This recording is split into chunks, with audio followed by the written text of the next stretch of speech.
want to talk about standings, okay? We have two teams playing off today, and they are going to be struggling to stay afloat. Yeah, not fantastic. But Global and Talon, yeah, 8 and 8. That's someone's gonna drop down and then join DFM today too. Today is really, it's gonna be the ultimate death match. Someone will be swimming with fishes. You know, it's Global Esports today, in my opinion. I think they're just slightly better. I mean, they're both not doing so good right now. We'll leave it. We'll say it like that.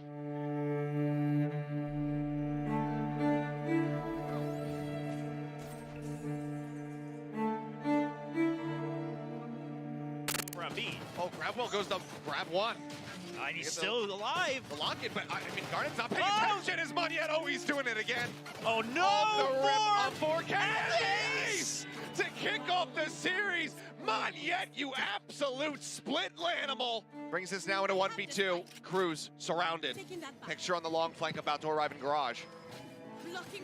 Just trying to make sure he can create these angles that Oh, are beneficial to him. He doesn't have time though. Yeah, he's just walking through it.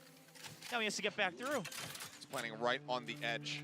About a second to spare, and Aaron, he knows. He says, with that much time, you're planning right on the edge of this hallway. See if they can get themselves in here. Oh, the vulnerable is out. Garnet's able to deal with lightning fast quite quickly.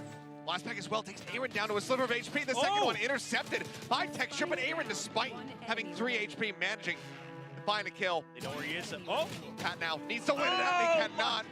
Monyet is the last man standing, will find a third kill to go ahead and finish the map, 13 and 6. As you can see, Global is not bad team.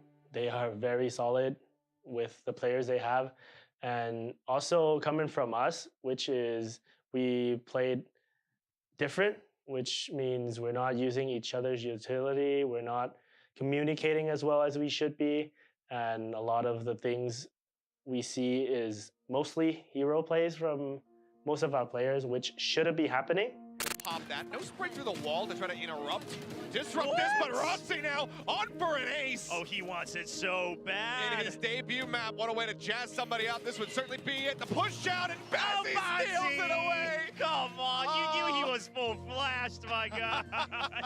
It does get planted, and no Blade Storm ready for Garnets. They have to work with the operator. They have 1 nano to try to bring this across the line, and it's going to be cleared. Texture now, his position noted, but he wins the fight. On to 1, Garnet's full HP, and Texture, he does it again! Back-to-back rounds to keep them in this, to bring it up to parity, 10 and 10 now. To get the elimination, now Aaron has to pay attention to the back flank. Yeah, but Rossi with 1, Bazzi with another. They just trying to inch forward to take down Cruz. And with that damage being dealt, it is just Fox now with that Vandal in hand to try to kill off 4. Flip it on its head. And run to the hills. It's not going to matter. Fox ends up falling, and Global Esports will at long last find their first match victory here in VCT Pacific.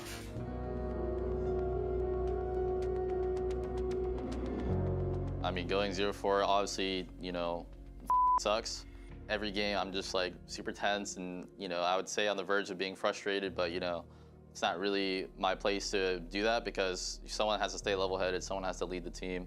So, you know, for the preparation going forward, I'm taking our prep more targeted and more structured. For example, you know, we'll be doing theory and I'll be going over the set maps that we're playing scrims for the day, you know, go over these key details, work on our strats, like specific strats or in our setups.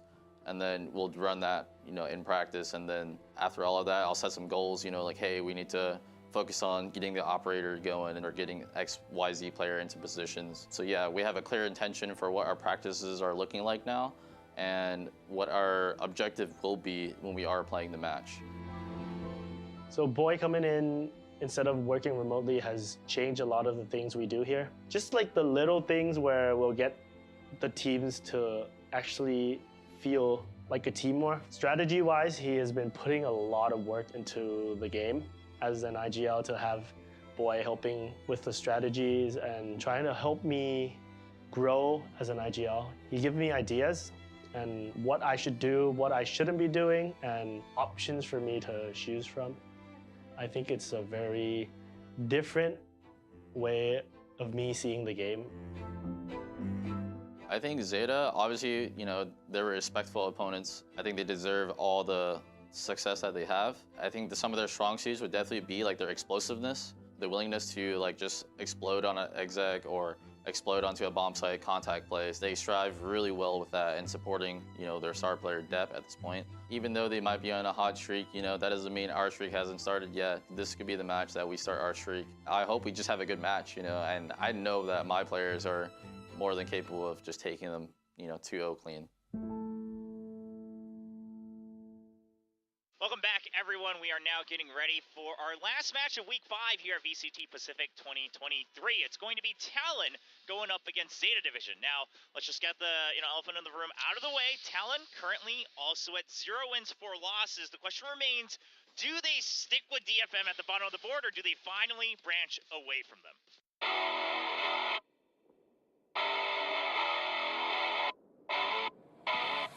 Is able to collect the kill.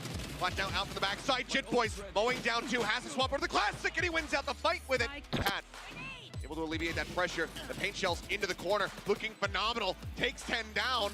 Gets himself over now towards the spike. Pat now holding things in, keeping Sushi Boys protected as they look to steal this away. And Pat now suddenly on for an ace. Will get stunned up, but the defuse comes through. The round is already over.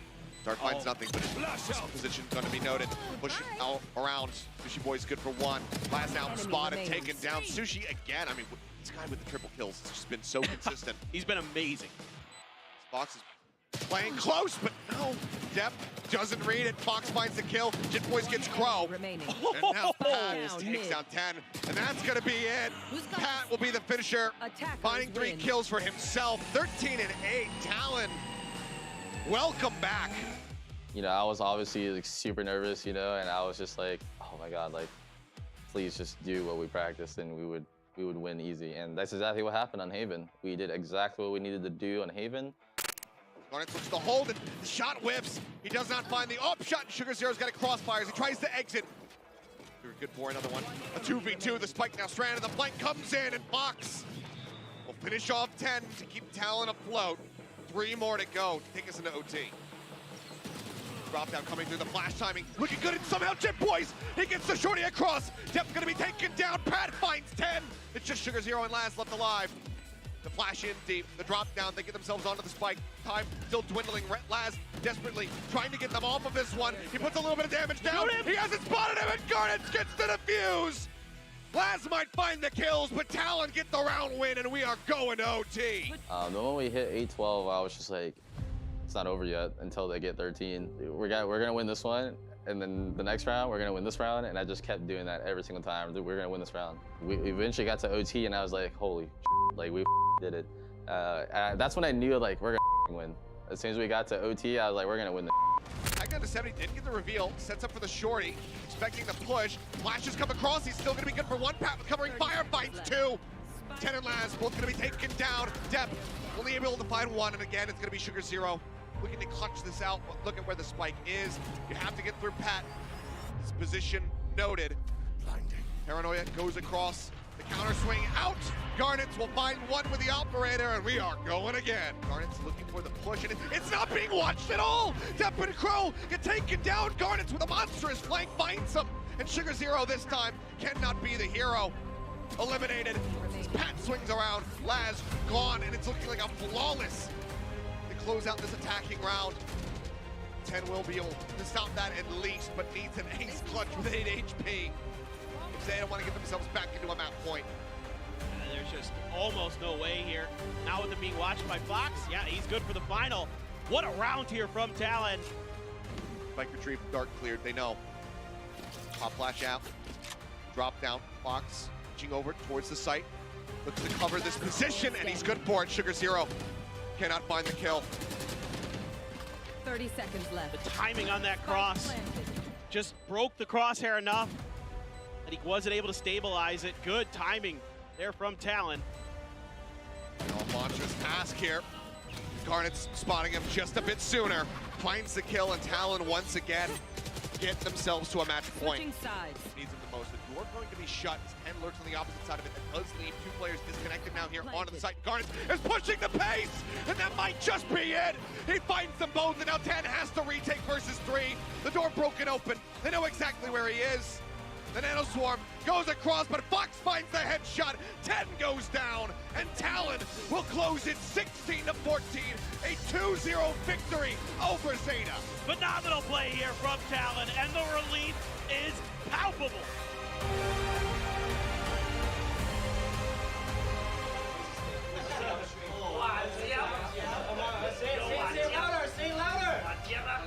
Say it louder, everyone. Come on. 1, 2, 3. It felt really good. It felt that we could close them out 2-0 against Zeta is a really good result from us. As soon as we won, I just thought that this was actually like the improvement we needed. All the hard work this week paid off. We just need to keep the vibes up, have fun like what we did, do the same thing, but better, like always better.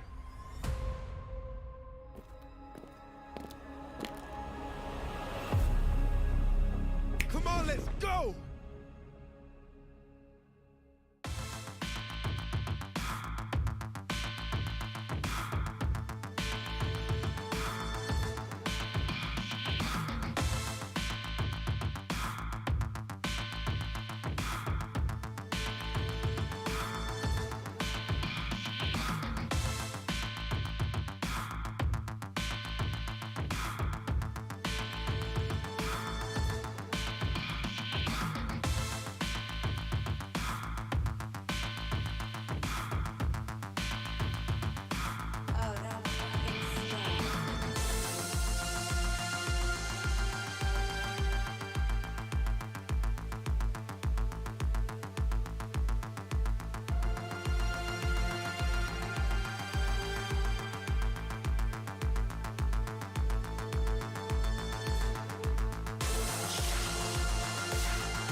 Hello and welcome to the very last day of Superweek here at VCT Pacific. I am Achilleos here alongside Mr. William Cho, as well as Kendall Quack, and we'll be guiding you guys through the action here today on the desk as we have our final 2 best-of-3 series. Right off the top, though, how you guys doing? How you feeling? It's been a long week, obviously. Well, I'm wondering, is it summer for you guys? Because it's clearly winter where I'm coming from.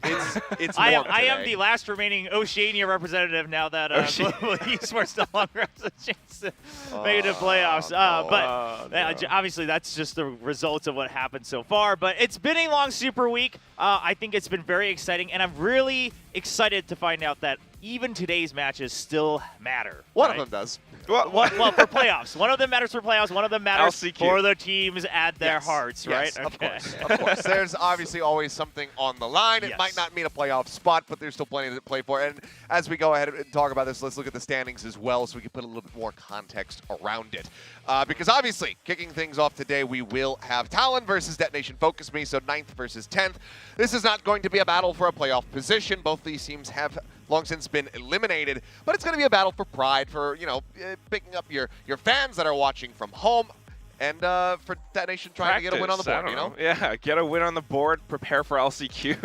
Exactly. Something to carry forward at LCQ. Yeah, I think for Talon, it is more about, okay, can we keep up the momentum? And also now there's less pressure, so we can try some things out, you know, without the pressure of really trying to make it to playoffs. So meanwhile, Detonation Focus Me, the story is, can you get even one win here in the very first season of Pacific? Or do you go down in history as that team that never got a win in the opening season of VCT Pacific? Yeah, I mean, obviously, not where you want to be. You don't want to be the Shanghai Dragons of Pacific, to throw a reference out there. But obviously, the numbers aren't looking good across the board. It hasn't been strong for them. There's been a lot of 0-2 losses. So, you know, everything from round differential, map differential has been bottoming out. But they have shown improvement. They have looked good at times. They have challenged teams. So there still is that hope that they could get that first win here right in the final matchup ahead of the playoffs starting next week. So we'll have to just wait and see. Karma and Core has one. They have that one win. Oh. Maybe DFM can get that too. Sub the coaching. It's time for Melophobia. Let's see how he plays.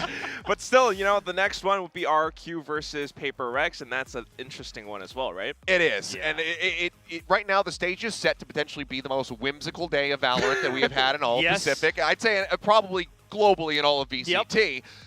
But before we talk about that matchup, of course, let's go ahead and recap what happened yesterday, because we did have 2 very exciting series. Double 2-0s, but very tight-knit the whole way throughout. We kicked things off with DRX versus T1. This was T1 challenging for the #1 spot, but DRX said no. Yeah, I mean, DRX kind of returning to the form that we're all used to, right? Bringing back Foxy9 into that duelist role. Of course, even playing some double duelist as well, and we're seeing the return of Buzz on that raise here as they, you know, just accept the challenge of T1 on that bind, which T1 seemed so commanding at with the Gecko Harbor Sky comp that they've cooked up. It still looked okay, but DRX clearly studied the tapes enough to say, okay, we know how to combat this. We know what your game plan is. Very much so, especially when you consider how DRX plays and Stacks kind of returning to that form as well, getting an ace of all things. And then back to Pearl, classic DRX map. I think we started off with that script of kind of following the trend, ending at like a 7-5 score, and then DRX slowly starting to lose that lead, but then still at the end of it, DRX closes it out pretty cleanly. Yeah, I would just want to add that, yes, DRX looked good. It was a 2-0. However, I don't think it was necessarily disappointing by T1, right? I think they still showed, you know, moments where we can see why they were able to challenge for that #1 spot, and I think it's very exciting for playoffs. Yeah, and we were talking about this a bit on the cast, because it was myself and Quack who were covering those matches.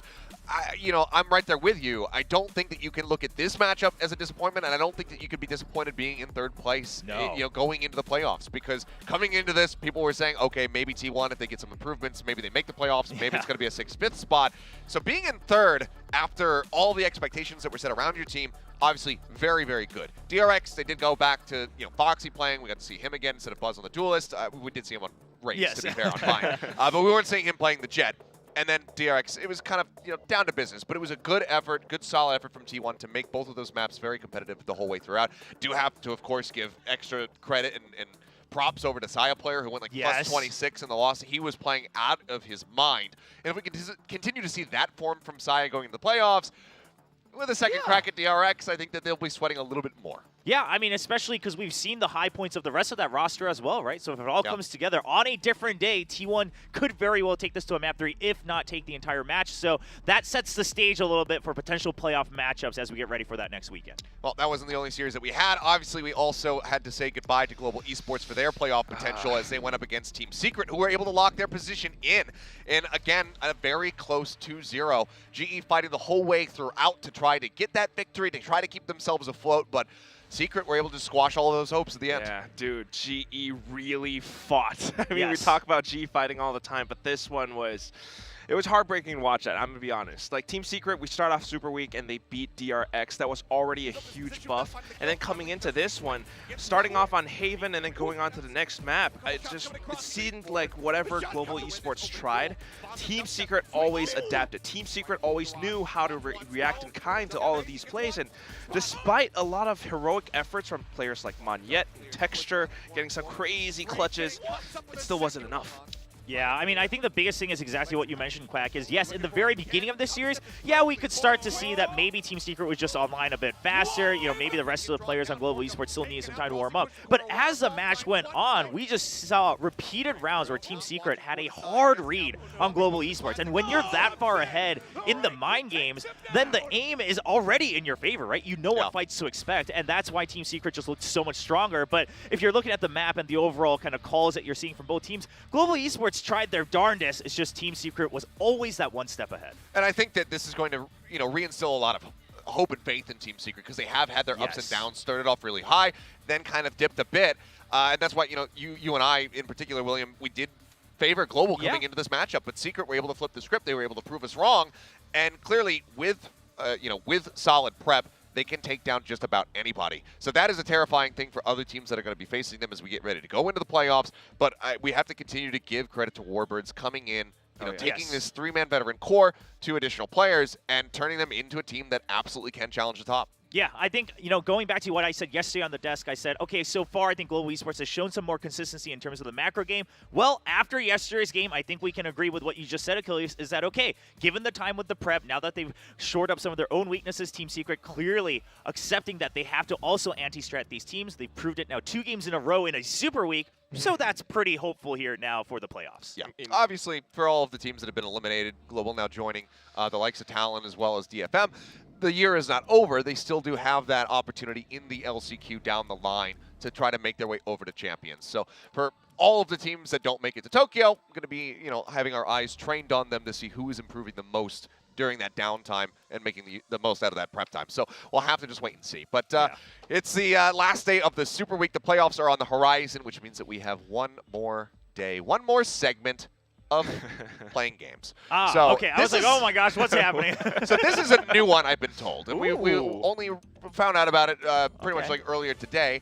So I don't believe that we've played this at all. And it's called Guess the Rank. Oh, okay. And so I've not done this. I don't know how exactly this is going to function. So we're going to be doing this live, as it were. And so basically we're going to be looking at some clips, not of pro players, not of Pacific, but just clips out there. And then we're going to try to guess what rank those players are. Oh, so boy. if you're watching and you see your clip, get ready to be offended. One way or the other. Or emboldened. Or emboldened. Yeah. It could go both ways. So without further ado, I guess we can go ahead and roll the first clip. They're all Radiants. I mean, they're all that good. Yeah, that's the safest way to go, right? They're just all Radiants. All right. Got an Omen. It's a From the Shadows play. On Breeze. On Breeze. Wow, this is a throwback. Yeah, for a second I was like, what map are we on? Okay, finds 1, finds 2. All right, I got my answer. What? You have your answer? Look at the aim. Whoa, what do you mean look at the aim? I think the aim is just fine. Took have a second to get the smoke out. It's all right. Okay. No, Paranoia to Paranoia. We're hunting for the last one. Ooh. The TP in behind. Okay. All right. Oh, this. I have my answer. Okay, yeah, what's your answer? You'll go You seem first. very confident. I'm thinking that this is, judging by the utility usage, like it's really smart. And this person clearly knows the map, has game sense. We can figure that out. Yeah, the sense is good. The aim, I feel like, it could be a little bit sharper, right? The flick on towards the second player on stairs, that could be maybe like a platinum player? I was about to say I think plat is as far I'm as gonna this push goes. you. I don't know if we'll actually have it, but I'm gonna push you for a specific rank, 1 through 3, plat.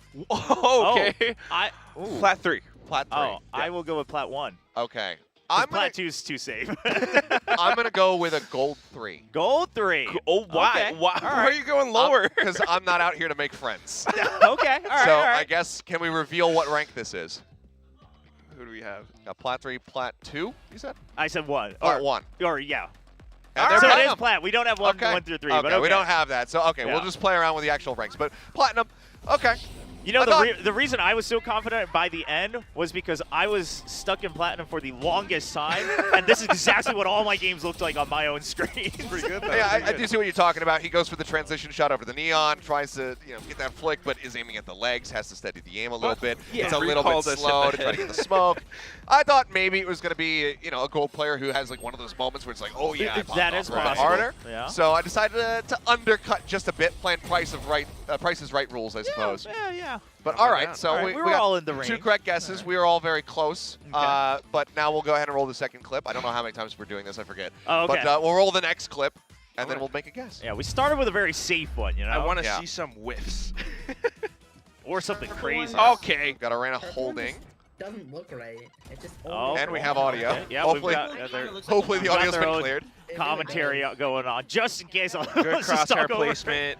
I Good mean, strafe shooting. I know what this is. Ooh.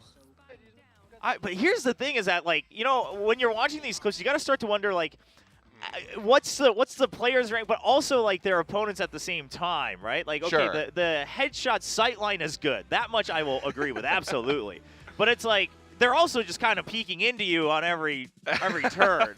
Yeah, So and it's it's a like, 4-0. That's why I'm like, maybe this is a little bit lower than it would seem. All right, I'm gonna go with a gold player having the day of their life. All Okay, right, he's going no, gold. No. I don't think it's gold. Quack, you again seemed very confident right off the rip. I'm gonna say He's gonna say ascendant. No, surely not. He's gonna say ascendant. He's gonna go super. it's like either Ascendant or Immortal, right? Okay, let's say it's Ascendant. You're gonna say Ascendant. Ooh, I mean, okay. because you see like Sova pick on Split and Oh, I double didn't even think about duelist that. and- I was just focusing. Oh, So it's not a very common pick on Split. I think. Ooh, People okay. usually go for Sky now, but okay. maybe it's Ascendant. Could be, Oh. could be. Just on that note, want to throw out there that Valdez played Sova on Split last night, much to my chagrin. But it's okay, because I hard carried the map, so it's fine. We got the W. Good job, Helios. What about you? I might end up splitting the difference, because I could see this as being a Plat arena. Okay. And around Plat, you'll see these kinds of things. You- so you maybe can, they're going to throw yes. 2 Plat clips at us, so I'll go Plat, and I'll go right in All right, between. so we're all split across the board. Go ahead and reveal the rank. It's Diamond. Diamond. Oh, right in between. Okay. right. Okay, All right. I went a little bit too low. Yeah. Okay. I mean, we talked about Actually- it, right? The sight lines are good, but Yes.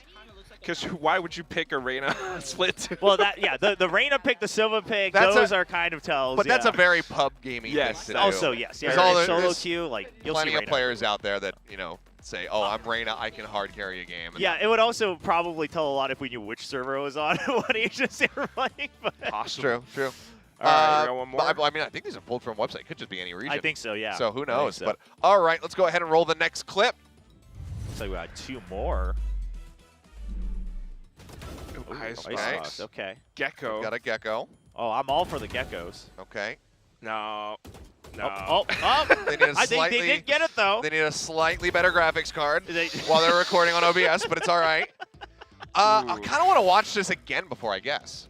Yeah, can we play it Can again? we, can 'Cause we I go was- one more time? I was thrown off by the the stutter. I'm like, when Okay. I watch these, I'm like taking a sip and then swishing it around my mouth and like, Oh yeah, like a little something. Yeah.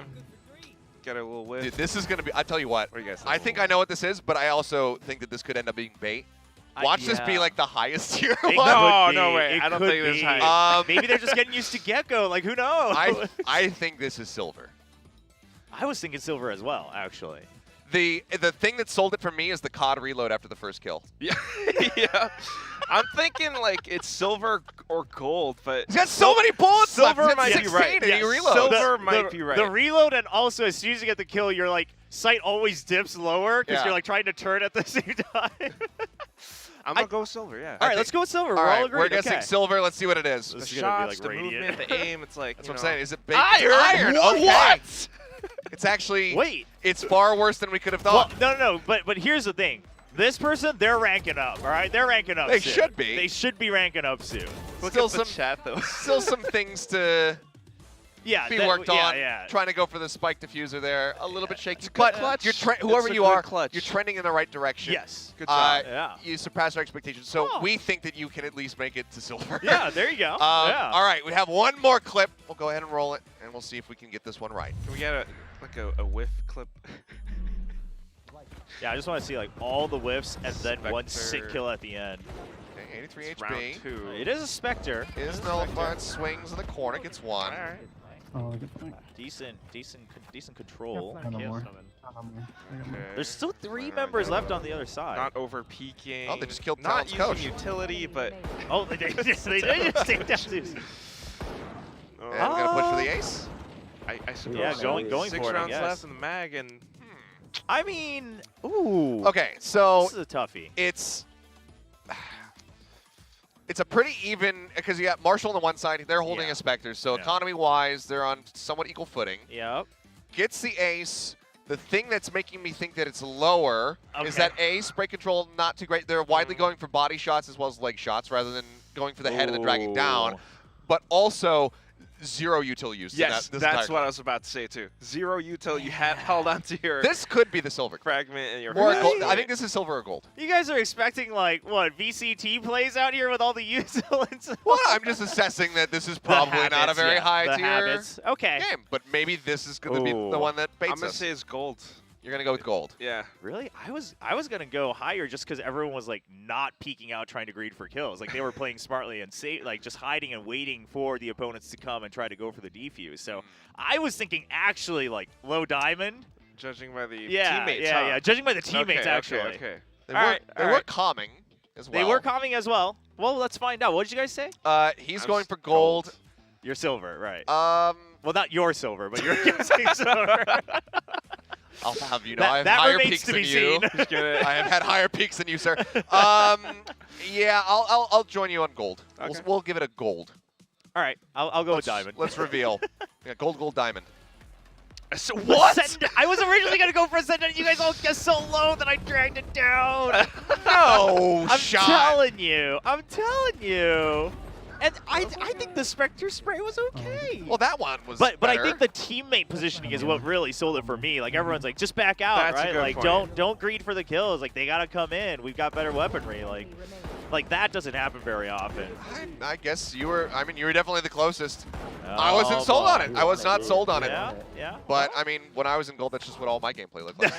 So I guess I just had that bias. Send it. Well, we didn't do so bad. I mean, we were always in the ballpark. Yes. You know, a couple times nail on the head, but every now and then we whiffed it. But I think overall, not too bad for our first and last exposure of Guess That Rank. But anyway, with the game out of the way, we're now going to go to commercial break. And when we come back, we'll start breaking down our first series of the day. It's DFM versus Talon, so don't go anywhere. 0 distraction. 0 doubt. 0 opposition.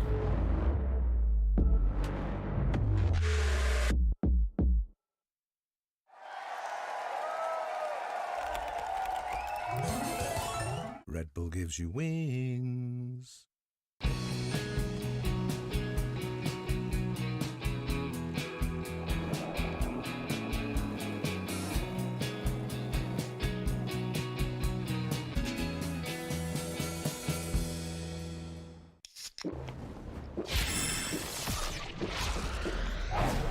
Red Bull gives you wings.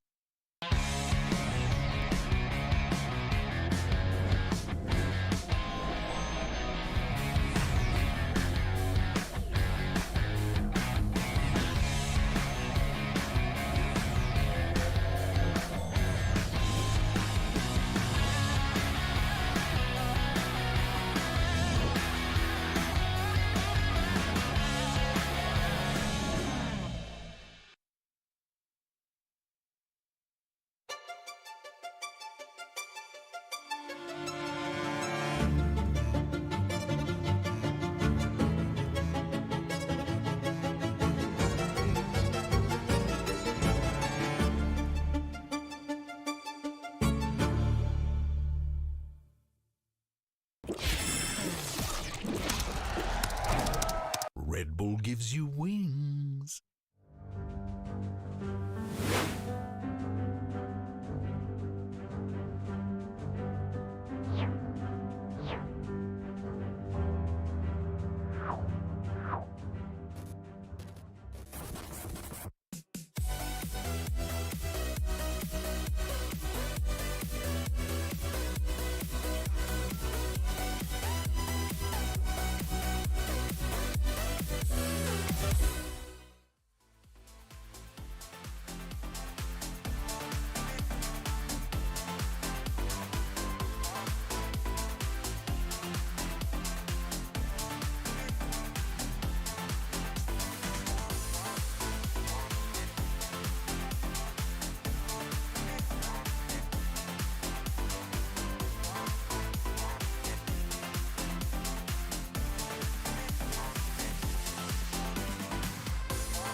Alrighty, we are back, and now it's time to get down to brass tacks because we have 2 more matches to round out the Super Week. Our first one, DFM versus Talon. Detonation looking for their first victory here to go ahead and round things out before the playoffs start, as we'll take a look at the starting 5. Yeah, looks like it's going to be Suggest sitting out once again. Takajay, Rada, Soldom, Anthem, and Zenfree.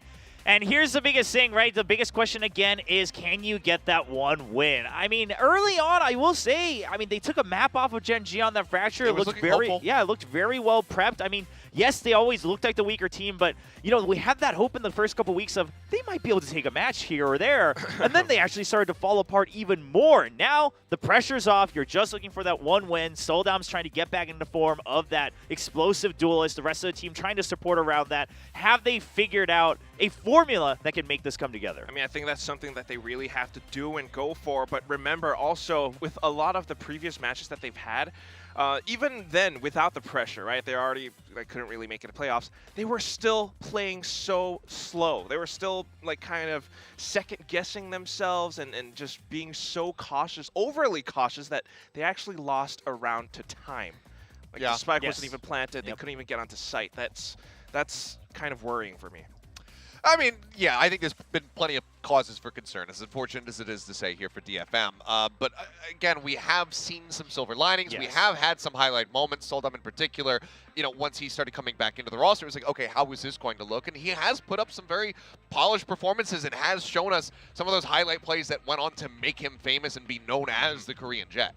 Yeah, and I will say, I think part of the difference here, we often talk about the Japanese teams playing very slow and cautious. The difference with Zeta is still methodical. They just make too many assumptions, and then they're overguessing themselves. Whereas DFM, they'll try one thing, and if it fails, they don't clearly have a backup plan. And then they're spending that time of well, what do we do now? And that's what it seems like on the minimap. Obviously, we don't know the exact comms. But if they can brush that up a little bit, maybe just even commit harder, at least go one way or the other, right? And see how it works out. And you talk about, going back to the beginning, DFM, it looked like it was going to be pretty inevitable that they would be able to find at least a victory. Sure. And back in that time, we would have said, oh, it's probably against Talon. Because at the very beginning of the season, Talon was not particularly looking great, but oh boy, what a glow up they had had. It was just in time to be able to still be in contention for playoffs, but unfortunately after their most recent loss, they got disqualified, but now they're getting ready to come out here and put on a strong performance to the fans watching at home.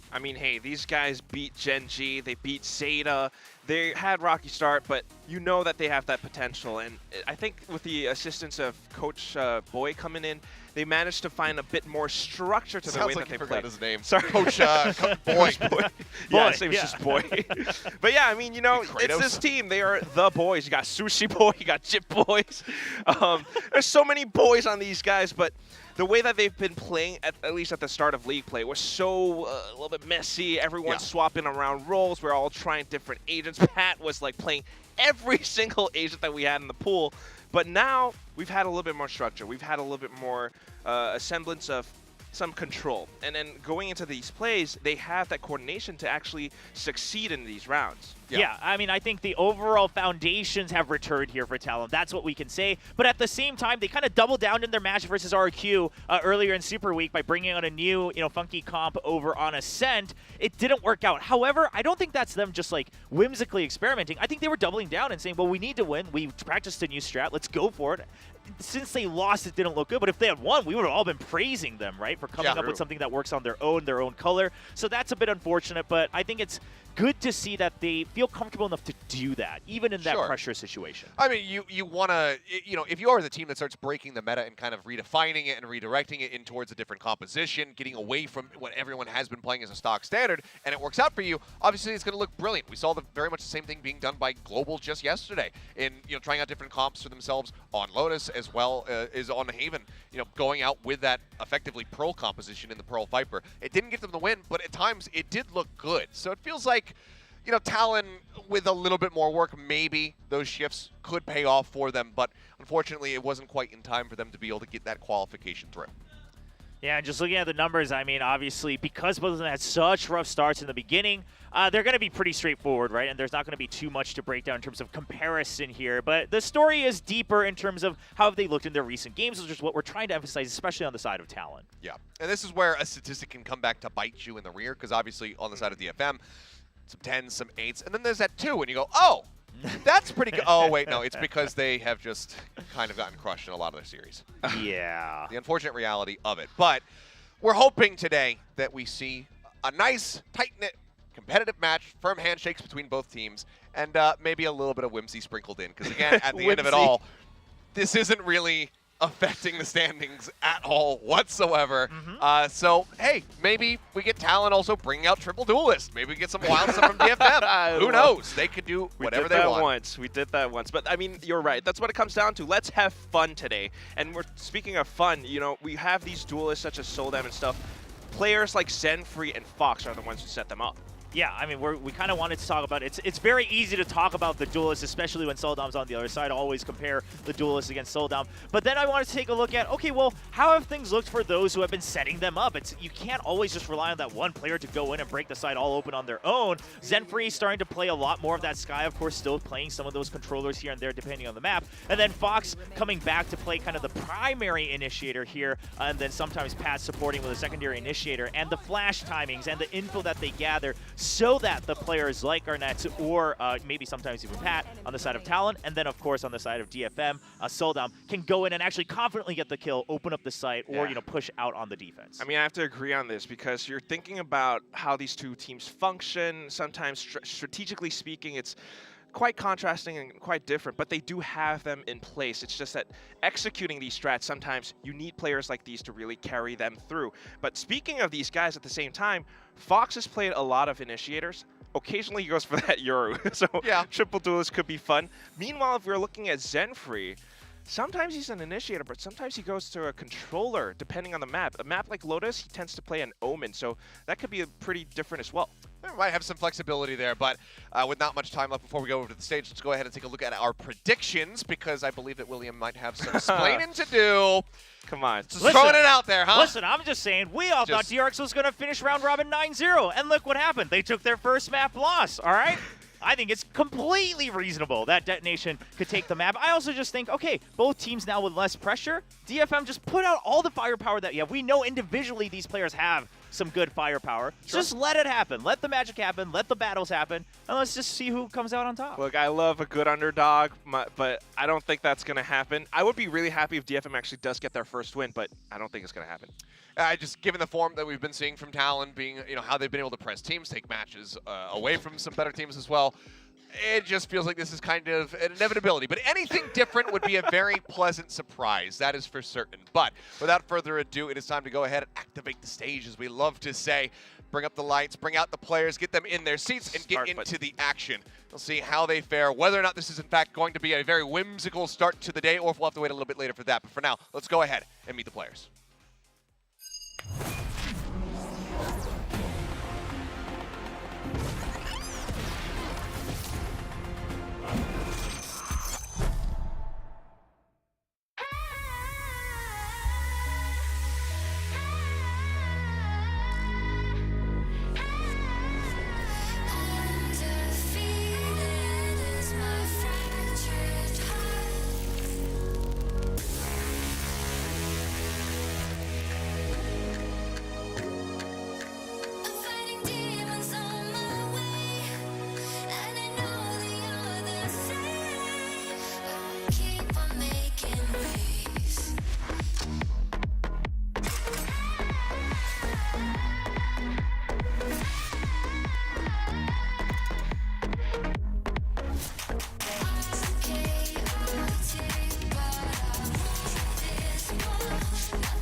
And here they come. Takajay and Fox going to be leading the way as they make their way out onto the stage here for the last time, I should say, here in the regular season. Won't get to see it again until the LCQ. Yeah, these two teams, again, just so no one's confused, they are out of contention for playoffs, but of course still having to finish out the round robin. And again, we say, yes, it doesn't have an impact for playoffs, but for DFM, it would mean so much to be able to get that win, end the season by holding their heads high and say, okay, we just needed more time. Now we have extra time to prep for LCQ. Let's go in with confidence. Oh, Cruz, please do a dance. He's not going to do anything. Not today. I thought it was going to be whimsical. I mean, that's what it comes down to. Let's remember that this is still a match. These guys, these players, they're still people. This is their job. They have to come out. They have been practicing for this. And, Sushi Boy stitched it. Shadow Clone Jutsu? No, it's not going to happen. Garnett's just left out there to dry. Sushi Boy's not supporting that. Now, I will also say, I mean, listen, if you're on the side of Talon, yes, it really doesn't have too much impact for you, but then you got to imagine, do you really want to be known as that team, that one team that lost to Detonation Focus Me in Pacific? Probably not. I mean, you were originally supposed to be favored to go into playoffs, maybe even Masters Tokyo at the beginning of the season. Yes, you regained your posture, your confidence, but if you end the season on that note of, well, if they did give that one win to DFM, I mean, that's going to haunt them for a long time. So that's very true. I mean, you know, kind of mentioned before, the Shanghai Dragons effect. You do not want to be the ones that drop that first matchup. So we'll see how Talon go about this one and what the map select obviously is going to look like. For DFM, though, the last huddle on the stage, try to get everybody rallied up and ready to go and see if they're going to be able to take down the Thai Super Squad, the Super Flies, as we, should have an interesting one on our hands. I do agree, as much as I want whimsy, I think that we are still going to be seeing, obviously, both teams very much taking this seriously. DFM, they want to have that when they want to have something to hold on to for their fan base, watching from back in Japan, who have been at their watch parties, you know, week in, week out, hoping that that matchup does come through for them. And maybe today could be the day. I mean, speaking of taking this seriously, right? If you were in their shoes, if you were their coaches and their IGLs, what maps would you pick? That's a very difficult question. Yeah, honestly. I mean, what we're about to see. Well, especially on the side of DFM, right? Because that's, I think, something that only they can tell. Because surely they have maps they feel confident on, based on their scrims and their practices. However, based on results, we cannot, fathom. You only have so many maps that you have won on. Yes. So from an outside perspective looking in, it's difficult to say where you're going to be the most comfortable, where you're going to have the most strength. Obviously, Fracture does come to mind because they were able to fairly dominantly beat Gen G on that map. So perhaps that could be something that they look to tackle. But if Talon take it away, what then? What do you do? And my other question here, or what I want to see from both teams, is on the side of DFM, I would love to see them actually just feel much more confident about their fragging, right? Just swing out, take those fights, and push through. Meanwhile, on the side of Talon, what I want to see is make sure that they don't get flustered just because they lost a couple duels. All right, well, we'll kick things off. First ban's going to be the Ascent taken away, as we will have Haven banned by DFM. The Fracture is available for now. Okay. Talon taking it to Lotus. I mean, this is one of those maps where they can experiment around with it. Bind coming in now. All right. Really? What happened to Fracture? And Talon ban split.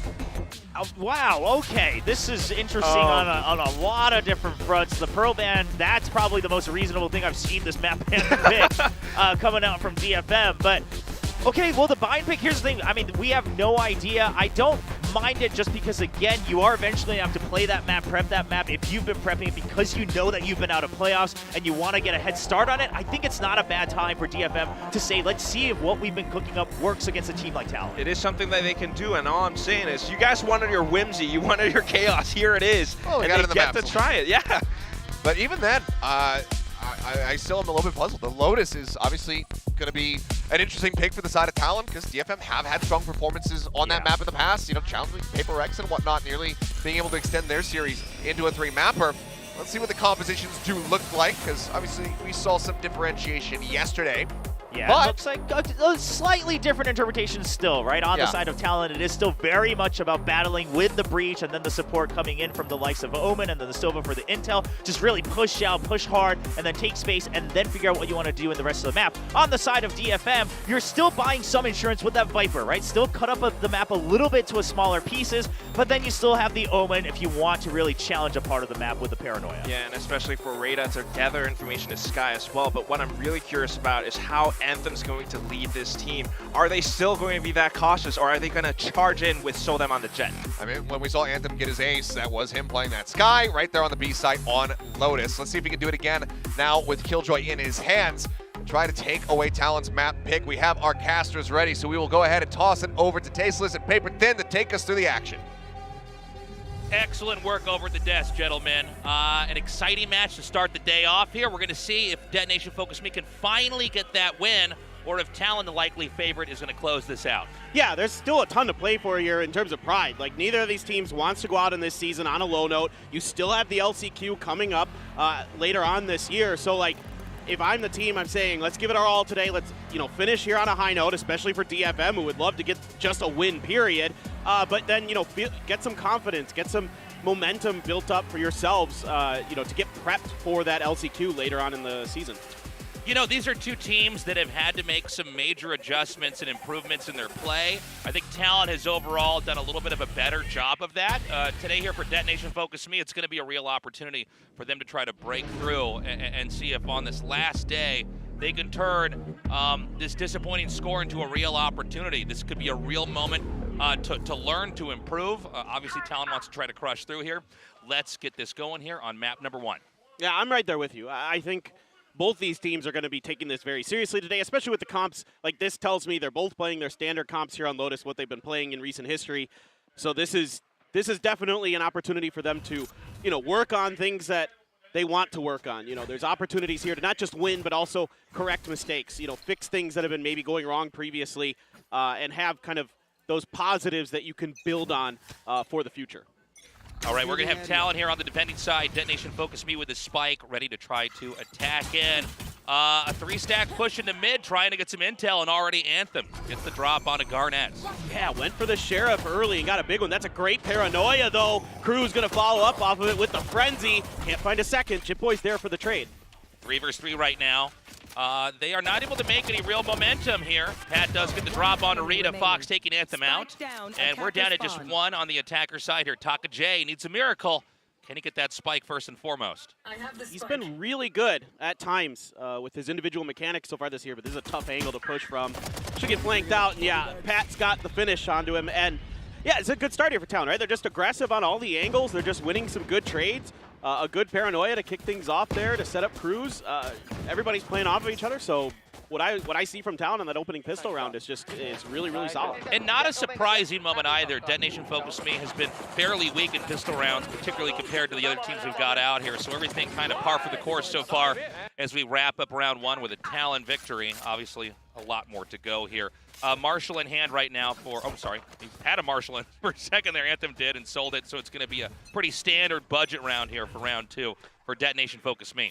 Yeah, this isn't going to be, you know, sometimes you'll see Soldom take that Marshall on a round where they lost the, you know, on the eco round after they lose a pistol. But Anthem good for another kill here onto Fox to start this, so let's see if they can follow up and get some more momentum. Well, Soldom gets caught trying to piece out of there. Yeah, Anthem extremely low on HP. A-Site is fairly naked here, so they could just try to come spring an attack into there. Pat's going to hear him. They're going to smoke him out. They'll have to try to wrap around and meet up with the rest of the team, but this should be an A-Site plant. We'll see if Detonation Focus Me can keep it. Yeah, you can see Pat's going to try to disrupt the plant here, but they're just going to stick it, and he is going to get the kill for it. Yeah, and I mean, look, a plant alone is good enough here. They'll at least get the extra credits for that. But right now, you know, a very outgunned Detonation Focus Me. The push is going to come in. Pat wrapping around the corner.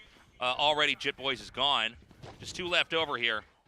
Yeah, it's going to be tough here with just Classics to get this done, and you can see Jit Boys feeling some confidence, but there's a crossfire that he has to try to deal with. He's going to get taken down. Should be a finish here for Cruz. There it is. A little bit whiffy, but that's okay. Talon, not a bad round. Both teams having good stuff in this round. Yeah. I mean, luckily for Detonation, they do get that plant. We're going to go into round 3 and see if that important round where they actually are going to get some real guns here, if they can make it work for them. Let's not forget that, you know, we expect Talon to win here, but look, I'm very much welcome to a Detonation Focus Me upset, but I think a 3rd round win in a row here for Talon would be a very bad sign of how this entire best of 3 is going to be going. Yeah. Cruz there calling for a little bit of help, and he gets it at the end. But yeah, I think, like, you know, Talon's been pretty good on this map, right? When the one time we've seen it, they beat Gen.G. That's no easy feat, even though Gen.G was on the decline. You know, it wasn't at the beginning of the decline. It was kind of in the middle. So for Talon to have that in their cap, DFM's been close a couple times on this map. They almost beat Paper Rex. That was very early on in the season. But now Garnett's trying to get a little bit aggressive, and Soldom's having none of it. All right, Cruz fires some shots out there. Nicely done here. And the big plays with that Odin. Now, they bought pretty heavy here. I mean, Fox is with an Odin as well, so Talon going to be in a tough position here. Detonation Focus Me taking their time. Pat gets a nice shot there off on Zinfree. Yeah, this is really, really interesting to see Talon invest in an Odin this early. Yeah, I almost missed it. Yeah, I did to too. start because I wasn't expecting anything out of the ordinary. But yeah, he is with an Odin. Maybe a little bit of an ego play there. I'm not so sure there for Talon. Looks like everything in the kitchen sink today. You know, you might as well get the win today. So go big or go home is kind of the mentality I assume that we're thinking about here. But the Odin has shown its value. We saw it yesterday on this same map. You know, picking up that Odin, being able to spam through some of these walls, particularly here over on A.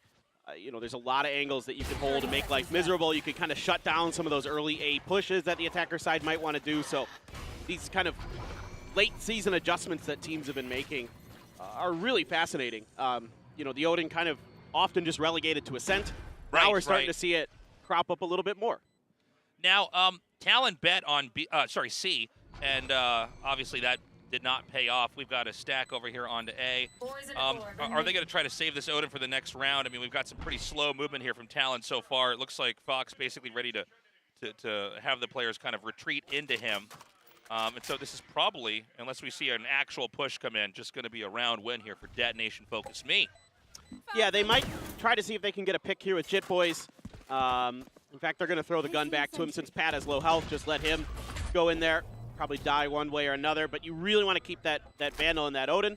Since you invested in this round, Anthem's going to be waiting around the corner, and he's good for the headshot onto Pat. And a round win here for DFM. But I think pretty well handled here for Talon as well.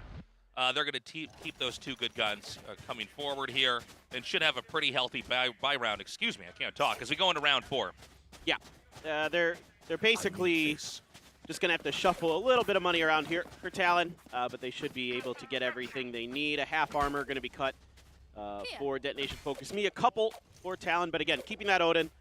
the big piece of the puzzle for sure for both teams, as it seems to be part of the strategy. Now I see DFM lining up towards A. Some pings out here. This might be some kind of counter spam. We'll see. A lot of utility, but it's going to be sold on with the opener. And nicely done. Taka J gets another as well. Pat fighting back so far. Gets the dog. Can't get more than that. As this could be a pretty short round here for Talon. They're going to try to wrap back around over here to the backside of A. Although the spike is already leaving that location. And it looks like C is probably going to be the target. Yeah. Right now, that Killjoy utility hasn't been activated yet. So that's going to allow DFM to slip past the net. See if they can get Jit, boys. Yeah, he is good to go. Really nicely done here by Anthem. Able to find a great timing to sneak underneath that utility of Talon. If they get the turret, is that just going to, very detonation focus me move. They're going to run and try to find another site to put that spike at. No, excuse me. They're going to try to commit over here into C anyways. That's going to be it for round 4 here. Tied up 2-2. We're going to go into round 5 here. There is a lockdown available here for Anthem. We'll see if that comes into play. Yeah, you've got the Rolling Thunder for Pat as well to maybe push back that space on the lockdown potentially. We've seen this a lot now in Pacific where if they know a lockdown's coming, they'll get aggressive towards it. They'll try to, if they don't have the utility to blow the lockdown up, from like a fragment or, an aftershock or something like that, then they'll try to just push the space and take it out. So the Rolling Thunder could be invested by Pat. I doubt it because it's sort of an eco, but if the round's going good, a lot of times teams will opt to go for that kind of aggressive play with their ultimates, even if they're on the lower end of the economy scale. C appears to be the target unless they're going to seesaw over into B. They've got the Seekers coming out now, and this is going to have to be a retake. The Killjoy utility is triggered, as we're seeing the rest of Talon swarm around. Can they get these good share of shots they're going to need? See, Soldom's waiting here with that shorty on point, but Talon waiting for the full forces for this retake, so they're going to really give it a good go here. Not much they can do about this lockdown positioning. Pat trying to scoot around the side, and Soldom, once again, good for that kill. Yeah, I like the idea there from Pat. Did not actually pan out very nicely here. It's going to be a tough one for Talon from here on out. Yeah, this is tough, man. The spam here, pretty strong, but Jit Boy's still had that rifle. Still got that Guardian in Fox's hands, too. And Fox going to try to come through. Not the best gunplay there. Just going to be Jit Boys left over. This is going to be a 3rd round win. We'll see if Jit Boys can maybe get some kind of an exit frag. It looks like they're not going to be able to spot anything. And that's going to be it. Nicely done here. Detonation Focus Me with a 3rd round win in a row, finally taking the lead. Yeah, they've got some really good reads here on Talon in the early parts of the round. In a previous round where they're able to sort of win that gun spam and utility spam battle outside of A main. And now just, on an eco round, reading the map pretty well here. They take splashes of damage from some utility on the way in, but that's about it. They only lose, I think, 1 player in the mix here on this round, so that's huge. Soldom having some really, really good first kills. He's had some impressive performances throughout his history as a, player just in general. I think, back my first time to cast him was LCQ in 2021. Of course, this guy's got a Blade Storm to back things up. He's nuts with that, too. Garnett's going to get around that flash. Some big weaponry coming in here to round 6. We've got the Operator over here for Anthem, looking to get some picks. And a pretty compressed position here for Talon. I mean, they're right up to the points where you start to see Detonation Focus Me push around. You can see they know that there's going to be people potentially outside this wall, so a Paranoia to back him. Sold up, but Pat, good for 2. Spike down. Pat gets that double. 3 versus 3 right now. And we're going to have, just going to grab that over there, spike back. And they may be coming up into B. I mean, I don't know how ideal this is with an Operator if they are, in fact, going to try to take this. But, Detonation, Focus Me, going to go with a pretty slow and gradual approach, just combing through mid. Cruz is over here. He's hiding right now. They haven't spotted him yet. Still has his Paranoia, so can still kind of harass this, or maybe, I think if I'm him, I'd like to save it for the retake. But no, he's going to opt to try to push this angle. This is so aggressive. Man, he's going to, I was going to say, kind of a dangerous move to try to be taking that shot down there. Hunter's Fury comes down. I don't know if it's going to connect. Oh, beautifully done by Jit Boys.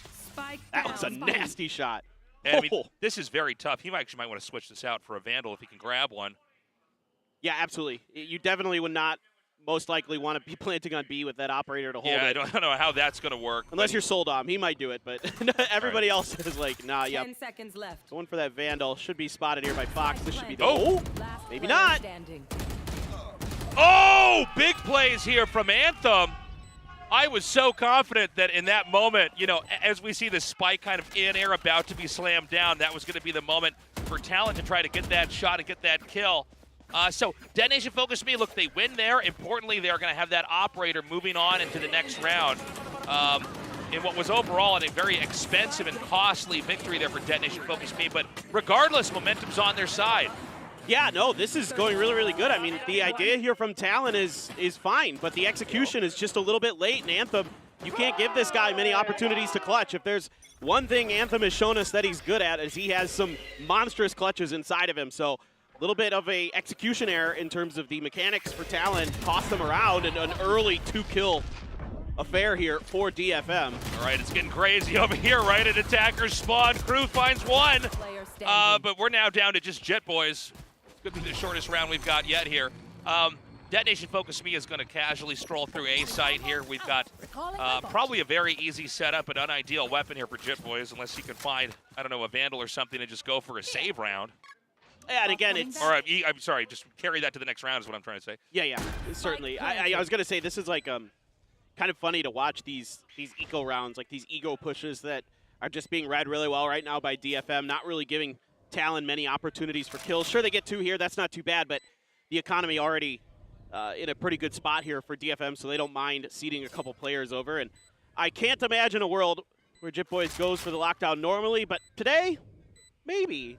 With the fact that we've seen, I don't want to say a lot of craziness, but a little bit of craziness with the early Odin purchase from Talon that they might be willing to go for. But as it ticks down now here, the time is getting a little bit too low, so just going to be looking for some kind of exit frag, see if he could drop another gun.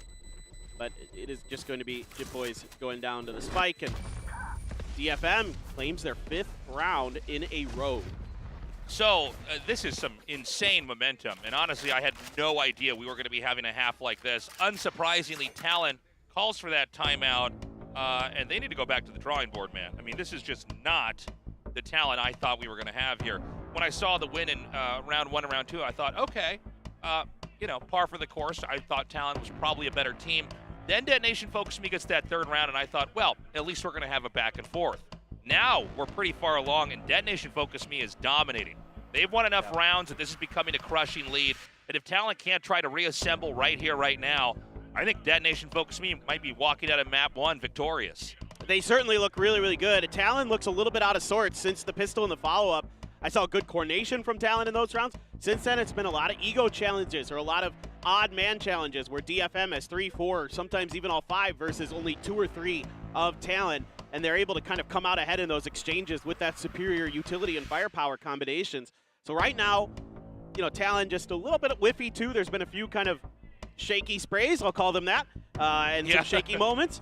And just need to stabilize here for Talon. You know, we've seen that happens to some of these teams where they come out on the first map, like RQ the other day, look horrible, and then after that they, you know, just like kind of shake the rust off, and they're like, oh, okay, yeah, that's right. We're good at this game. It can take a little bit to calibrate, you know, to the actual stage match itself. But I got to say, Dead Nation Focus Me, they are looking like an improved version of themselves. We've seen them be methodical. Maybe timid is not the right word, but, you know, if they're not 100% confident they can break through a position, they won't do it. Sometimes that's been their downfall, but this time they're looking a lot better. Already, shots fired, agents traded out here. It's a 3 versus 4 here, as it seems like right now Dead Nation Focus Me is still eager to try to push up into A. This is brutal for Talon. They commit more resources to this A push, expecting it, but still, Zenfree is good for 2 and comes out ahead. Here. Looked like some good, you know, utility. The Sova utility a little bit late there for the side of Talon. Not able to really get those spots until the fighting was kind of already done. So for Talon there, good idea, but it just isn't, again, execution here is hurting them a little bit. See what DFM wants to do. Just going to be checking through towards B-Link, seeing if there's anybody in there. Indeed, they are going to get the spot on the Crew, so they know there's one on the B. Now they're going to have the information. There's one over to A. So 2 out of 3 of the remaining players of Talent have been identified. And I wouldn't be too surprised if this turns out to be an A hit. Not just because of their position there, but with the information they have, you know, and I think if they wait this out a little bit, use Anthem to kind of buy some time, 30 seconds left. create a little bit of confusion here, maybe expecting a push. Cruz is going to try to get ahead of all of that, but that doesn't matter. This is all just a ruse here from DFM. Yeah, let's see if Fox can intercept anybody moving through here. He already finds one. Can't get the second. DFM going to scramble to come in here. This is crazy, man. They are so slow to... 10 seconds left. Spike planted after the Viper Spit comes out. Very Detonation Focus Me-esque. This is going to be a tough one. I think it's possible for Talon to take this, but it's not going to be easy. They're going to use the lockdown to try to flush them out of the Viper's Pit, but of course, in this position, Detonation Focus Me can still fire shots in. The lockdown doesn't hit all of the edges of this Viper's Pit, so they can keep it up. They don't have to drop it. This is really important here for DFM. They have a really good advantage, but Cruz finds the opener on his entry. Okay, another fake. Player They do it. Just Taka J left over. Cruz very low. He's gonna hold it. All right, here we go. They've got it. Woo. Super close round there. Very important third win here for Talon. Expensive round on both sides. We've got the Viper Spit on one side, the lockdown on the other. Only one agent going to be moving on with that Vandal into the next round, but I'm relieved for Talon's sake they've managed to retake control here of the first half. And that lockdown, even though it doesn't get all of the Viper's Pit, is still good enough to clear enough space so they're able to get up there, start clearing angles, winning some big duels inside of that Viper's Pit. I thought Taka J could have sprayed from a longer distance there to try to deal with that defuse. He can wait till it's about half, then you know the decay has probably got him down to very close to that 1 HP, if not already there. Instead, he opts to hold it, and he's going to pay the price because of the closely held angle by Talon. So that's a good opener here from Garnets. Finds the headshot through A main, and that's going to be Killjoy eliminated. So now I would love to see Pat start pushing this angle a little bit. You know that Killjoy utility isn't there. You might be able to take advantage of this opening. Got some more shots fired in over here. Detonation Focus Me going to abandon that B position. Another shot traded out here. Taka J getting Jit Boy. Seed looking very tempting. I've got your trail. They even TP onto the site here to make sure that they've got some extra reinforcements for this plant. Some Seekers are coming out here, going to reveal Cruz's closer position towards spawn. And now, yeah, Pat is getting in towards the backside, but he's got to win a big-time duel with Soldom. All right, Showstopper enabled. Garnets does manage to get Rhea to take it down here. Talon with this retake. Just Taka J remaining 5 HP. And that's going to be, oh, hold on. Yeah, no, that's going to be it. Beautifully done. Garnet's there with a huge 4K. Showstopper comes in. He's able to land and immediately stabilize the aim, get a kill. Finally able to find the weakened Taka J with that extra paint shells. So a very, very nice round there for Talon. And it's huge that Pat wins that fight over at the Dunes. That's I cannot overstate how much that really helps make that round a lot easier for Talon. Opens up that extra flank, removes a crossfire flank for the side of DFM. So I love the way that Talon approached this round. They got the early pick onto the Killjoy and they took advantage of it. They're able to press space. That's so good. It's a crazy shot. I'm glad we caught that perspective. That's an incredible play there. 4-5 here, neck and neck. Is Talon going to tie this up, or is Detonation Focus Me going to try to get that 6th win and regain control here this half? This round here for DFM may represent, they might have another buy item because they're going for the half armors, but they're going to be cutting it close, certainly. Nade is out. They're just going to try pushing onto him. Oh my god. Huge exchanges. Oh, Pat. Oh, can't get the follow-up. Oh! Last second, Jit Boys gets a double. 5-5. Only 2 rounds left here in the first half. Kind of a funny round the way that went down. They just kept pushing. They just kept going. Yeah. They just pushed right down C. I mean, both teams just, again, these ego battles sort of at the beginning of the rounds. Okay, a timeout called here for Detonation Focus Me. In a moment where they were starting to look invulnerable, we're actually now tied up instead. But no matter what, this is already an extremely close, half that we've got going in here. And for Talon, this is good stabilization. They were 7-5 on their defenders half versus Gen G last time, so they're pretty close to being about where they were versus Gen G. And then when they went to the attacker side, they just rolled through Gen G, 6-2 was the final score of that when they were able to get the win. Of course, you're going to have Soldom fans out in this audience. He is a very, very popular streamer. So there are going to be a lot of big-time fans of our Korean Jet. Okay, neck and neck right now. I'm glad we're having a close and fun match here with these two. Let's see what Detonation Focus Me does differently this time around. I think a very appropriate timeout, the way that they lost that last round. You know, we've been critical of Detonation Focus Me being too timid at times, too careful, and almost dragging the match out too long to where they can't get the plant. But that was a moment where I think they definitely needed to try to bounce into another direction. I fully agree. Especially for how expensive that round was. They have utility. Like, use that to try to get intel and get a read. Yeah, it just, the pressure was put, I think, just so fast from Talon that they didn't have the like mental time to recuperate. Like, they were just like, oh my god, okay, we got to fight. Everybody, you know, guns on deck. Whereas Talon has the Hunter's Fury on the back end of that as well to kind of corral everybody on the side of DFM. So just kind of, I think Talon hit him unexpectedly and they just didn't have the protocols in place to really handle it. But you can see, again, a little bit of aggression here out of C for Talon. They're getting pretty close, but you do have the alarm bot just on the other edge of this corner here. Anthem trying to play off of it. Going to try to clear it with that satchel. Didn't actually get the alarm bot, I do not believe.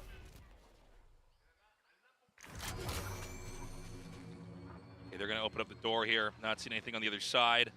It is a stack over here towards C. Detonation Focus Me has barely moved out of their spawn location here in the first minute of this round. Yeah, no, they're going to be watching with the op. Now the utility starts to come. Cruz takes a smidgen of damage, and he is just going to back right up with this op, but he's going to need reinforcements soon if they opt to keep going for this. But the operator might have sent enough, kind of warning signals here to DFM that they don't want to keep pushing that. Toxins going up. Okay. Creeping towards A. They only have 20 seconds left, man. This is like suddenly we're seeing Detonation. Are we watching Zeta? Like, yeah, I was going to say, I feel like they're falling into the same trappings we've seen before. Let's see if they actually get prevented here. Takajay, very little time left in the last 10 seconds. He's going to Shroud Sip over. This is down to the wire. He's going to get that spike planted, but just barely. Spike planted. Just not enough utility or space here. Cruz with a good shot. Pat can't do much. Cruz went for the wall bang there. Yeah, almost hit him too. Oh, is he going to check that? I thought he was going to rush in there with that shorty. One enemy remaining. Got it. Beautifully done. That much needed Detonation Focus Me win. I was getting a little bit scared there. We talked about how sometimes they're too slow, they're too passive, and then we saw them rush in the previous round. I thought, okay, they're going to pause, they're going to try to get them reconfigured, but that was a throwback to a couple weeks ago. The Detonation Focus Me, it's like going to get that spike planted with 6 seconds or less in the game there. So what a relief. Yeah, it's very much the the MO of these Japanese teams, that they're happy to kind of draw these rounds out and try to outguess you, out-rotate you, and in this case, they just barely do. Like, had Pat gotten there a little bit earlier with an aftershock, like, he could have stopped that round and given Talon a win, but DFM cutting corners just well enough. A ton of damage done here to Anthem. 2 HP here. Anthem really, really low.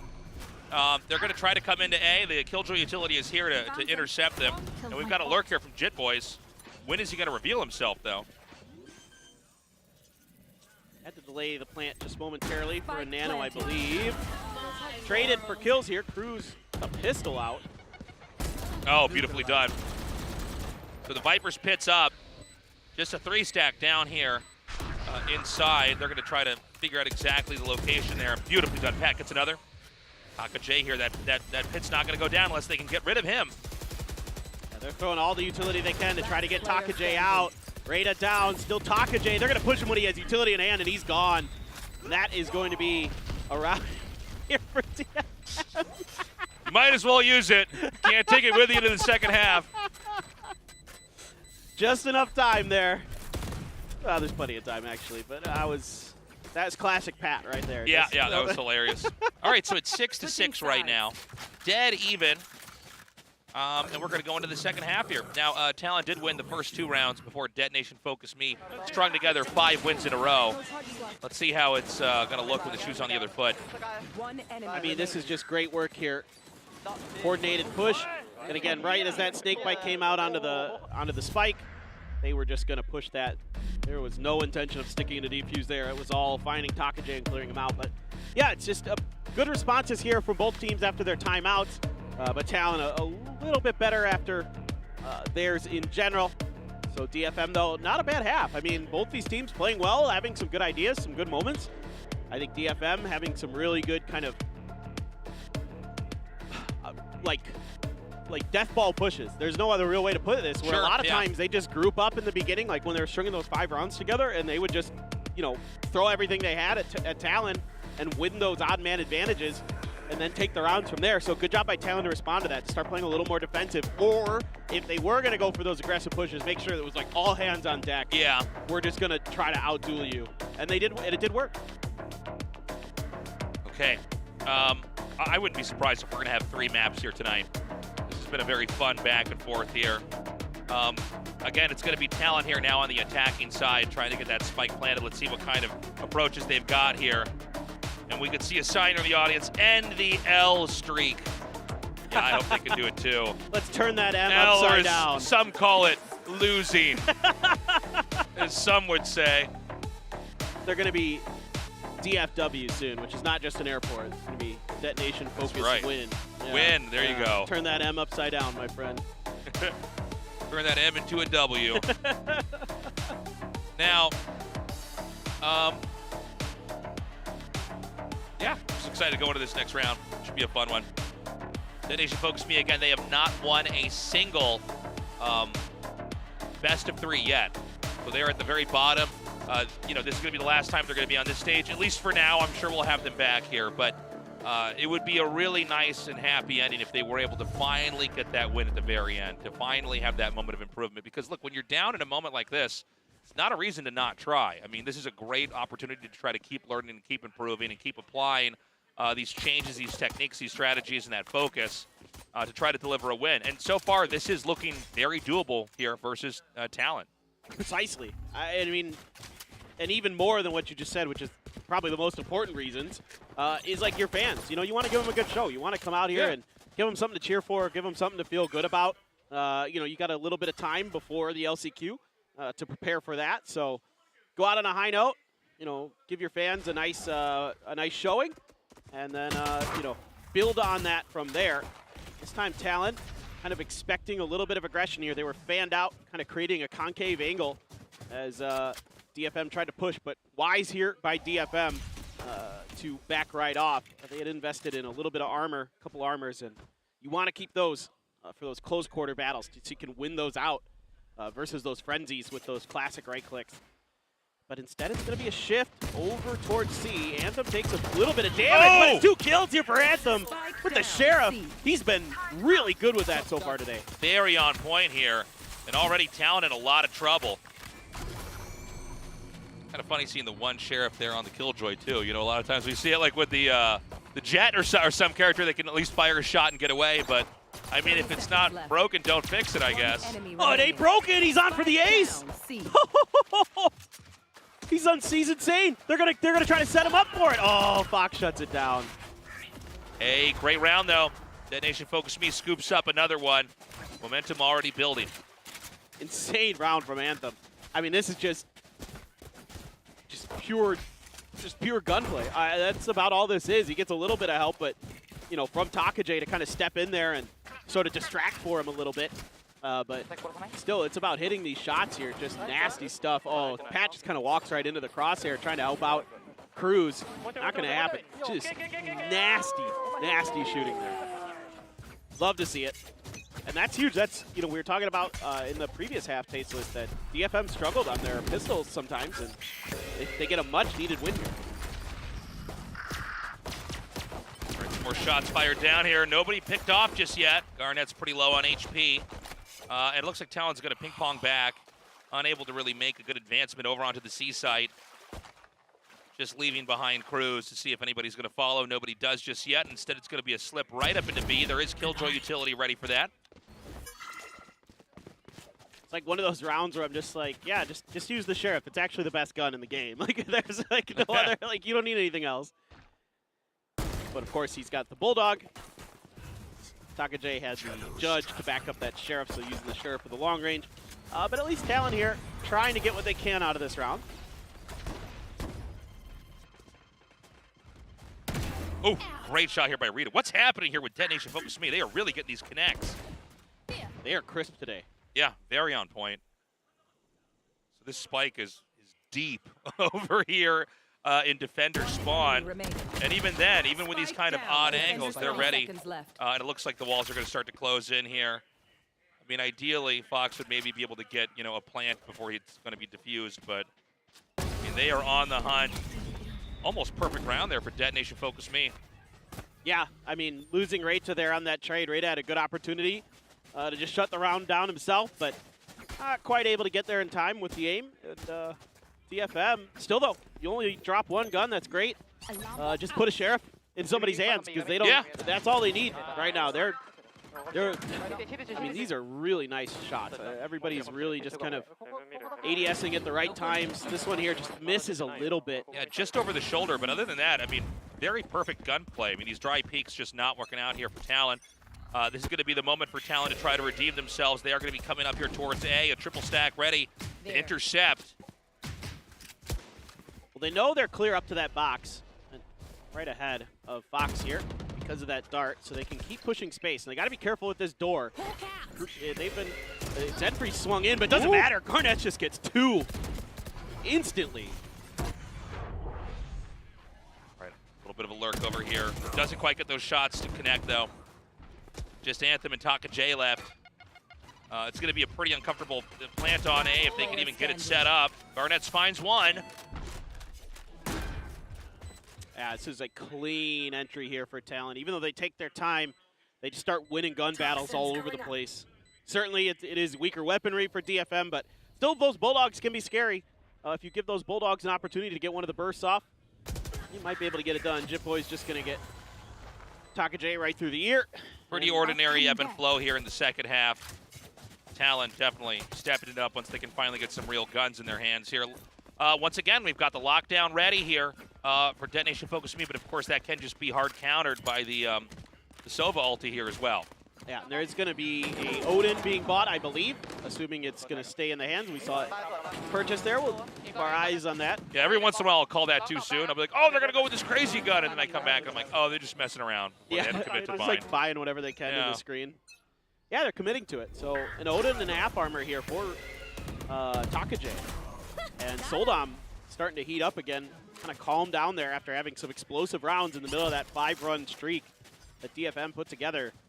Had been a little bit quiet, but another big first blood, because that's going to send the forces of Talon the other way. An immediate lockdown in response here from Anthem. Is Talon going to be able to clear it? Yes, they can. They use the utility from the other side of the wall. They're able to get it dealt with. Not ready yet. Okay, they're going to be coming up now. Nice spike plant over here. Up at C, Detonation Focus Me, very methodical as they're going to move through. They've got 2 up top, 3 on the bottom. We've got the Sova drone coming out here. That's going to confirm it's going to be a bottom-heavy push. Detonation Focus Me known for sometimes being a little bit slow. This is a moment they're going to be a little bit limited in what they can do. Keep in mind that, oh, hold on. Gets inside. Still a trade out. There's just not a lot of time on this clock. Can they force them in? Oh, Soldom, though, gets 2 big kills. Is it going to be enough? Garnett's still alive? 1v1? Oh, you can't do it now. Yeah, that's not enough time. That's going to be that. Big detonation there. 8-8 here, Talon. Tying it up with Detonation Focus Me. We might be going to overtime, Paper Thin. We might. This is really close. I mean, I am just tickled. Both teams really giving it their all here today. Really trying to get the win across the board. And Soldom there almost coming through with a huge round. 14-9 on the scoreboard. I'm a little surprised Talon opted to push out, but Jipboys with 3 is a huge part of why Talon's able to win this. Soldom responds in kind with 3 of his own, but it was so close there. If Soldom somehow catches the head of Garnett's in that spray, oh, they're going to push out. Oh my God, Garnett's how? He's fully flashed. Insane moment there. Are they going to try to commit down? There is a raid over here. Ready with that Sheriff. No, they're going to try to go ahead and pull through to the other side here. Over on to A. Taka J ready. I need to see that again. If there was a second flash that came in and hit It was Garnett's wild. after, like when we cut back to Garnett's screen, like the flash was still ticking down. I was like, oh my God, how did he do that? Replay, please. Beautifully done. They have about 50 seconds left here. It looks like they're going to actually try to just slide up into B. B's going to be a great location for them to try to take completely empty. Dead Nation focused me a little bit too slow on that surround. And so this is going to be an extremely tough retake, but Rita starts it. Placing swarm grenade. Able to upgrade his gun. Now he's got an opportunity here. Chip Boys, not good enough for the second. One enemy remaining. Done. Just Rita left over. Like Talon probably going to be taking this. An impossible situation here.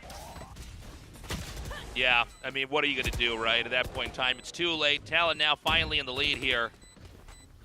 With a very good B-side plant. Definitely getting the right read that, you know, it's not going to work out at A.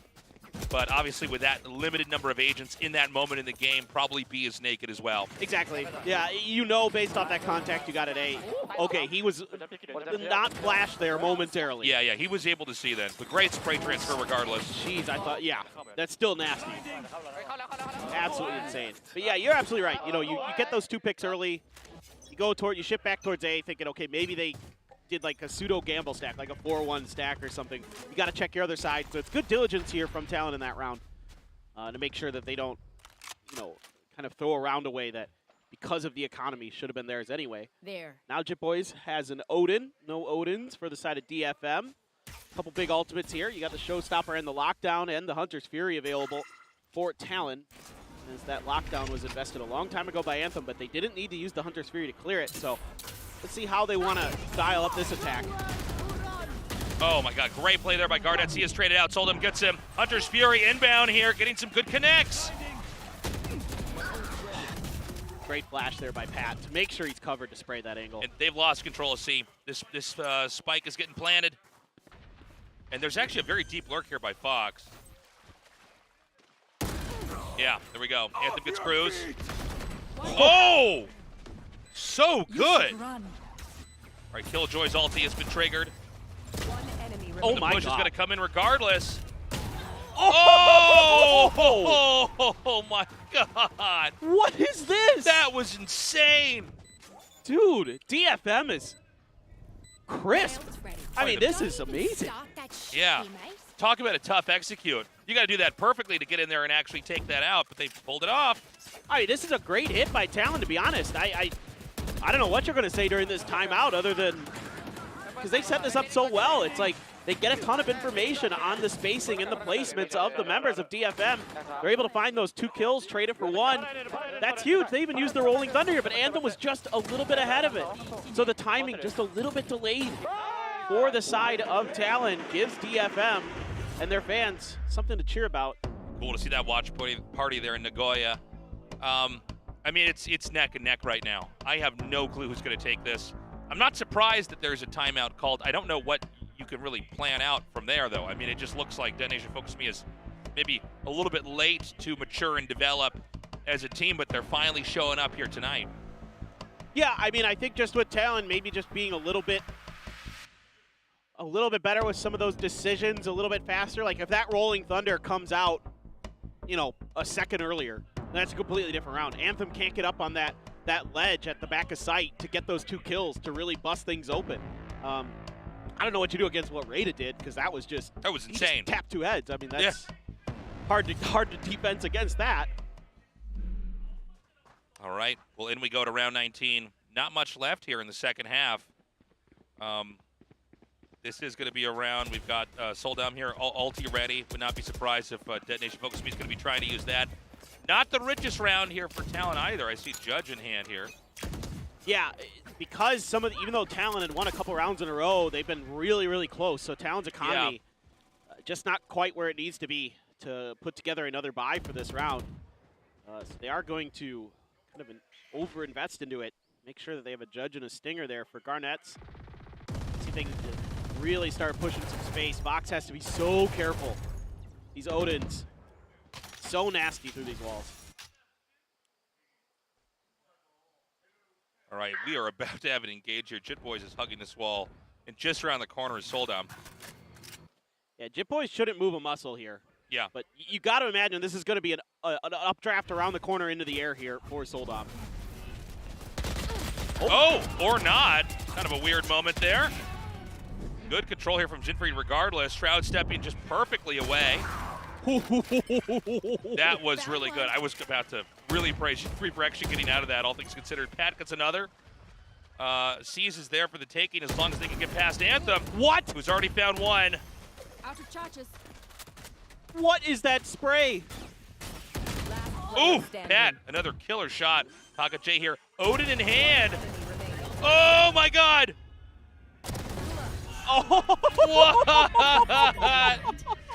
What is going on? It's so crazy. Like, so there's probably like a second delay before this shows up on our screen or something.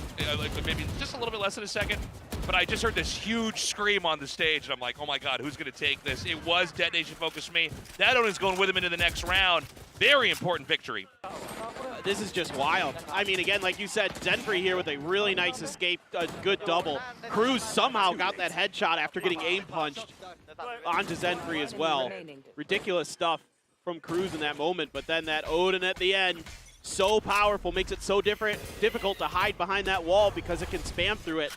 And that gives DFM a little bit of an edge there to allow Takajay to be prepared for that push around the corner. Really nice utilization of the gun. Soldam with the op.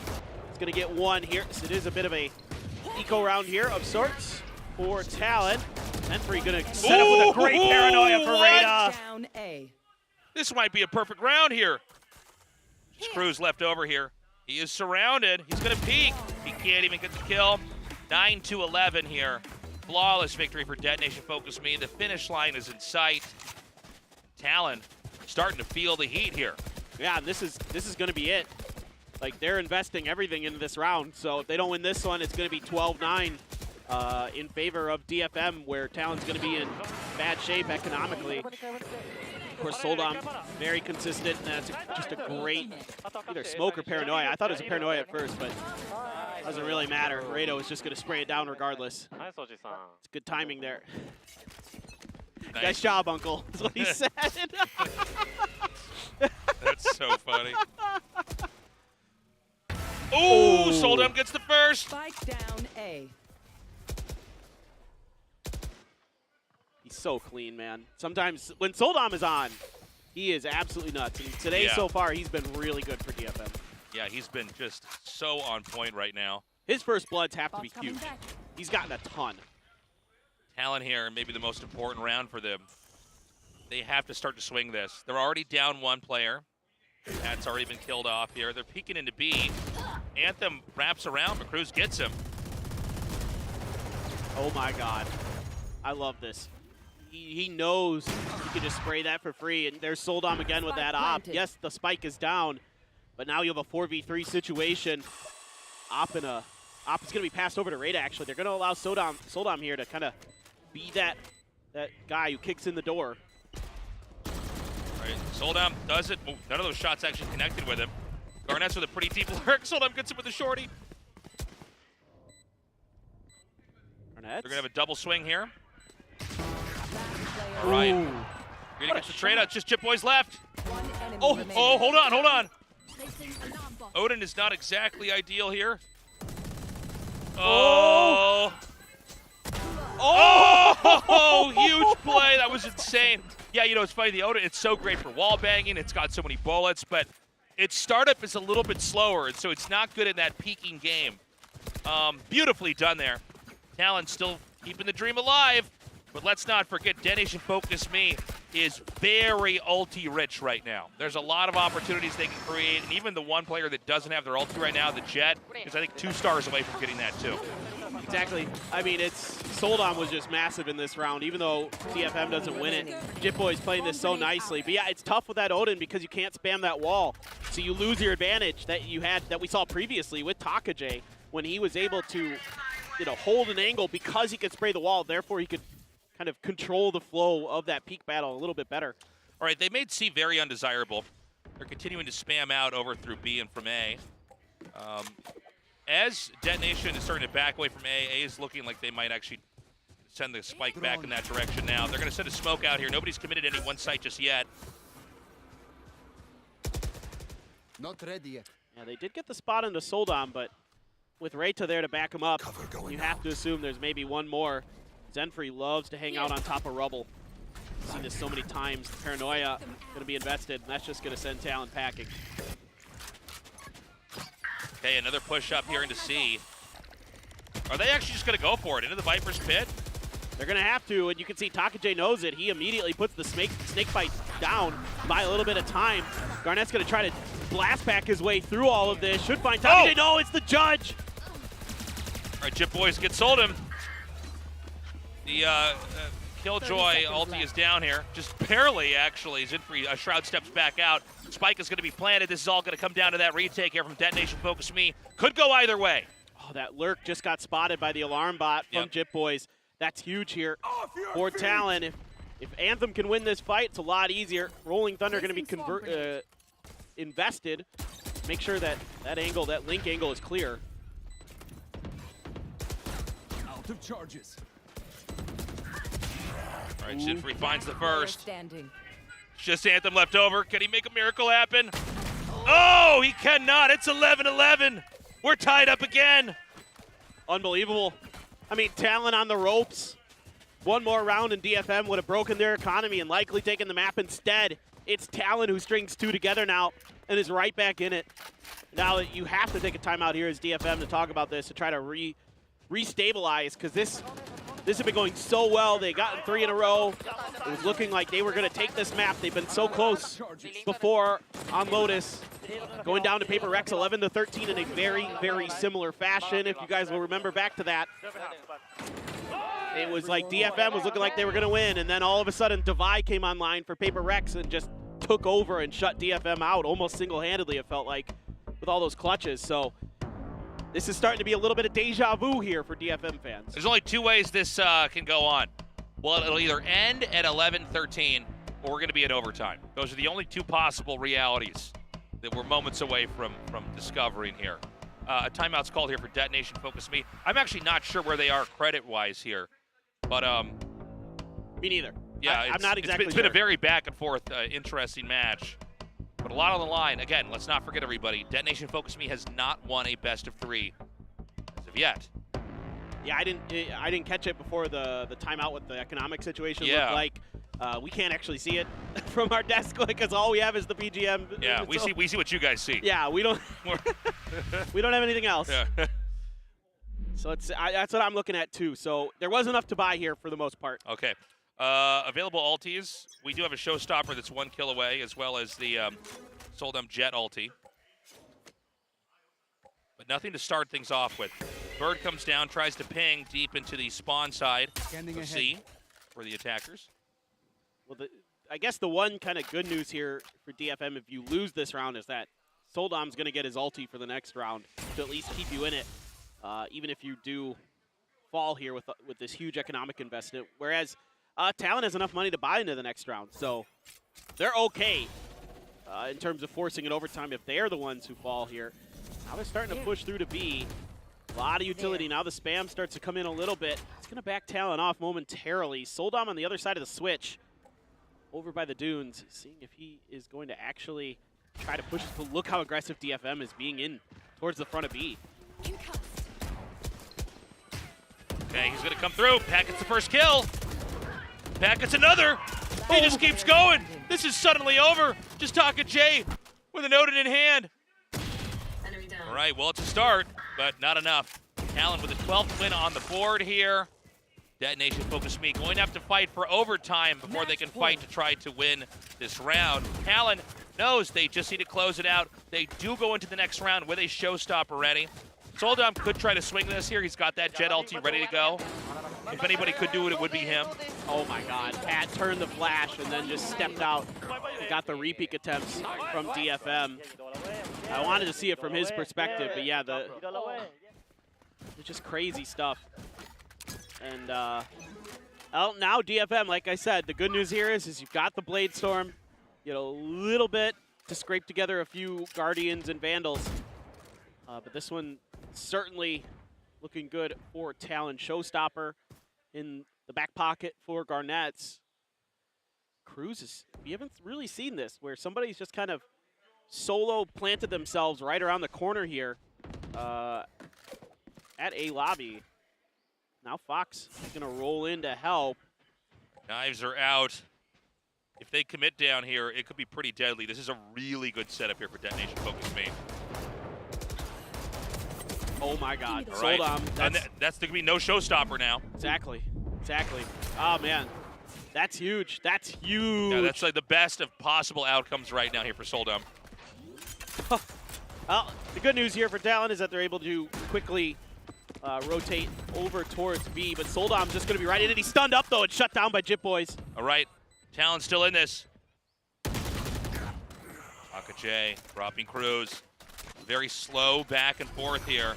The spike is taken away. Detonation Focus Me knows they need to get in there and get that thing defused. Jit Boys gets Taka J. Great flash from Pat to set up Jip Boys there. Recon Bolt gonna get destroyed. It's just buying a little bit of time, and here comes that Rolling Thunder. Pat gets another. It's just gonna be Rita left over, and that's gonna be it. 13-11 is how game one ends. Talon getting that 1-0 lead in this best of 3. Woo! That was a close one. Oh my. I mean, you can tell both these teams want this so bad. You know, DFM, like we've been saying, doesn't want to be that team that has that record of not getting a win in the inaugural season of VCT Pacific. But Talon, they just want to have some confidence. They want to come through, show that they're the better team, show that they're a threat at LCQ. And a great performance by both sides. Some great adjustments, some really good gunplay, especially from DFM, you know, throughout this entire map. But at the end, Pat started to come online here for Talon and just started mowing people down.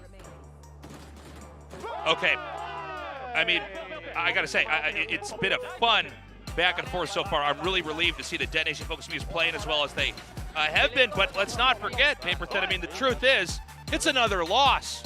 Yeah. It's still 0-1 as far as Detonation Focus Me is concerned. They almost tasted victory back there and could have at least started maybe their first best of 3 win, but of course, it's not over yet. We're going to be going into game 2 in a little bit. We're going to see what they can possibly do to try to recover.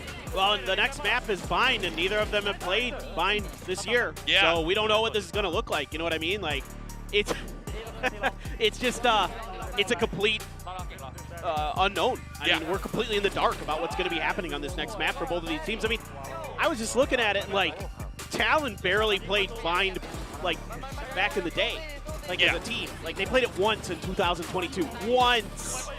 All of 2022. And, of course, there's a different, you know, look to the team, but... Right. I mean, we just don't have a lot of data to work with here. All that we can say is so far it has been delightfully close. And, look, it's a 1-0, but I think this could very well be a 1-1 coming up here. All Detonation Focus Me had to do was maybe win one more dry peak. And we would be telling a very different story, singing a very different tune. Neither of these teams, you know, have the hopes to go to Tokyo right now, but, you know, a win is always a win, right? Exactly. And it would be great for Detonation Focus Me to end this on a high note. Talon looks extremely strong. They were late bloomers here compared to a lot of these other teams, especially teams like Team Secret, but right now, you know, it's still been a very close and exciting match. Yeah, and this is what you want to see from these two teams here at the end, giving it their best effort, putting on a good show for us and the fans. That's all you can ask for at this point. You know, you don't want to see them coming out and just kind of, you know, just being limp wrist and not really kind of putting in their best effort. And so for everybody here, I hope you guys enjoyed that, because we certainly did. It was a very fun match.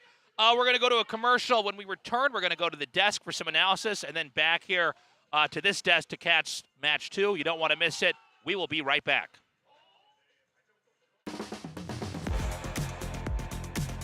That's a great paranoia, though. Push from. Should get flanked out. Yeah, Anthem's going to be waiting around the corner. See if they can get Jit Boys. Yeah, Pat trying to scoot around this, essentially outside this wall. So a paranoia and a back up top to try to push this angle. This is so good. I don't know if it's going to connect. Thanks for Talon. Toss them around. And is he over here, right at attacker's spot? He's going to hold it. Garnets does manage to get Rita take it out. They're just going to try pushing. Huge exchanges. Oh, Pat. Oh, can't get the follow-up. Oh! No, enough utility or space. Got it, I believe. Oh, Towards C, Anthem takes a little bit of damage. but you slip right up into B. There is Killjoy. Oh, right in defender spawn. They are on the force them in. Oh, it's not enough time. And so this is going to be an extremely. Oh the my push God. is going to come in regardless. Oh, or not. Kind of a weird moment there.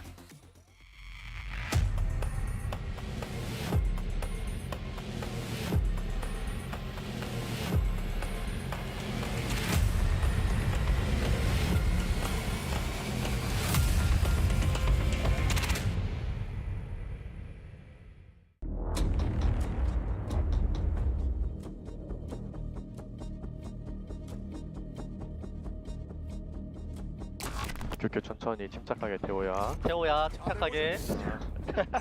ตอนจังหวะแรกอะผมไม่ได้เปิด ไวเปอร์วอลบี ไปก็กูก่อนทะเลาะ เอมี่นะ โอเค 안 보이. มาดันฝั่งนู้นมาดัน 왜 화내면 왜 화내야? ผมเดิน 얘네 배부러 할래. ใช้ติดละ 레인 채울 수 있어 사이트? 언더 칼 줘. กูคันหลอกแม่งเลยลูกนึง มันมีปะ 야 언더 있다. 언더 있어. B 밑에 보자. B 밑에 보자. 이거 테이블. B 밑에 보자 그럼. เดี๋ยวผมเนตอาร์เคดนะ เออ พร้อมปะ แง้มเลยแง้มเลยแง้มเลยแง้ม ลอง เลย มันโหดสลิงมานะพี่ ไวเปอร์อยู่นั่นไวเปอร์อยู่นั่น 야 언더 삐골띠 삐골띠. 오케이 피 갈게. 이거 가까이라 가까이. วันเอาวันเขาว่าเดี๋ยว 오 칸 해줘. ทำคอร์ดิเซอร์ 사이트 왔고. CT หมดเลย CT หมดเลย ทีมาเลย โอเค1번 여기 장벌 장벌. 방금 กูเมียตีอ่ะ ผมปอดออกทาวเวอ มัน ร์ ออกมาได้นะมันออกมาแล้ว ผมเล่นทาวเวอร์ให้ผมเล่นทาวเวอร์ให้ 한번 빨리 누를래? 타워 들어가 볼래? 섞어줄게. 박아. เนตเดี๋ยว 빙밤 빙밤. เป็นตัว 그래. 할게. ทาวเวอร์ตัว Enemy remaining. 나오는. 내 밤 비. 빙밤이요. 메인 뿌리면. 타워. 타워에 메인 되고. ยังไม่ครึ่งเลย มันเซฟมัน ไม่เตะตัว 와이. เฮ้ย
Alrighty, here we are back at the desk after our first map of our first series on the last day of Super Week. And it's going to be Talon walking away with the win, 13-11. But this was not an easily won map for them. No, if I'm putting up definitely a hell of a fight. Yeah, I mean, they even got, more first kills on the side of DFM. They were definitely fighting to try to take the win.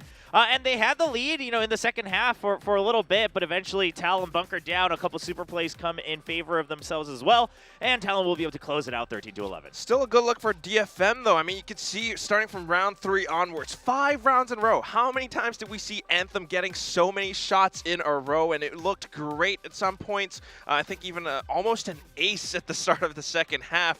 But like you said, Will, when it comes down to it, Talon really bunkered down. They really figured out how to adapt to DFM, and they managed to win out on the attacking side. Yeah, maybe it's going to start tipping the balance back in the opposite direction. We have had some fairly defender-sided maps of Lotus here in Pacific, but maybe attack will just go ahead and overtake at the end of the day. Holy cow, Soldown. 9 first kills out of the 14. I mean, he was feasting this time. Yeah, I believe he goes 9-5 on this one. Soldam putting up a big performance, and we did see there on that graphic, as you say, 14 first kills. So a lot of the time, the majority of the time, it was DFM who were drawing first blood round over round, but Talon in the end were able to have some nice 4v5, even 3v5 conversions at some points. It felt like just turning things around on its head. So it was a good performance from them. Probably maybe a little bit tougher than they thought, but like you said, a good showing from DFM, but unfortunately not that map win on their map pick. So a little bit rough, but we'll go ahead and rewind a little bit in case you're just tuning in or if you forgot what happened. So we'll go ahead and kick things off with round number 4. I know you wanted to look back on this one, William. Yeah, I want to take a look at why DFM looked so much better than they did in the previous week. So we're taking a look at round 4. Now, look at the setup here from DFM as they're coming in. We're taking a look at Pat's view because I want you to focus on how he gets challenged here. Dodges the flash, and then the Trailblazer is going to come out around the corner, and he's trying to break that. As soon as he breaks it, a double swing, but they make sure they don't pile on top of each other. It's fundamentals like that. But after all those trades, look at the minimap. This is still the same round. You already had your Killjoy on the side of DFM with Anthem lurking on C. Because they know they have the numbers advantage, they first of all want a group, so it's a 3v2, and during that time, Killjoy says, well, I'll go in and check, because if at least one person's here, that means you guys have a 2v1 over on A site. He's able to go in, he even gets the kill onto Jitboys. Site is pretty much free, and then he sets up the turret and exits as well. I mean, this is him playing so safe to ensure, to guarantee that they can get the win. They even have their insurance plan set up to go through the door, because guess what? They actually had a lot of time left in that round. That just tells me that that round was planned out from the beginning on how they wanted to play out, and that's what we talked about on the pre-show of what we want to see in the evolution of DFM. I do think like that little exchange between Pat and DFM's players, that was really smart as well, because that's like kind of on the fly thinking. Anthem as the IGL, this was great, and it's very fun to watch from DFM. I mean, we did mention him after featuring our Q players. Anthem, of course, somebody that has performed on this map, has shown us aces. I think the first ace that we had in Pacific might have been his, actually, while he was playing that Sky, and he still was able to put up very respectable figures for himself on that Killjoy that he is now, somewhat recently undertaken for himself. But now moving on, I know you want to highlight in round 8, nice little moment coming through here, maybe some lockdowns. Yeah, a little bit. I mean, DFM, they get a little bit spicy at times. They bring out Judges and Odins. This one was a little bit more default. You had the Viper's Pit, but the lockdown allows for Jitboys and Cruz to take a lot of space on the site itself. And just seeing how Zenfree would try to spray back at them a little bit, Cruz managed to figure out and locate his position. And then just look at how these two position themselves together. First of all, sticking the spike to halfway, and then playing off of each other like that. Cruz stepping to the sides, knowing that the pressure would be on Takajay to actually push in, destroy Jitboys, and Cruz just finding that position to take him down. It's a great trade. It's smart calling. It's the way that they coordinate themselves, and I love that from Talon. But that was well before they got themselves out of hot water. Because as we saw, things very close at the half. The FM, they switch over, and they continue to make this neck and neck, not allowing Talon to really break away from them pretty much at any point. Yeah. So rough for them the entire way through. They had to fight tooth and nail for this on both sides. But as we got later on in round 22, well, let's just take a look at it. Another one of those. You have the Viper's Pit. It's DFM style, and they think, we've got this. Everything's on paper looks great. We should be safe. Guess what? Talon does not play by your books. They don't play safe. You just have Garnets blast packing into the site. There was a judge, but still, this gave the rest of the Talon players a bit more space to play with, that they managed to push in the site along with the lockdown, and then Pat comes in and just makes this site his home. Yeah, I mean, already started off with a singular kill at the beginning. With Jitboys finding the other one, and then he just goes on to kind of maul them. Yeah. And it felt like this was the moment that things were becoming undone. DFM won away from having that overtime, but once Talon had tied it up, they just couldn't do more here, William. Yeah, absolutely, and I like that we pointed out Pat really turning on the switch, because up to this point, he was still playing just fine, right? Him and Jitboys were on the leaderboard 1-2 position on the side of Talon, but Pat decides, okay, well, we really want to tie this up, get to match point first, and he just closes out with a 4K, even utilizing the shorty. Again, just understanding his position against his teammates, where the enemies are, and knowing what utility and what advantages he has on those angles in Waterfall. Really great play from Pat. Yeah, still this incredibly sharp player. He's got great game sense, knows how to position himself like you mentioned, Will.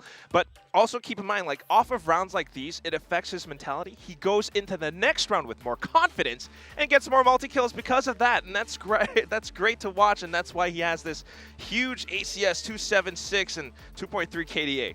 We love this guy. A very solid performance here from Pat, who, I think is going to be a little bit more hunkered down when it comes down to playing Breach. We haven't seen him flexing around nearly as much as of late. Did get a view of him on Jet, of course, in their last series. But it felt like from before, compared to before, I should say, there's a lot less questions around Pat flipping picks now. Yes. He's finally found his footing. He can wear many hats. Yeah, and I think it just goes to show, again, if you could just give him some time to get used to what he's supposed to do in terms of both the agent itself and the position on the team, he can really grow into his own. And Breach, I mean, Initiators just in general, but Breach especially, is a good agent for him because, first of all, you're setting up, you have a good understanding of the map and your team and whatnot. But then if you are left to your own devices, you still have tools to have these advantageous duels, right? You've got the fault line, you've got these flashes to set up different angles. So I think he's really just growing into his own as a Breach player. I mean, he's someone who can definitely make use of those flashes. He can win out in 1v1s, especially in clutch situations, but also learning how to support your teammates' play off of them, right? I think that's a really important thing. But like you guys mentioned, you know, he can wear multiple hats. I still think there's a chance that Pat can go back to a duelist depending on which map Talon picks. And what about the Gecko, though? Okay. Can he go back to the Gecko? How many hats are we going to have him wear? I mean, I prefer Fox. this is something that could come up depending on what they want to do and what they do have prepared for Bind. Exactly. As we get ready to go into Talon's map pick. We've seen T1 have decent success, you know, 2-1 overall on their Bind picks. At the moment, obviously dropping one to DRX just yesterday, but still running that Gecko and still putting on a very competitive series versus DRX. Does Talon decide to opt into their team comp, something that they have seen work on this stage for the few times that we have gotten Bind? Do they just go ahead and full-blown adopt it? I mean, listen, I think the Gecko comp on Bind shown from T1 and the style they showed is still good despite the loss from DRX. And while it did show the weaknesses of that composition, I don't think it showed a way where you could completely just break it apart. I think DRX just kind of had this, you know, one step forward. Now, on the side of Talon, though, you got to imagine, okay, well, probably Garnet's playing the Raze unless we see some swaps in terms of both maybe Sushi Boys coming back in and a couple role swaps. I actually think maybe you just play the Breach as well, right? We've seen some Breach comps coming out on Bind in the past, and if the Breach comp comes out, why not just put in the Yoru as well for Fox? I mean, we've seen that from Paper X, and quite frankly, I'm a big believer of Breach Yoru combos if you can get the timing down right. They say you're a big believer in that. How are you cooking. feeling as far as being a believer still in DFM to be able to turn this one around? Well, I was feeling at about 99% right before round 22 of the first map, but after round 22, I would say I'm sitting at around 80%. Okay. 80%. Still relatively high. Yeah. It's still he's on something. Will is cooking today, and I'm very, very concerned for him. I'm also concerned for DFM, let's be honest, because this is Talon's map pick. No, excuse me. This is DFM's map pick. I don't know what they have cooked up, and seeing how they used to play in the past and still being that safe on Lotus, this could be one of those where you can really time yourself out depending on how slow you go with it. Oh, so looking at comps. Yeah, so we're looking at the Harbor Viper continuing with the Sky, which a lot of teams are starting to really just use on almost every map in the current meta. But no Gecko on either side, so it's really just the Skies pushing out from each other's walls and smokes. And then the big difference is, of course, the Sage and the Cypher. So I think it's just going to play out, you know, very closely to what we're used to on things like, you know, the old Icebox and the current Pearl in terms of the overall strategy. All right, well, Soldum on the Raze. The highlight plays that we've been getting from him as of late have widely been on that Jet. Yes. Now, a different pick coming through, a different map. As you were mentioning, this is DFM's pick. Misspoke earlier, but this is, in fact, their selection, so they are going to be feeling confident going into this. The question is it going to be enough to turn this around and try to set the stage for a reverse sweep? We're going to find out as we throw it over to the casters. It's back to you guys, Tasteless and Paper Thin. Excellent work as always, guys. We're ready now to go into map number 2. This is on Bind. We don't have like a ton of information on these teams on Bind. We don't really know what to expect. We do know that it's already been an extremely close and epic fight here like we had on map 1. Maybe we have another one like that here on map 2. I think so. I mean, with the way that both teams are playing right now, it seems pretty even in terms of their overall power levels here today. So that's good news, and this is, you know, DFM leaning into Bind, so you have to feel like they've got a good chance to potentially push us to a map 3. Will we get there? I don't know. I'm pretty curious to see Soldom's Raze. He has not played it in a while, so pretty excited to see what he's got cooked up for DFM on this map. And also, you know, slight differences in the comp with the Cypher and the Sage here. Sort of a really interesting pick with the Cypher in my book. You got to be careful with those trap wires because, you know, if you're the Raze, right, you're trying to blast pack through stuff, but if you hit those trip wires, like, then you get stuck up. But I'm curious about the camera. Like, there's going to be so much smoke spam on the screens because of the Harbor and the Vipers. Yeah. Like, it's going to be, like, I'm kind of curious to see how they're going to kind of work around that. You'll see a lot of teams like throw the camera up like right above like the B main door, like right outside of the garden. So just like look down, and then you just tag someone on the way in so you can kind of see them through the smokes.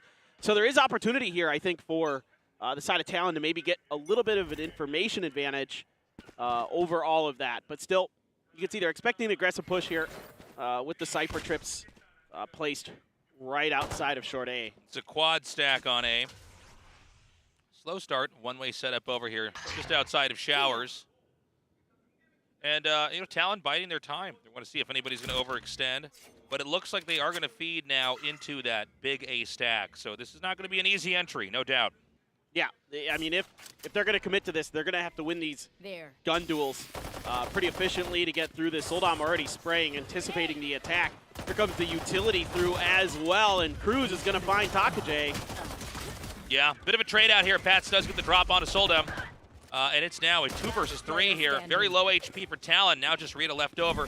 They're going to grab that spike and just scramble right through B, through Hookah, and get that set up. And, I mean, it's not impossible. Oh, boy, this is a great lurk here. Yeah, that was a masterclass on Bide on pistol round. I love that. They know that that teleporter is so audible, but they leave one player behind, right? So that, you know, you feel safe maybe trying to go back the long way, but that lurk was excellent. Yeah, really nicely done here by Fox. This is a good setup here for Talon. You know, Cruz coming in there, finding that opening space, and then the pressure's on for DFM because they weren't able to really slow up the attack coming out of short A there. And all of a sudden, things just kind of start to crumble because they have to start dry peeking through smokes. And, you know, when you walk through that smoke, the angle you have to look for is large. It is a very wide angle that you're going to be dealing with. So I'm going to use that camera to check through. DFM going to use this opportunity from their wall to grab a orb, at least get some value out of this round. And Fox just taking his time to pull ground. So Talon being very diligent here at the beginning, just making sure that if there is any push out, they're going to be ready for it. But I like this from DFM here, getting a little bit, you know, aggressive off this kind of time that's been given by Talon. Now Zenfree just not interested in trying to take a fight at that angle. Can't blame him with just a classic.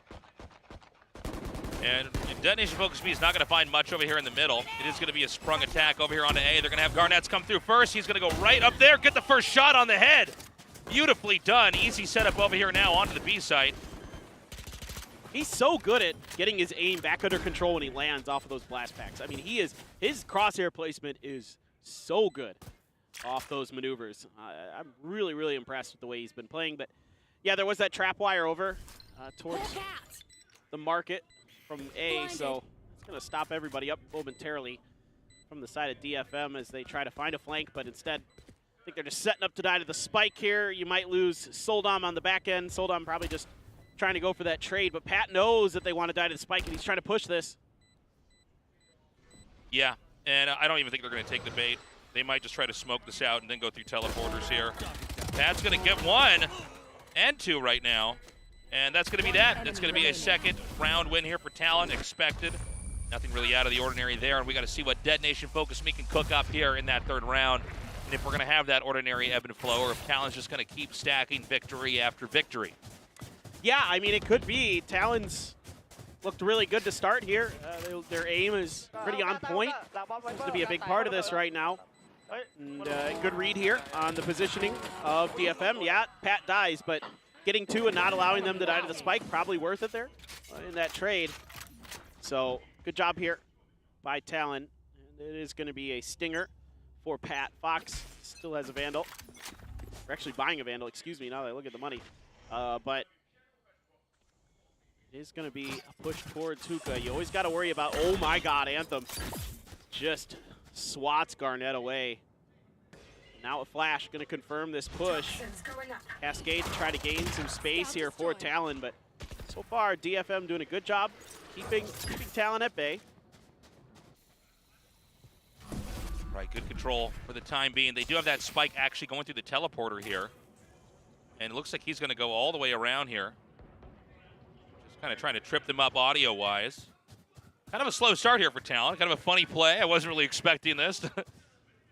Yeah, it felt like they might just, you know, sometimes teams, when they're having a good first 2 rounds, you know, on this bonus round, you just say, well, let's just see if we can, you know, overstack an angle, see if we can overstack a site and get it through. But 3 members of DFM are here.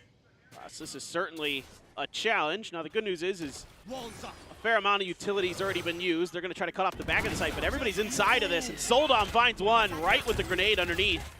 JitBoys does manage to take Soldom out. Foxy is going to be able to infiltrate here, but now it's just Pat and JitBoys left over. Are they going to be able to get the spike planted? Gets another.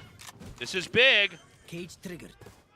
Oh, the Cypher cage here makes it so difficult for DFM to figure out what's going on the inside of this site. And they are trying to cut him down, and they do. Pat with 2. That is insane. Okay, so things are getting very scary right now for Detonation Focus Me. The fact that they were able to force their way into the B site, get control of it, and then just win with better gunplay is huge. It's massive, Tasteless. You're absolutely right. This is, I mean, just ridiculous. A great opener here from Anthem. Soldom, and then it looks like this round is good to go, but JitBoys gets in there. This Reckoning, of course, helping you know, kind of make sure that the members of DFM have to be active, have to be mobile, so they can't just hold angles and lock themselves down in place. And I really like the investment there from Talon and from Pat. And he's already got 3 charges back into that Reckoning. I mean, that is just absolutely insane stuff from him. He is really popping off here today. Okay, a very slow round 4. They're going to take their time. They're going to farm out those orbs best they can. And, you know, Detonation Focus Me, the best they can hope for is some good Marshall shots, some good Sheriff shots. We've seen plays like this before. They can start to get 1 or 2 picks, farm out the guns, and try to concoct a plan from there. Yeah, they've been really good today with especially the Sheriffs, but it's an immediate teleport with the Seekers on the outside of it to clear what's going on the site. And, I mean, this is free. DFM gamble stacked over towards the B side. They do like to gamble stack quite a bit, and a lot of times that coin does not land on the side they bet on. And so, I mean, good luck to Detonation Focus Me, but this looks pretty impossible. It is. It certainly is going to be difficult. Garnett's tucked in right around this corner. There's a crossfire to set him up, and yeah, it's a 2-for-1. Talon looking pretty sharp. Pat just so on top of everything here. Ooh. Soldom gets 2. 2 versus 2. Hold on a second. One enemy remaining. Well, I say that, but Fox is so good. Beautiful round there. I got to say, even though it's obviously another loss there for Detonation Focus Me, they did take out 3 agents. So, you know, they're going to have to buy back those Vandals coming into the next round. Pat's got his Reckoning again. He's just, he's so good right now. I mean, great shots from Soldom as usual, but it's still just not enough to really push him over the line. You do have the showstopper here now for Soldom. Just ADSing and then finding the 3rd. Able to find the head there of Rada. Ooh. That's crazy. That's how that went down.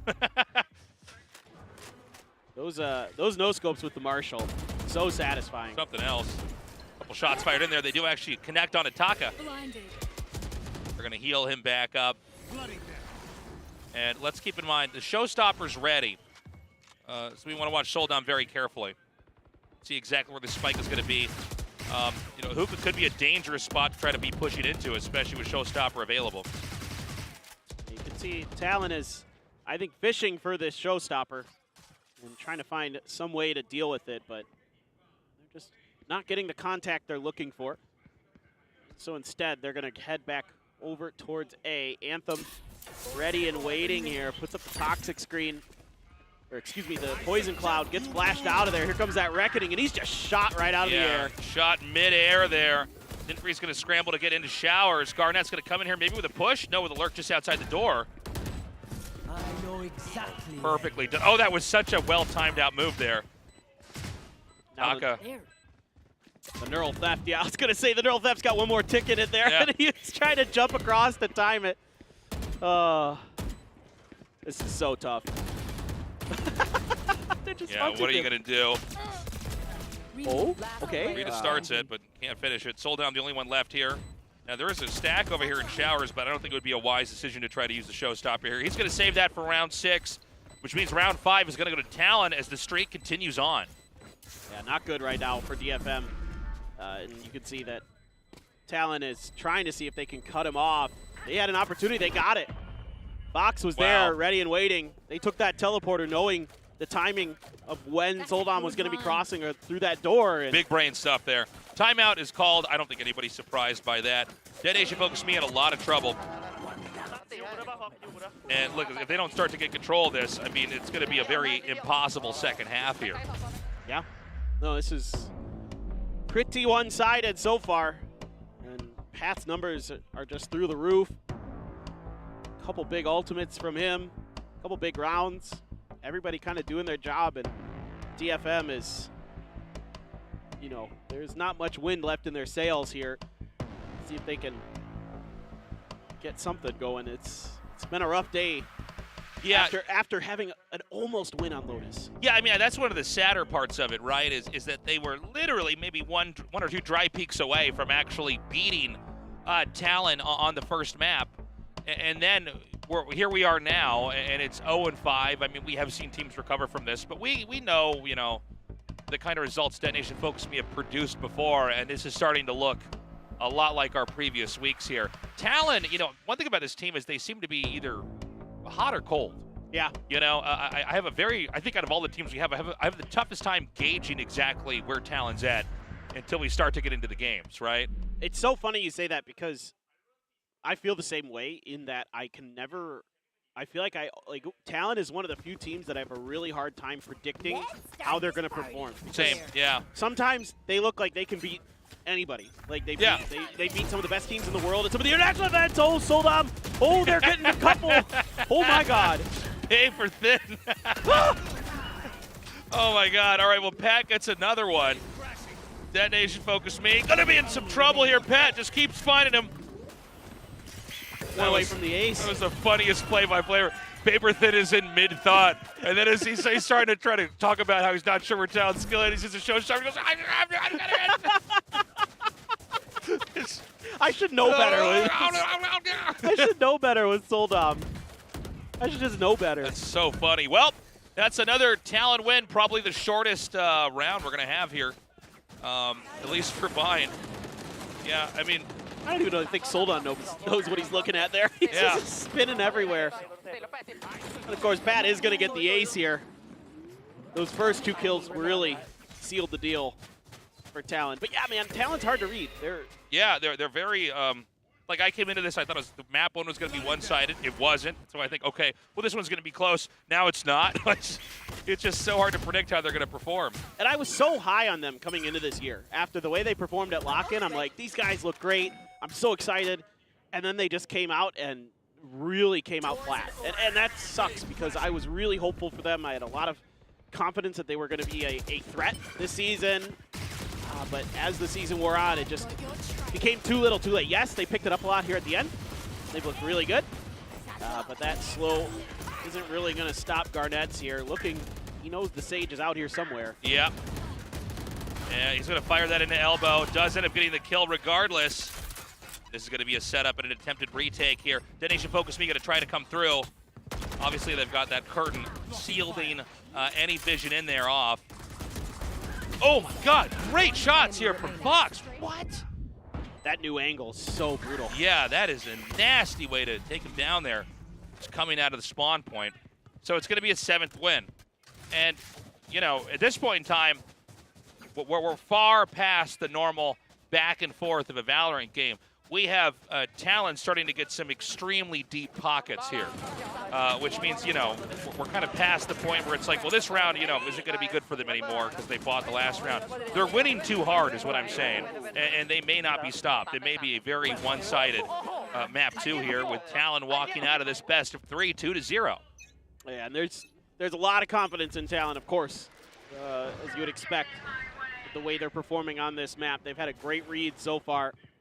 And even though there's the high tide put up in front here, just Soldam hoping that somebody might try to peek through while he's on top of there, but nobody does. So he's going to rotate over. Contact not really coming through. A Cascade now from Takajay, and he's traded. So now Cruz just going to push right in towards Lamps. And it's going to be Rada taking up that angle there over in that corner, but it's a full rotate. Teleporters for Talon. Okay, B is going to be where they want to come in. I don't know if this is a desirable spot to try to come into. And they're going to wait. 50 seconds left here on the clock. I have a very good setup for Detonation Focus Me to intercept this. They're going to send the bird in there. They're going to ping all of them and know exactly what's going on. The question now is, does Talon try to go somewhere else? They're trying to fake it with Cruz over on A. There was a Hawk sent over to try to set him up. And now they're going to confirm at least 3. They saw pretty much everybody in hookah, and yeah, Talon just like, nope, nope, that's not what we want to do. With Cruz taking so much space, Reytas has a no. All right, Cruz is in here. Can he find Reyta just in shower? Reyta has that res. You don't want to lose him. Oh, my God. Yeah, very good lurk. Are they going to be able to interrupt the spike? Doesn't look quite like it. Spike planted. It's going to be tough. They can do this. Detonation Focus, we can absolutely pull this off. Oh, but Jit Boys is so on top of it. Oh, no, if they lose this, it's going to be so bad, paper thin. This should have been their round. They played this so well. And now that res is gone. Jit Boys can watch this with the camera. He can see everything that's coming. Sure, it gets blind, but oh, but he's gonna get taken down. So okay, a 1v2 now for Fox. All right, there's not a lot of time left on this clock here. He's gonna get to half. He's gonna hold it. Gets one. Oh, not enough. And so there is enough time to get that spike diffused, but barely, man. How much time left? About 2.5 seconds. 2 seconds and a quarter. Yep. Crazy win, a much needed one, but again, I feel like that one especially sort of exemplifies exactly the kind of situation that Detonation Focus Me is in. Yeah, they should have won that, but like they barely pull it off. Barely. By the skin of their teeth. And it's Jit Boys here with some huge kills. Able to really, Anthem just at the end there with that last bullet. And if that didn't get held to half at least, that could have been another round for Talon, dude. It's good to see DFM coming through here, coming alive, but it's going to take a lot more than that to make this a respectable half. All right, well, round 9, we've got a very big push coming up over towards B long. We've got a good stack set up here to try to take this, and they're going to actually counter push. Oh! And it works! Beautifully done! Oh, the flash in there puts them all behind the toxic screen, and he knows that's the only place they can be. But Cruz able to find one. Going to use that snake bite. Oh my God, he almost got 3. Just boys left over here. That spike, all they got to do is guard it. Not exactly a great agent to try to crack this position open either. Now, he could grab it and go to teleporter, but they're ready at teleporter too. Yeah, DFM shouldn't really be budging too much off of any of this. They just need to wait to see where Jit Boys is going to go. Because like you're talking about, there's not a lot that Jit Boys can do here. He's got a couple smokes, but... Now, if he gets his first pick in here, I mean, he can get the spike set up. It's not impossible. Has to take his time. But Soldom's actually moving away now. Now they're rotating over. They know that this is very likely to be B. Now 20 seconds. He's got to commit. All right, perfectly done. Second win here for Detonation Focus Me, much needed. They're starting to accumulate those round wins they need.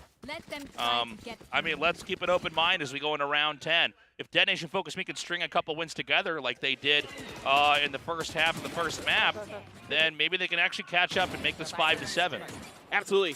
This is a great play here by DFM. The way that they counter this push out from the side of Talon. You know, Talon's using smokes to cover themselves, trying to grab the orb, and then a flash comes in off of the orb ping sound.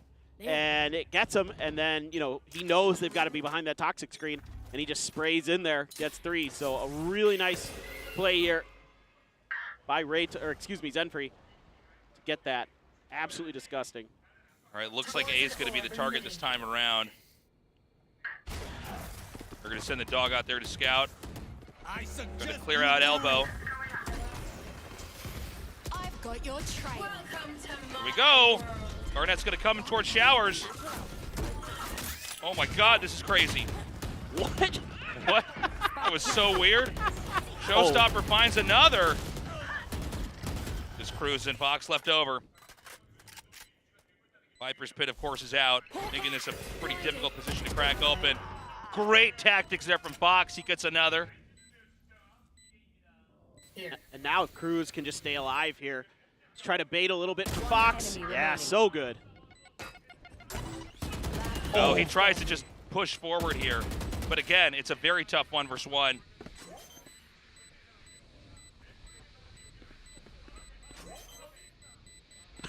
This little dance they're doing. Oh! Huge play there. That's going to be it. Another round win here for Talon. 9-2. Is he going to get hit by the spike there? I know, I was thinking the same thing. Like, do you know this exactly or not? I'm not sure. I feel like you're gonna, you can see he doesn't know the end. He's like, wait a minute, I got to move, or I should go in the teleporter or something. Great play here by Soldom. His boombot got right in the face of Garnett's, I believe, and then Fox there really takes this round over. He secures this basically, makes it a lot easier for Cruz with that shorty. Kind of hear Soldom start bunny hopping around trying to find his opponent. Great movement by Cruz. Okay. Dead Nation focus me. Right now. Got Anthem ready over. Oh, hold on a second. I'm saying, but it doesn't even matter. Garnett's already gets the kill onto that. They've cleared out Hookah, and it looks like they really do want to come push into B. They're going to carve it off, and it's going to be a pretty difficult retake right now for Detonation focus me. Great little flash and dash, punishing that Hookah position that so many Vipers like to play. Ooh, Fox taking a chunk of damage to try to go to the other side. See if he can trick DFM a little bit with this readjustment of his position. Right. Just outside Hookah, the push is going to come in, but already Fox takes one down. Another pop flash comes out, and it just doesn't seem like the numbers are going to be here for Detonation focus me, but hold on, Soldom has something to say about that. Oh. Hold on, they're going to try to get this defused. They could actually do this. This is insane. Oh, not enough. Pat has a good angle there. Great synergy. Last round now in these first half here. Again, Talon is just stacking these wins so hard right now. I mean, this is going to be an unimaginable second half if Detonation Focus Me can do it. Yeah, it's going to be really tough. Talon's really well coordinated. Fox is playing so well right now. He is having a monster map. He's using his flashes to time out these pushes so well. He's caught so many players with him. His senses of kind of how to catch DFM off guard are great. His accuracy, on point. So this is a phenomenal map here for Fox. IGL for Talon, getting it done with the guns as well. So last time there was a flash to come through here, so you can see that they're kind of spreading out, maybe anticipating it just through the smoke. Yeah, sure. The instincts there. They're going to send the Seekers out, and then with that, the push is going to come in. Talon is going to be able to get an easy setup over here onto the B site. Cruz shoots Soldom right out of the air. Soldom's just like, I'm going to jump into the middle of your team. Yeah. What are you going to do about it? Well, we're going to shoot you. That's what we're going to do. All right. I mean, good luck, Detonation Focus Me, but this one already looks like it's going to Talon. Yeah, and that is going to be that. The first half here, 10-2. Couldn't be worse right now for Detonation Focus Me. Talon, I mean, if they win the pistol round and the round after that, this is almost over, Paper Thin. Yep. This is nearing the end for Detonation Focus Me, and it is starting to look like they will go through the first season of VCT Pacific without a win. This is just too much here from Talon. They're too good right now. Their confidence is through the roof. And so then you just start spamming through smokes because you're confident. You're like, I don't give a crap. Like, we've got 9 rounds already in this half. This half is already won for us. I can start taking risky plays. I can start doing things that you maybe might not normally do. I mean, spamming through smokes, everybody does it, right? But in this case, you're able to find that opening kill. Then the Seekers just immediately follow. Fox doesn't even get an assist for those Seekers because they just lead you right to the target. Garnett's is fast enough that he's able to get it before the Seekers even get there. It's so good right now from Talon. I'm so impressed. Yeah, I mean, it's a very different Talon. Again, we talked about, it's very hard to tell where Talon's going to be on any given day until you get into that round. Detonation Focus Me, I thought they had really reinvented themselves. I thought they were looking better than any of the weeks we had casted them before.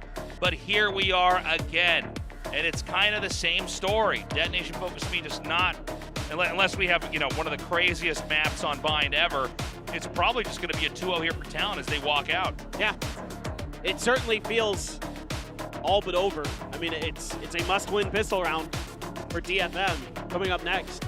And then what do you do? I mean, you can see that. I mean, even that last round, Soldom there, just 2 of his teammates are on site, are already dead. He's the last one alive.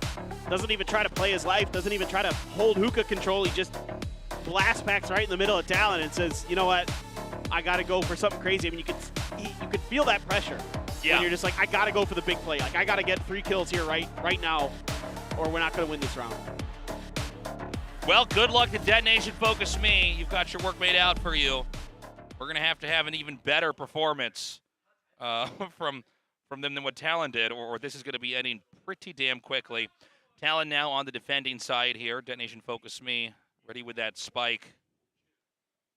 In a pistol round that could not be more important here for Dead Nation Focus Me.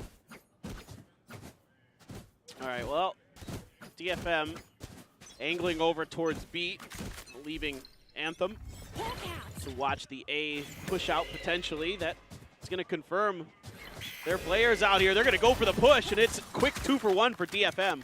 Already a good start here for DFM. Now, they could pop into B. We do have Fox ready at a very good angle to basically get a kill and then escape. And he does just that, and he even pushes a little bit further forward here. He bought the time for the rotation. Oh my God, he rode the wall! This was one of the weirdest interactions. All right. Anthem's hurting. Very low on HP. They know they just got to clip him. And I'll tell you what, it was close, but it's just getting worse and worse here for Dead Nation Focus Me. Talon now with the 11th win and the likely 12th round inbound here. Wouldn't be surprised if we have a force buy now. Yeah, time to call the carpenter because we're ready for those nails in that coffin, my friend. Yeah, dude. I mean, it's looking rough. It's looking grim. They tried so well. This is not a bad round, but then Soldam just on his own here without any support. And then you're able to, okay, I gotta admit, like, I've had that happen a couple times where I'm trying to ride that wall. You know what I mean? Like, it's not your wall, it's your opponent's wall. Right, you're like, oh yeah, well, I'm gonna like shoot you, and my aim's all over the place. Like, oh my God, it's so hard. Yeah, it's tough to actually pull off. They're gonna ping everybody outside. And I think they're gonna push regardless, so Fox is gonna need to be ready. They're gonna try to force their way in. All right, bit of a trade-off there. Right, they're going to try to heal up and maybe try to push somewhere else. Yeah, now you know as Talon that they did buy into this round as you expect. Right. The score line with the Stingers and the Sheriff, so certainly got to be a little bit more careful than that push out that Cruz just did. They continue to advance their position. And I got to say, Fox, really good control over here. Manages to drop one. Oh my God, he's still on the run right now. He needs to get a reload. He's so low. All right, they are going to be able to get into the B site, but they're getting surrounded very quickly here. Ooh. Patches wasn't ready for that timing, and a good teleport here, recognizing they knew because of the sound cues, because Garnett's fired a shot from Hookah, that everybody from Talon had rotated over. So this is a great play call here from DFM. 30 seconds left. Oh my God, getting scary here. Didn't quite plan it first. Planted. Now this isn't impossible here for Talon, but it's not going to be easy. We've got Fox up top. Now, he's very low on HP. Garnett's is going to be lurking through showers. Oh! One enemy remaining. That's unfortunate. So just Garnett's left here. It's the first. It's got to be quick. Grenade! Time is not on his side. Yeah. I mean, what are you going to do? Great win from Dead Nation Focus Me, but let's remember, they bought heavy there, so it's not going to be an easy next round. Carrying only 2 agents with them from this round win into the next, they're not going to have the ideal weaponry. Yeah, it isn't going to be optimal for sure, but I think a little bit of overconfidence here from Talon. Kind of, again, Cruz just sort of pushing out into that hall. You know, yeah, he trades one, but probably could have done a little bit more damage without giving up his life there. So overall, not too bad.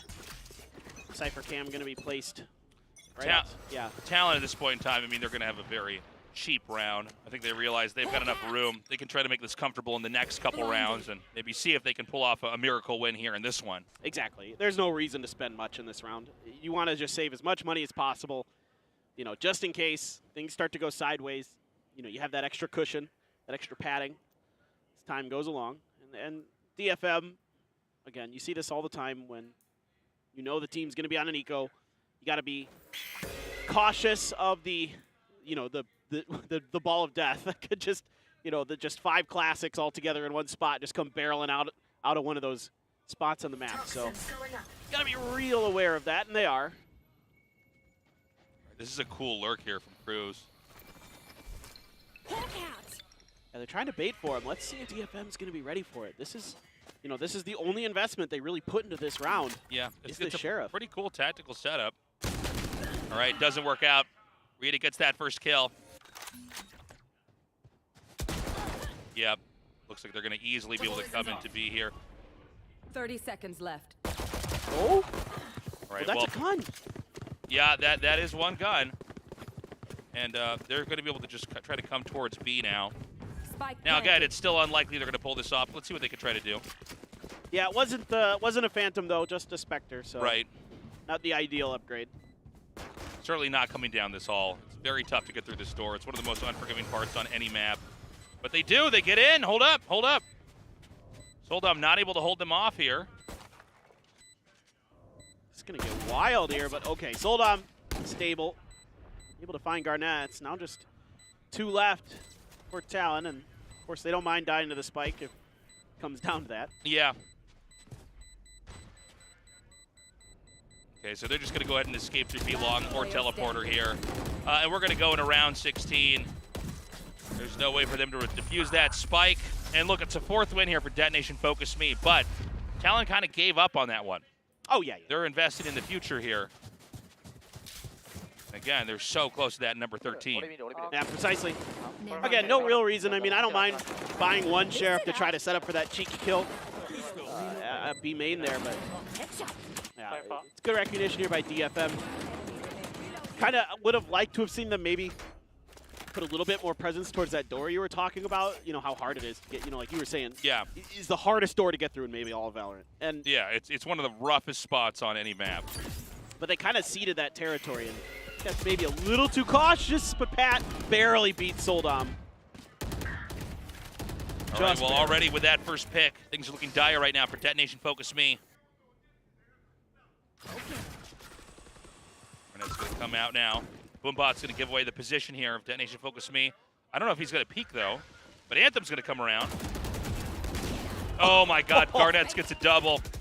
I don't know what exactly Detonation Focus Me can even do now. They do still have the spike in hand. They're going to pull away from the main entry of A. I mean, they don't have many great options. A is so heavily defended. And Cruz is in a very good spot where he can hear into Hookah and then peer down through Fountain. So, I mean, this is going to be rough. Garnett's going to be ready. Yeah, Talon knows exactly where they are. There's no ambiguity on this, really. They could have gone to Caves, and that's about the only place that they might be. And, with that contact, Pat's already wrapping back. Yeah, Crossfire's good. And even though Jit Boys goes down, Garnett's here.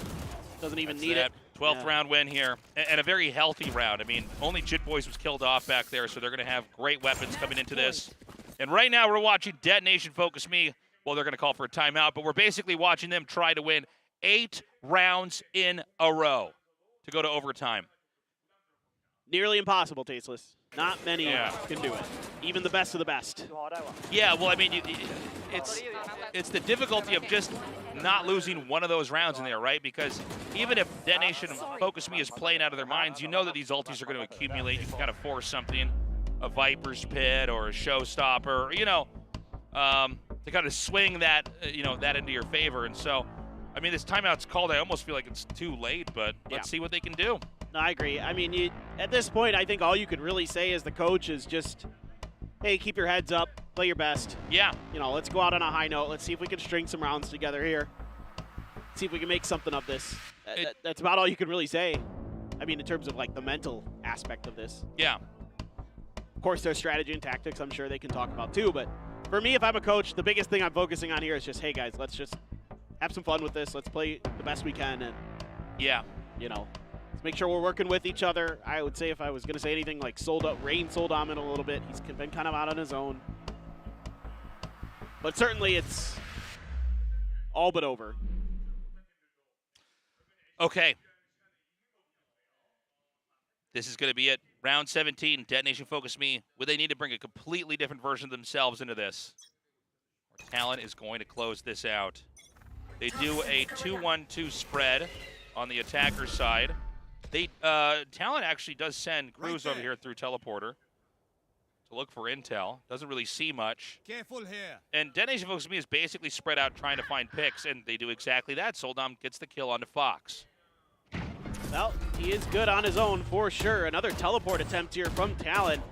And DFM, I was going to say, was doing a good job dealing with this, but I mean, Garnets is stuck in here, certainly, but there's not much they can do about it. Oh my God! And the setup was perfect. And that, I think, is going to be it. Takache falls, and that is how this best of 3 ends. Talon winning 2-0 as Detonation Focus Me suffers another loss in their final week. Tough to see DFM go out like that. Yeah. Great bait there from Garnett, having that showstopper, just waiting until he knew they had kind of backpedaled, and then he just popped out with the ult. That's actually a pretty cute play from Garnett. And what a way to go down here. Tough season for DFM. Certainly, they had some moments this year. You know, they definitely had some good performances, like against Paper Rex at the beginning of the year. And I thought after the first couple rounds, first couple matches of this year, I was like, all right, these guys aren't too bad. Like, they might be able to take some, sneak some big wins out, but just wasn't meant to be. Certainly, we're happy for Talon. They played well here at the end of the season. Yeah, they didn't get into the playoffs like they would have wanted, but it's still some really good things starting to develop for Talon as this season went on. Yeah, obviously I'm very happy for Talon, and I think if they could just get that consistency, they're going to be a real threat. I mean, there's times where they look like they're top 2, top 3 teams in all of the Asia-Pacific region, but then there's these other times where they just don't seem to look good. Even this best of 3 kind of exemplified that, right? They were neck and neck in one game against Detonation Focus Me, basically the worst team in the region, and then in game 2 they dominate. And if they can just figure out how to not be so wobbly, I think they've got a lot of potential. I fully agree. And that's always been kind of my, going back to them being Jersha or X10 or whatever, that's kind of always been something that's had my eyebrows raised with these guys. They're great players when they're on, when they're really in the zone. But when they're not, it falls apart real fast. So yeah, some work to do with keeping them kind of focused, keeping their protocols in place, making sure that they're not sort of mentally falling apart maybe, or whatever the reason may be, that sometimes they seem to slide a little bit. Keeping that level elevated more often will make this team, like you were just saying, maybe second or third best in our league. Yeah. Well, I had a lot of fun casting this best of 3, but I am so hyped for our next match. It's going to be coming up. Keep your eyes out for Talon, man. They've got a lot of potential here. Detonation Focus Me. I hope they are able to go back and figure out what exactly they're doing wrong, what adjustments need to be made. And I do wish them the best of luck. I hope they have a good future. Oh, me too. I would love to see Detonation Focus Me come back into the LCQ this year and just be gangbusters. Just come out firing on all cylinders, just, upsetting team after team. I'd be thrilled. I love it. These players are great. They're fun to watch, but again, it just wasn't quite their season so far here. And an inauspicious opening, VCT Pacific season for them, of course, but the future still, who knows what it holds. Yeah, man. I mean, who knows, dude? Talon, though, they were a treat here. Very good plays over here on the bind. And look, Detonation Focus Me, that map 1, that was impressive. Yes. They did a great job. Let's see what they have to offer here in the future. And if you guys are just now tuning in, you should not be going anywhere because we are just getting started. We've got one more whole best of 3 coming up next. Yeah, this one very, very important here for RRQ. If they win, they're in. If they lose, they go home. So against a unbelievably difficult opponent in Paper Rex, which is a just filthy good team right now. Ever since something came, good, they're filthy good. Ever since something came over, they have been dirty. And I think it's a tough one to call. I personally was predicting Paper Rex, but I don't know. RRQ is looking very scary. They're looking very tough. And so we'll see what they have to offer. Yeah, I think it should be a 3-map banger. It should be so. Absolutely one of the most thrilling matches of the year because there's so much on the line here. You would think, RRQ has been looking so darn good as this year has rolled along. They've gotten just better and better and better, seemingly every week. So this is the biggest test they're going to have of their very early VCT Pacific careers. And let's not forget that Valorant, it really is a very young esport. Yeah. A good esport ages like wine. And so to see Detonation Focus Me, they didn't have a good season, let's be honest, right now. I mean, they're leaving here at the very, very bottom as far as score goes, but give it time. I think they have room to improve. I think they're going to be able to go back and look at what they're not quite doing right and try to come in there and fix that. Same for Talon. I agree, 100%. I think that, if you're a DFM fan, you shouldn't be disappointed or disheartened that much. Like, yes, this season sucked. Like, it wasn't fun, but that's okay. That's the way these things go sometimes. In any competitive environment, your favorite teams are going to have ups and downs. That's just the nature of this. And right now, yeah, they're on a down. Same with Talon, but Talon's starting on the upswing. So there's a lot to be hopeful for there. Right, exactly. And each of these regions, Valorant has been such a truly global esport. I mean, when you've been working in esports for like 5-6 years now, right? I mean, I never imagined, even when you started, that we would have a Japanese team that would, or a whole region that would be like in a game like Valorant and be this big. So I think there's a lot of potential there. Anyways, we're going to go to an interview now on the stage, and then there's going to be some analysis on the desk.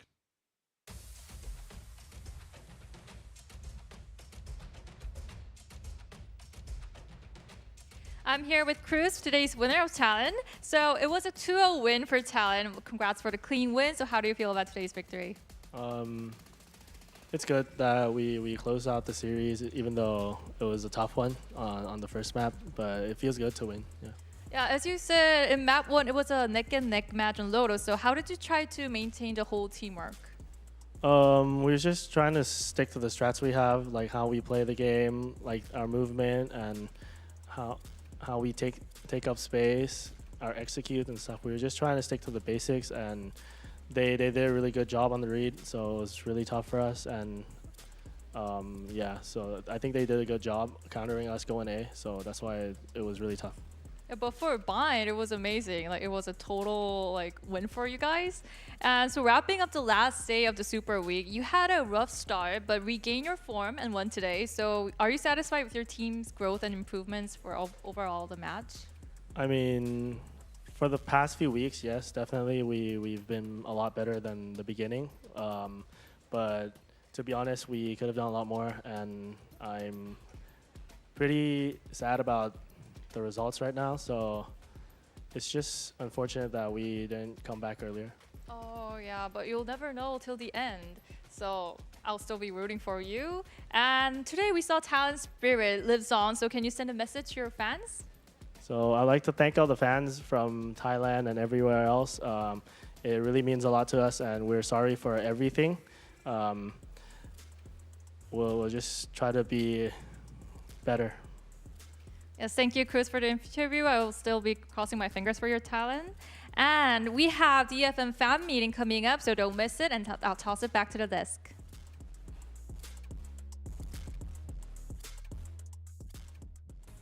Thank you very much. Obviously, a bit of a somber interview there from Cruz, wishing that they could do more here during the season and qualifying into playoffs. It's a rough road, but unfortunately, we do have to leave some teams behind.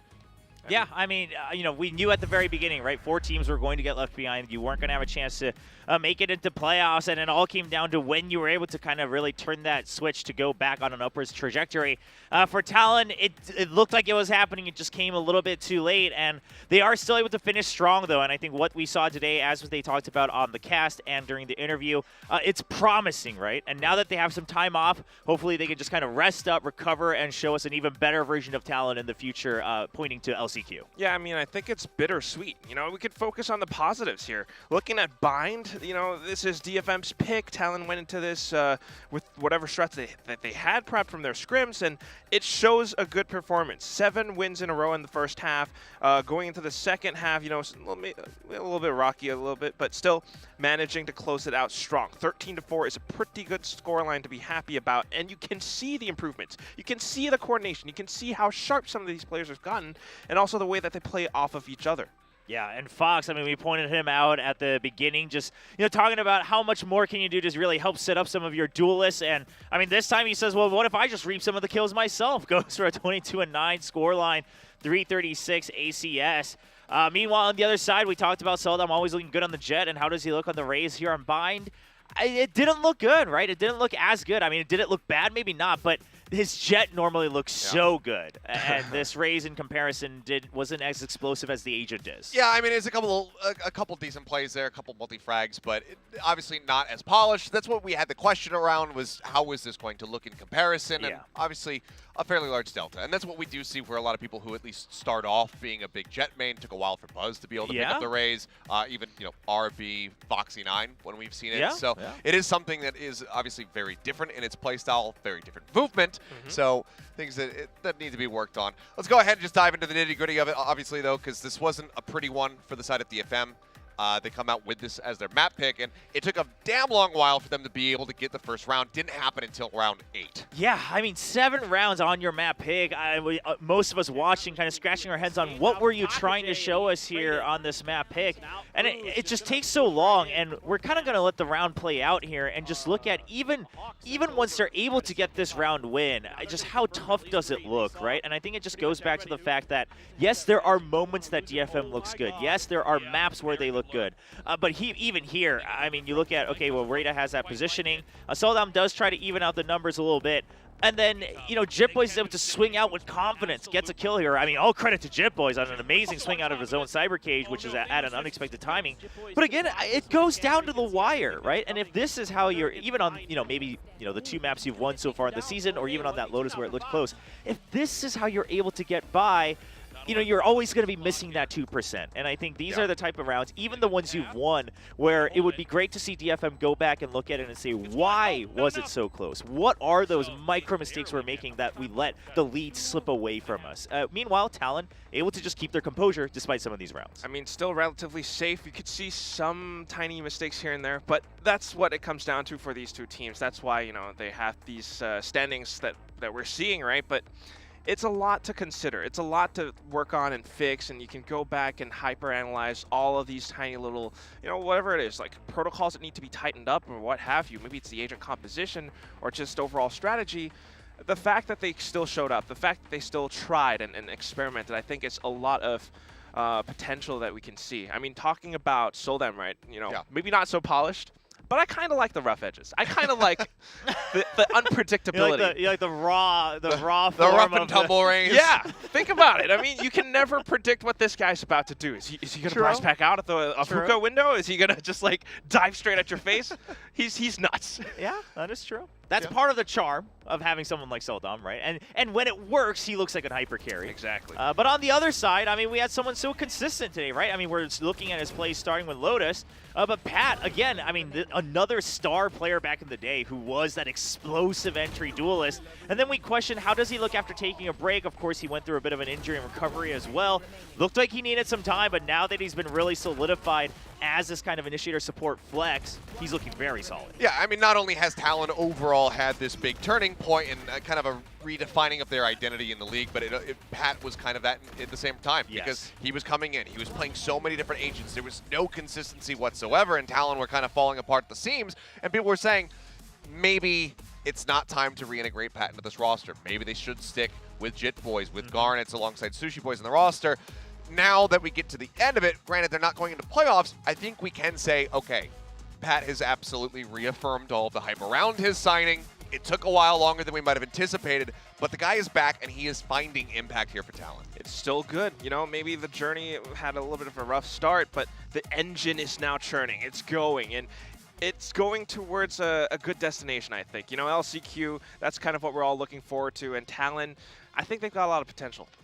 They certainly do. And I mean, again, worth reaffirming here for both of these teams that the year is not over. Right. Obviously, as a pro player, you want to be in attendance of all of the international events. You want to be over at Masters Tokyo and then go on to Champions. The latter part of that could still be a reality depending on the growth. Obviously, for DFM, it would need to be monstrumental, exponential growth for them, given what we have seen, given that they have not been able to pick up a win in the regular season. Sure. But for Talon, who have shown those moments where they're in the spotlight, where they're picking up wins and challenging teams at the top, it could be a very big reality for them. And I think we were talking about the roster and Pat growing so much. I mean, I think we've all agreed that he's probably the MVP of this match as well. But the biggest thing here about Pat, I think, is at the beginning of the season, people were saying, well, maybe, let Pat rest a bit more. And then some people were like, well, maybe Garnett's, he's only good on certain maps. Well, Sushi Boys, maybe he's only good with certain Sentinels. And then now we're looking at Talon, and people are clamoring like, oh, I really want to see Sushi Boys back in or Jip Boys back in on this role, but I don't know who to choose. And that's a good place to be. When you have a 6-man roster, and even your fans are saying, you know what, at this point, like, we're always missing out on someone. That's how good this roster is. Okay, now you just have to find your own meta on each of these maps and kind of increase your depth across the entire board, and then you'll look even more solid going into the next tournament. Will's this glass half full kind of guy. You gotta love that. it's something that's true, because when you have that many players and they are all so strong, so capable, you can just put them on certain like specialist roles and swap them out based on the map or the strategy that you want to employ, and that's exactly what Talon is building towards. I think we can see that Sushi Boys does get subbed in sometimes. Sure. And now just Pat being part of that core, it's really strong. It has the potential. Let's see where it goes to. Yeah, and we like to give credit over to the coaching staff. Yes. It feels like, since the addition of Boy coming through, this has been a big level up for the side of Talon. But we've already talked about him quite a bit. Let's go ahead and talk about him a little bit more, because our MVP for this series is Pat once again. The impact that he had across both of these maps, whether he was playing the Harbor, whether he was playing the Breach, was just very much felt and reflected in the statistics. Yeah, and one thing I just want to harken back to, I remember the first time he was playing Harbor back when Icebox was still in the pool here in Pacific.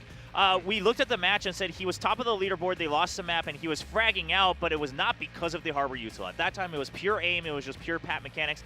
Now, whenever he's playing any of these agents, we start to see he has such a good understanding. In fact, even just a couple days ago, when he was playing Harbor on that Ascent, I mean, he had some amazing ideas, even in those 1v1 situations. So he's getting very used to the agency plays, and his aim has returned to form.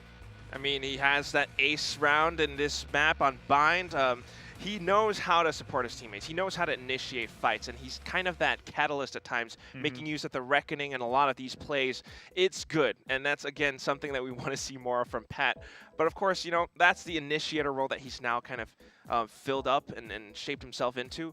What about that duelist? I think he still has that potential as well. I mean, he showed it last series. We got to see him playing the Jet for the first time, and unfortunately last time in the regular season at the very least. Who knows what happens in the LCQ, because it's not like Talon haven't pulled up some wild stuff for us already here in the past. So we'll have to just wait and see what the future does hold. But I think this kind of harkens back to, again, what DRX have been doing in converting Jet players into different roles, but also something that Bazzi said when he had joined Global, and there's a lot of questions surrounding them, saying, I was a duelist player, I know what to expect from an initiator to be able to set me up. So it feels like when you do take somebody from that position and then put them into initiator, they know what their duelist is now expecting. They know how to set them up. And we've been seeing that across many a team here. And, same goes for controller, etc. So the best way to make a team is just get a bunch of cracked out Jets and then make them play everything but it. Anyway, that is going to wrap up here our first season of the day. But, of course, we have the marquee matchup, the creme de la creme for our final series, for our final playoff spot. Gen G are hanging in the balance, waiting with bated breath, watching from home to see whether or not they are going to be able to qualify, because we have Paper X going up against RRQ. This one is for all the marbles, nothing to be left on the table. So we'll go to a break. We'll see you guys on the other side. Don't go anywhere.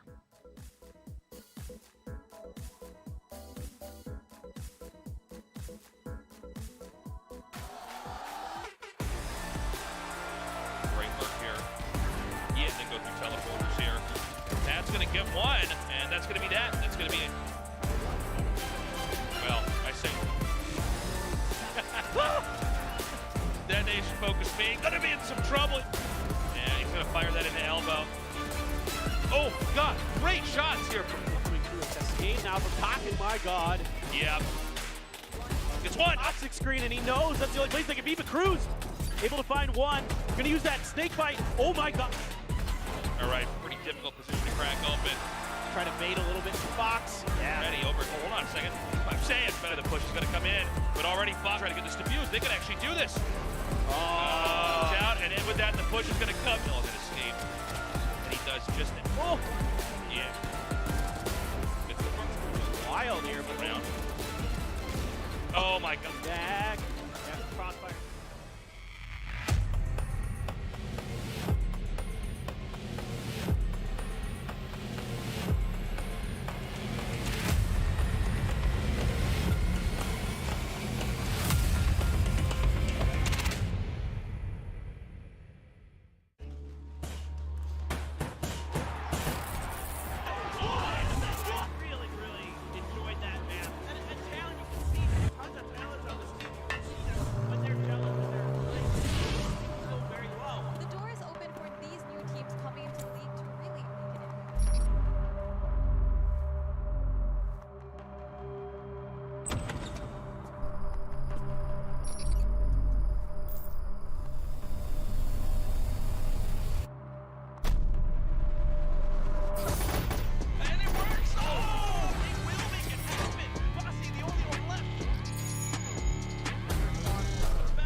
stock time.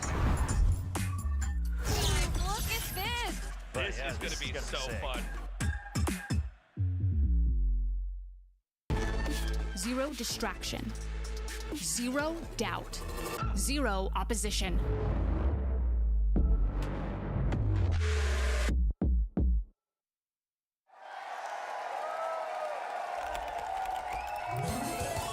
Red Bull gives you wings.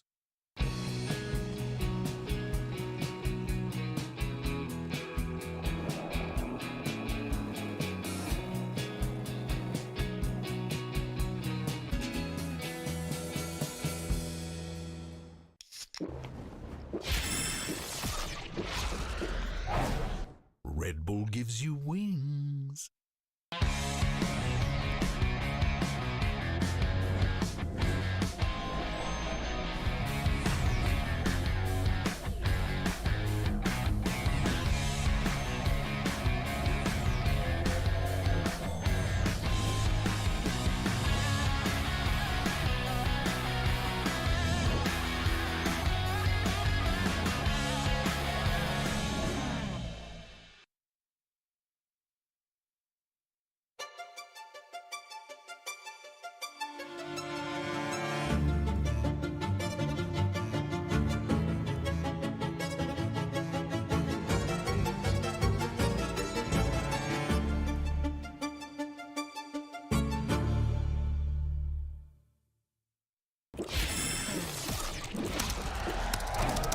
Red Bull gives you wings.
Alrighty, welcome back during the break. Nice little announcement there. Yeah. Pacific Ascension going to Bangkok, Thailand, June 28th until July 9th. It's going to be basically a week-long tournament. Yeah, and it's coming up quick, right? I mean, it's June, but it's barely just a month away, so it's going to come up pretty quick. And again, I mean, I think we keep talking about, right, our current Pacific season and playoffs and Masters Tokyo, and then we're hinting at LCQ. But we've got to remember, I mean, this is a multi-year project that we're looking at, and Ascension's really going to shake up how things might look next year. I mean, one team gets to ascend. Here comes a new challenger to this VCT Pacific League. Like, you never quite know what this means. Like, someone could come in and, I don't know, maybe we'll have someone rise to the top and challenge DRX that way.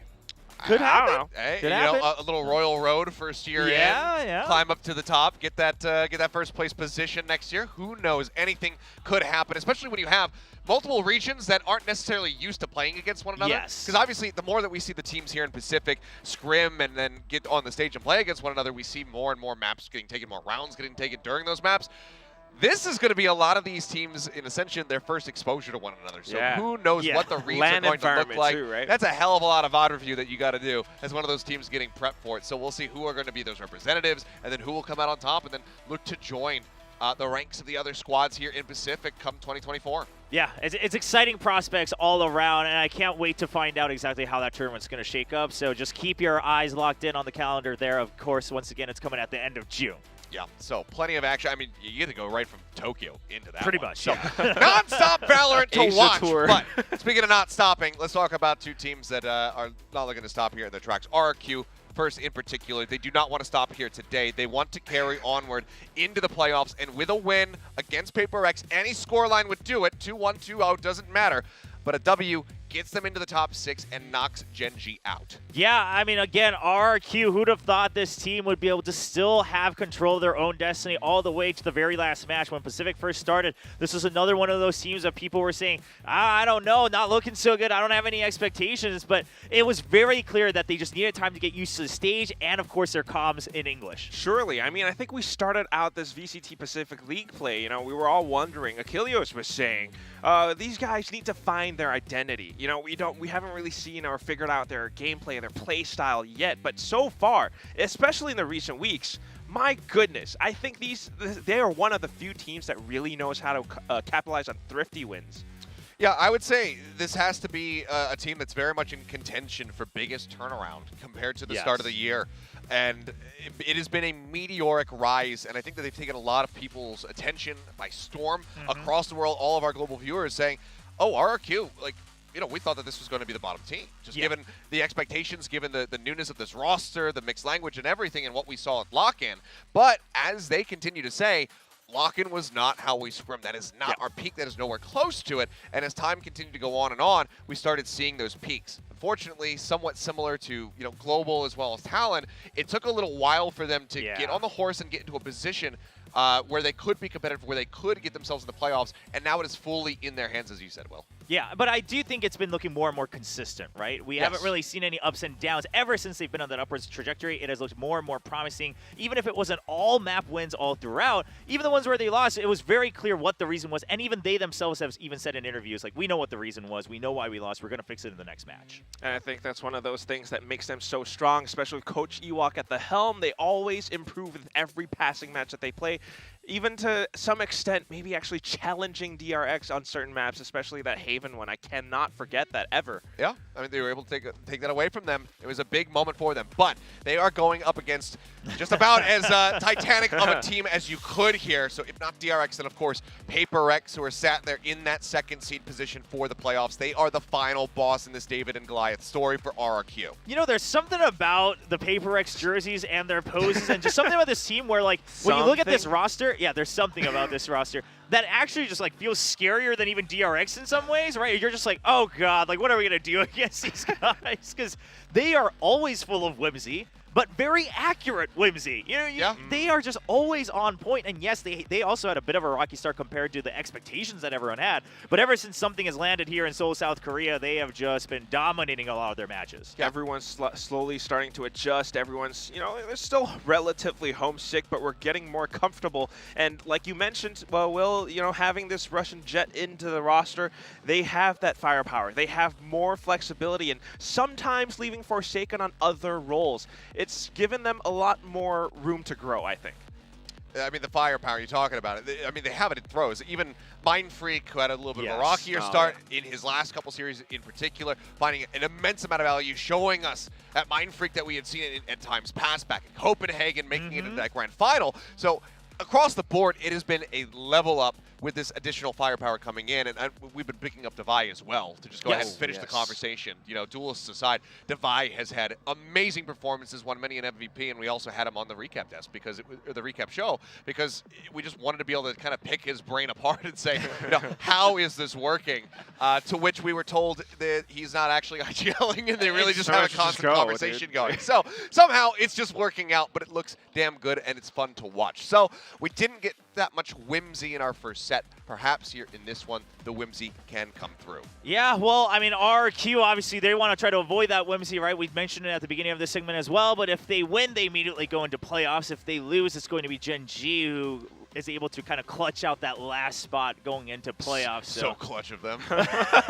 Okay. Well, hey, they won enough matches to make it happen, right? So, but again, RRQ, I mean, they're not concerned about who else makes it in. It's just a matter of, do we make it in or are we knocked out? That's what matters right now today for RRQ. I mean, all that whimsy aside, this is still a serious match, especially for RRQ. They definitely want this. They've improved so much, and it comes down to this. If they let that slip, then that's all gone. And they definitely have to capitalize on that. You can see it very clearly in their recent performances. I mean, the wins that they've gotten so far. RRQ versus Global Esports, that was one that I think so many people predicted for Global Esports, but RRQ came out on top. Yeah, I mean, looking at Paper X, you see, obviously, the cleanup there against DFM for their opening series. They did get that upset loss to Team Secret, who was very much vying and very much motivated to take them down. And then something joins, and the only team that was able to stand in their way was DRX. But that was still at a time where something was getting a little bit more acclimated. Yes. Foxy9 had a hell of a heater of a day. But otherwise, it has been a couple tight series, but widely wins and fairly clean ones. Yeah, so I think Paper Rex, I mean, if you're, maybe just tuning into Pacific now, you shouldn't be too surprised. This is still kind of the form of Paper Rex we've always come to expect. They're a very strong team. And then on the side of RRQ, that's the real big story here. And I think the story always goes to their eco rounds, right? I mean, they're always able to turn things around on those Thrifties because of the calls they have, but also their aim. I mean, we always talk about Elmi more, but sometimes it's some of the other players come in hot form as well. I mean, to me, what this match really comes down to, this is the one time I feel like numbers don't really lie. RRQ with the eco round win, top 2, they got 21% of those. Meanwhile, Paper Rex, attack win percentage, 62. Yeah. That's what it comes down to. That's what these two teams are all about. RRQ with the Thrifties and then Paper X with how aggressive they get. And I think that actually recently got taken away from them because I believe going into the secret matchup for DRX that they were number 1 in both attack and defense. So that one cost them quite a bit, as well as how close things were for them versus T1 just yesterday. So Paper X able to win out in that regard, but I mean, there's so much to talk about for the side of RRQ because all of these players can have him back just like on the opposite side of PRX. Yeah, and the reason that Elmi Moore is being highlighted today is obviously because of his aim as well, but I think it's really going to come down to who's able to be just a bit more patient for those first kills, right? Elmi Moore, in the beginning of the season, he was often caught so far forward on the lurk, all on his own, he would make the round a 4v5 disadvantage for his team. Now they've been able to really rein him in and say, this is the position where you feel the safest, you have the good angles, and you're able to actually open up some of the sites for us. On the other side, I mean, it's not any trickery. He just dives in and he tried to get the first kill. Dives in with the sortie again, and this is that gun that everyone's been talking about. Sometimes we're calling for nerfs or price increases on this weapon, but he also is that sharp on a Vandal, one tap sometimes. Operator, he lands his shots. If, by some sheer miracle he's not performing at peak performance today, then maybe we'll have a different story. But again, that's what it comes down to. You're talking about how Elmi Moore and RQ has that patience. something is not a patient guy. Something goes in. Sorry, I'm just looking at the highlight, and the something highlight's all just like, whoa, wow, what? And like that's just something's play, right? That's just how it gets clipped out. The thing is, you can call for nurse to the shorty and whatnot, but he's not even really abusing the gun. No. The way that something gets himself into position to utilize it is what's so damn impressive about it. So even if you do nerf it, I'm sure he'd still find a way to make it work. But now let's go ahead and take a look at our predictions down at the bottom of the screen. And William, I mean, look. Okay, no, listen. Okay, I know the DFM thing was a little bit of whimsy on my end, et cetera, but I do think, we don't have much time, but I do think RQ is so good about prepping when they have tape. And Paper Rex, they have enough tape now. They found their form with something. It's been a pretty straightforward story. It's not an easy job, but I think if anyone can do it, it's got to be RQ right behind Coach Ewok. Just going for the home team. I mean, Singapore all the way. Still home team. But I like Will, though. Will's a good chef. He cooks a lot. All right. Well, look, we'll see what happens. Either way, we are hoping that this is going to be an absolute banger of a matchup. So let's go ahead, head over to the stage, and bring the players out.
The last matchup of the regular season here at VCT Pacific between two teams, one that's locked into the playoffs and one that desperately wants to join the top 6. Oh, Xfero giving a little throwback to his old nickname that people still try to call out to him fondly with that name. Of course, now putting up a lot of highlights as Xfero, and there's the two key players, Elmi Moore and Something. And here's the thing, is that these two teams, I also think the likes of Xfero and Elmi Moore, these are players that could keep up with the amazing firepower of Paper Rex. I mean, you see some of their shots, they don't back down from a duel.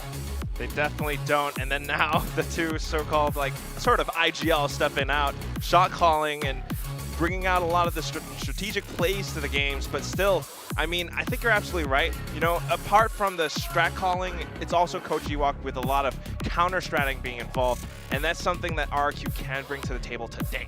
A lot of added weight going to be right there on EJ as he makes his way over to the stage, because when it comes down to those operator duels, he is going to be the guy that has to take down Something, or whoever the hell is holding the operator from the side of Paper Rex, because you never really know.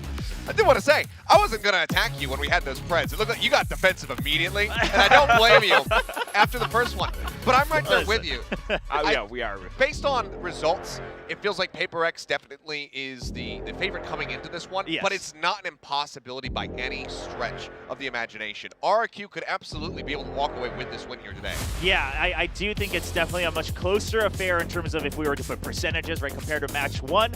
And obviously percentages don't always tell the whole story. I mean, for instance, you look at a team like Paper Rex, I think a lot of people would rank them pretty closely to DRX in terms of percentage, but they've always had a hard time in that matchup. So there's a stylistic thing going on as well. Now, my big question is part of the big wins from RQ has been, of course, the prep from Coach Ewok and the team, and then Flips is mid-rounding. But what do you mid-round if there is no IGL on the other side? I mean, what do you read into, right? Is there a book to read? That's the big question today for Flips Strider. Sometimes there's no book. Sometimes you look in the brain, there's one brain cell. No, I'm kidding. The thing is, Paper Rex are just that strong. They're that sharp. They can play loose if they want to. And that's what I'm kind of worried about as well, is are they going to overheat? What if they run straight into, players like Elmi Moore, Flips, their crosshairs, with their shares being lined up? There's so much that could go wrong.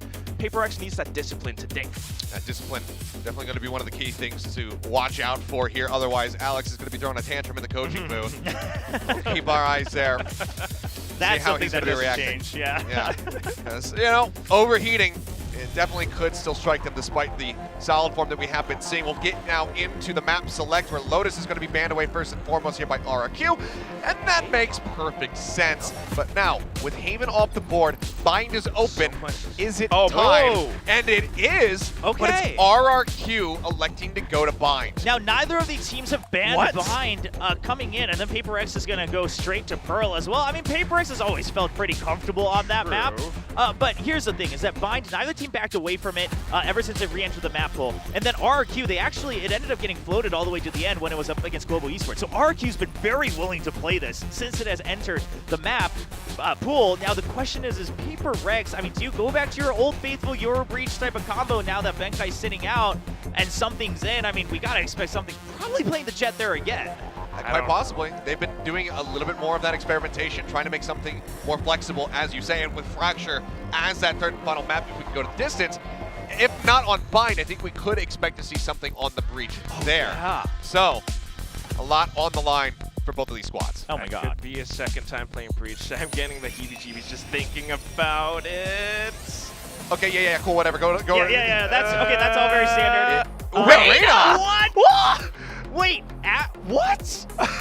Okay. Oh my God. Okay, so let's just break this down. Obviously, something's just trying to frag out. Okay, that's all said and done. Now, here's the thing, is that I do think Reyna, to some extent, works well with Harbor, similar to why Sky works well, right? You can send out your own wall, and then you can go through with your Lear. Obviously, not as effective. And then you've got your Astra to provide a little bit more global support. On the other side, it's the Brimstone coming back. So the post plants are absolutely in order here for RRQ. So their idea is going to be try to fish for info and then go for a clear execute with the Sova Sky combo, and then back out for the post plant. Exactly, that info is key for RRQ. There's something that they were looking for. They are looking for something, basically, to push out into them. All right, well, here we go. The final matchup of the regular season is about to kick off. RRQ versus Paper X. Let's see who comes out on top. Will it be W Gaming or the power of friendship? There's only one way to find out, and that's by sending it back over to our casters. Tasteless and paper thin. Excellent work at the desk, gents. What an exciting match we've got here. I mean, this is really what this whole day has been building up to. RRQ versus Paper X. I have no idea who's going to take this. I bet Paper X, but with the way RRQ's been playing, who knows? And it's do or die for RRQ here. It's either win and you're in the playoffs, or you lose and you go home and Gen G takes the spot. So this is crazy stuff right now for RRQ, but I know for a fact, like, don't think that this Reyna pick is a troll pick for a moment at all from the side of Paper X. They are here to win today. They said as much to me behind the stage. They are ready to win. So this is, I think, going to be a hell of a match. I think it's either going to be 2-0 Paper X or it's going to be 2-1, and either one takes it. Paper X is, no pun intended, better on paper, but RRQ has improved so much and seems to be really playing in sync together. So this should be an interesting one. And of all maps to start this out on, we're going to be on Bind. Crazy. Neither team has played Bind this year yet since the changes have been made, since it's been reintroduced into the map pool. This is absolutely just explosive. I mean, I can't wait for this to start. It is going to be Paper X on the attacker side first, and then RRQ on that defender side. RRQ is really stacked up on A. I mean, all of them now are there. There's still a little bit of time to move back, but I think they're full on gamble stacking this. Yeah, they're going to coin flip it, and it's not landing on the side they bet on. Are they going to TP right away? No, you can't. You have no pressure from Hookah. Certainly not. I don't know, man. Oh my God. Okay, so I've never casted this before. I don't know what to do. They are going to be ready on B. Immediately, Jink gets that first kill on Elmi Moore. That's so dangerous to do that. That is so dangerous. And I mean, I like the confidence from RRQ. They're able to cut through and get to the site before Paper X, but Paper X is just tearing them apart. Already something Jing, Forsaken. Oh my God, this is an absolute dumpstering Paper Thin. Total domination. We may end up with not a single player on Paper X what was picked off. Let me tell you something, that is not normal for any pistol round. Normally it's always a trade-off, right? the fact that it looked like that could be a very bad sign of things to come, at least for RRQ. Yeah, I mean, the anticipation, I guess, for RRQ was that there was going to be like a 1 or 2 man push towards Hookah, and they were going to be able to cut that off with the guiding light from Devi. But instead, no one was there for Paper X. They were all going long B through Garden, and so yes, they can get to the site in time, but then you're running into, you know, the full firing power of Paper X, and not many teams do well under the Paper X firing line. So, goodness gracious. What a start. Yeah. All right, round 2. RRQ, again, very weird opening, right? They just sent 2 through teleporters immediately with a full stack onto A. Uh-oh. Never seen anything quite like that. Uh-oh. The clock has stopped. Oh, that can only mean one thing. The players aren't moving. Time is frozen. Time has stopped, actually. It's actually stopped for everybody except you and me and people watching. That's crazy. They're approaching the singularity of the black hole now. That's right. Time is slowing down. Everybody else is watching. Like, what? All right. Tech pause here. Yeah, it looks like there might be an issue with Flip's PC. We'll see. We're going to have the ref come over there and check it out. And then if we do find out... Oh, I see what happened. It looks like one of the players might have disconnected. So we'll see if we can get them back in and get back into this match. Again, a very commanding round 1 there from Paper X. By the way, the stadium here filled up. So much support here for both of these teams. Yeah, a lot of fans coming to support Paper X and RRQ from their respective regions. Paper X, the go-to team. I mean, they're pretty darn good. I cannot deny that. My long-lost twin. Oh my God, he does kind of look like him. Yeah, they do look related. Get the DNA test. I think they're related. They've even got like almost the same glasses too. I love use code Devi. That's a cheat code, man. It's not fair to use that. Oh, they got like a, what is that? I think it's like a Poggers Pepe. Oh, okay. Yeah, it is. Oh, it is. I see it now. Okay, yeah. It's got like a crosshair on it. Yeah, I think you're right. I think it's about to get shot.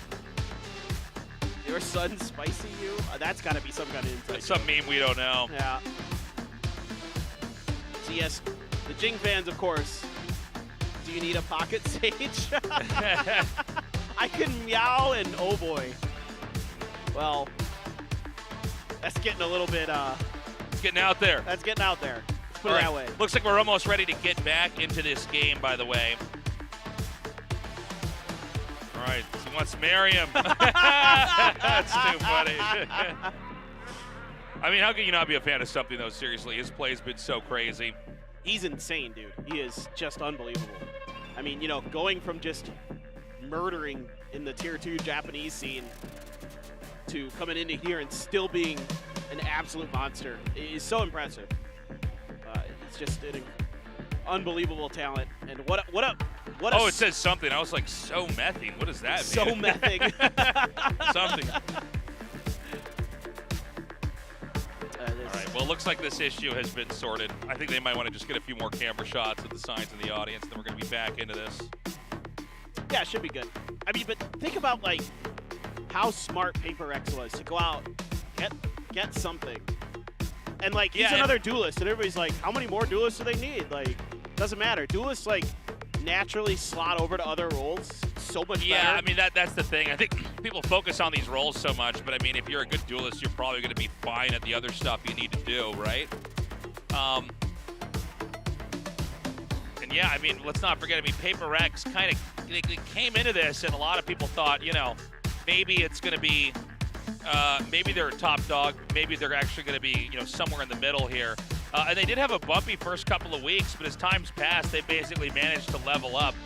They're in very good standing, and who knows, man? I mean, a lot of people are saying DRX takes us. I really don't know.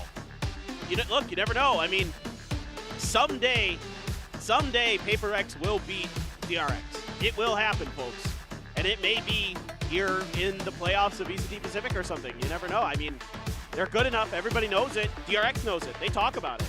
This is a team that they, you know, one of the few in the region that they are truly kind of sometimes a little bit nervous about playing because they're that good. And they have such an explosive style. RRQ's is a little bit similar to theirs, but it does seem like Paper X really, kind of the leaders, kind of on the forefront of that. We're going to go now back into round 2. Elmi Moore here with a Sheriff. Actually going to peek around, but it looks like it's a full rush up B long. Yeah, a lot of utility to clear the site, but there really isn't much to be spoken of other than Flips, who had gotten into Hookah there. And they're going to cut off EJ rotating in towards spawn, and another one here for Dubai, so good start for Paper Rex. Yeah, so far so good. They're going to try to swing. Oh my god, I mean, Jing just too good right now. Forsaken lurking right up here in a Hookah, and he gets that final kill. Paper Thin, it's happening again. I mean, they flawless victory. They didn't drop an agent. I'm getting worried here. I think we need to see RRQ start to take a game, or this may end up just comboing out. Yeah, no, I think you're right. And you even keep 2 Vandals here for Paper Rex to make matters worse. Like, this is, you know, a disastrous start for RRQ. They have no kills. It's been back-to-back flawlesses to kick things off. And, you know, Paper Rex told me they're coming here to win today, and you better believe it, folks. They do not want to lose this. They want to come out and just show that, you know, they're a threat to win this league. Yeah, they want to let this echo into the brackets. Exactly. Let's not forget RRQ, they need to win this if they're going to survive. Otherwise, it's maybe the last time we cast them on the stage for some time. Gravity well there to clear Hookah with the nade combo. So a very different kind of pushover at B. Very slow this time, yeah. Oh! That was wild. Great bang on the box. But they're not deterred. PRX is going to creep up anyways, up into B. And now they've got only Emin here with the Sky. You know, it's a decent agent to have some utility and to kind of play back into elbow, as we've seen many times. It doesn't make contact with anybody! Oh my god, Forsaken and something are so good. That was wild. Completely had a misread because of that. Elmi Moore and Flip are going to try to come through. They do smoke out window. I mean, that's so unfortunate in a way for RRQ that Hawk didn't connect with anything. That's crazy. And Elmi Moore make this happen. Something so good on the reactions. He gets that first kill. 2 versus 3. Not a lot of time left on this spike. Something can heal up off of those. To make matters worse, every kill just snowballs this Reyna with a player of something's caliber. Yeah, it's kind of the ideal agent for him. I mean, we were all surprised when we saw it. We don't normally see Reyna here. Oops. That flash wasn't that great from Divide, but that's okay. All right, so this spike is going off. And that's going to be the 3rd round win in a row. Is he going to try to push him? No, he's just going to hang back towards the spawn side. Okay. Things are looking very bad. We may have a timeout coming up here, if it's not called already. Yeah, I think might not be a bad idea to consider one already here for RRQ. It's just some kind of minor mistakes. Yeah, I'd say just kind of an out-thinking on the pistol round where they kind of outthought themselves, right, coming through that teleporter. That, to me, was just kind of a little bit of a gamble move that didn't pay off. And then, you know, here, a mistimed piece of utility basically loses them that round. That's so devastating. And again, flashes are dodged, and they're going to cut down EJ. Oh my god, they get him mid being in air. And Jing's not slowing down. He's going to push right in. They just are not phased. Jing up over the top, dropping down. Oh my god! What? This is what it looks like when Batman beats up all the henchmen, like right at the opening scene of any of the Batman films. That's what that was. That was like, what? What? Oh my god. Just pow, bam. Oh my, I mean, just absolute destruction. I mean, Jing just feeling it here. And again, a flash dodge makes them think that they're comfortable to set up a trap and go for the orb, and it doesn't work. I mean, this is so brilliant. He gets right behind him. He's like, I know you're in this smoke somewhere, and he saw the back end of their foot, and right, just all over them is Paper Rex right now. There has to be a timeout coming soon, right? Yeah, I mean, I have to imagine. If it has happened now, it must be after this round, assuming they lose it. Okay, well now they change it up. They're like, all right, these flashes aren't working. Let's just use the Sova dart and make sure this time. Yeah. Take flight. All right, they're going to send flipped Aldrone out. He sees only one, though. It's not clear if it's going to be a commitment, and it looks like it actually isn't a commitment. They're going to snake back up through A and maybe just do a push right up into main. This is so worth for Paper X. They get so much of that valuable Sova utility out of the way here early, and now they can make a timing hit where there's not going to be a lot of information on the back of this Reckoning. Something, again, just so accurate today. Oh, hold on. They're going to push all the way through here. Now, Showstopper's ready. W Gaming. All right, doesn't get a connection. Elmi Moore does get one. And gets a second as well. This is a start. Can they actually get that spike diffused? It's going to be tough. See Mind Freak already getting set up for the post plant, but he's playing real close. Vi's still part of this. Oh, they don't get the spam. They're just going to stick it. Oh, hold on. They stop. There we go. The much-needed diffuse there from RRQ. The first win on the board. For their sake, you know, quite the relief, I'm sure. As at this point in time, Paper X is just starting to run away with the entire first map. Yeah, no, that's a huge stabilizing round here for RRQ. Probably going to save you a timeout as well, but I think it's still a pretty good read from the side of Paper Rex. You know, realizing that all the information utility was cut, so they can use that Reckoning to clear sight. They just get a little too over-aggressive, a little too Paper Rex, to be frank. That's their MO, right? Like, they start getting deep into your back lines. Like, they want to push into your site. They want to push in past your site. They want to go into your spawn. And this time around, you know, just doesn't go their way. RRQ is pretty ready for it. Ooh, Mind Freak. Oh, my God. Oh, you saw the hand. Need that back.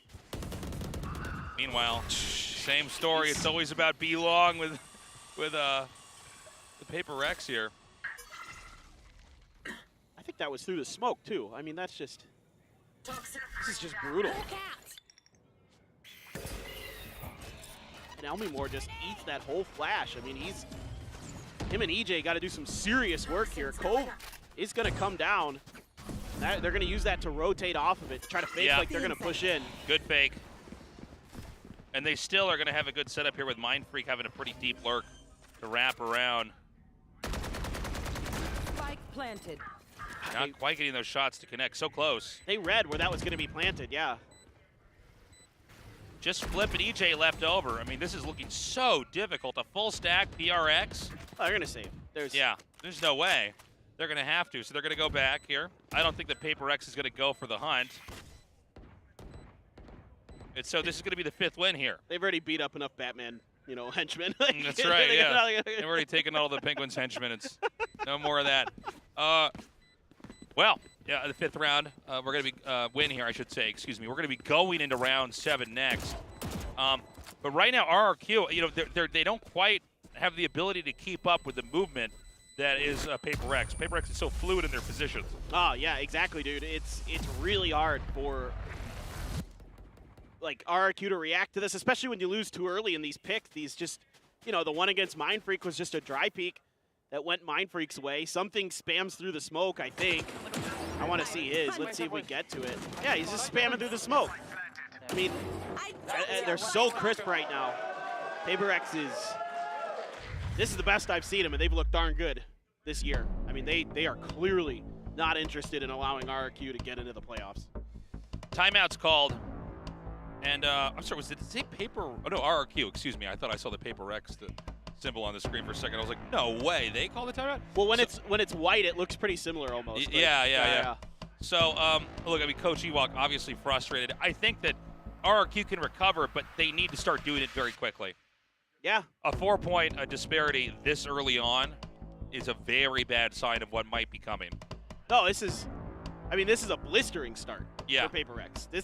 I mean, you expect Paper X to have hot starts, to have these kind of aggressive, fast pushes where they're all over the map and things like that, but this is even better than normal. Like, they are looking so smart, so well drilled, so well prepared for this map. I mean, this is a map that used to be one of their favorites.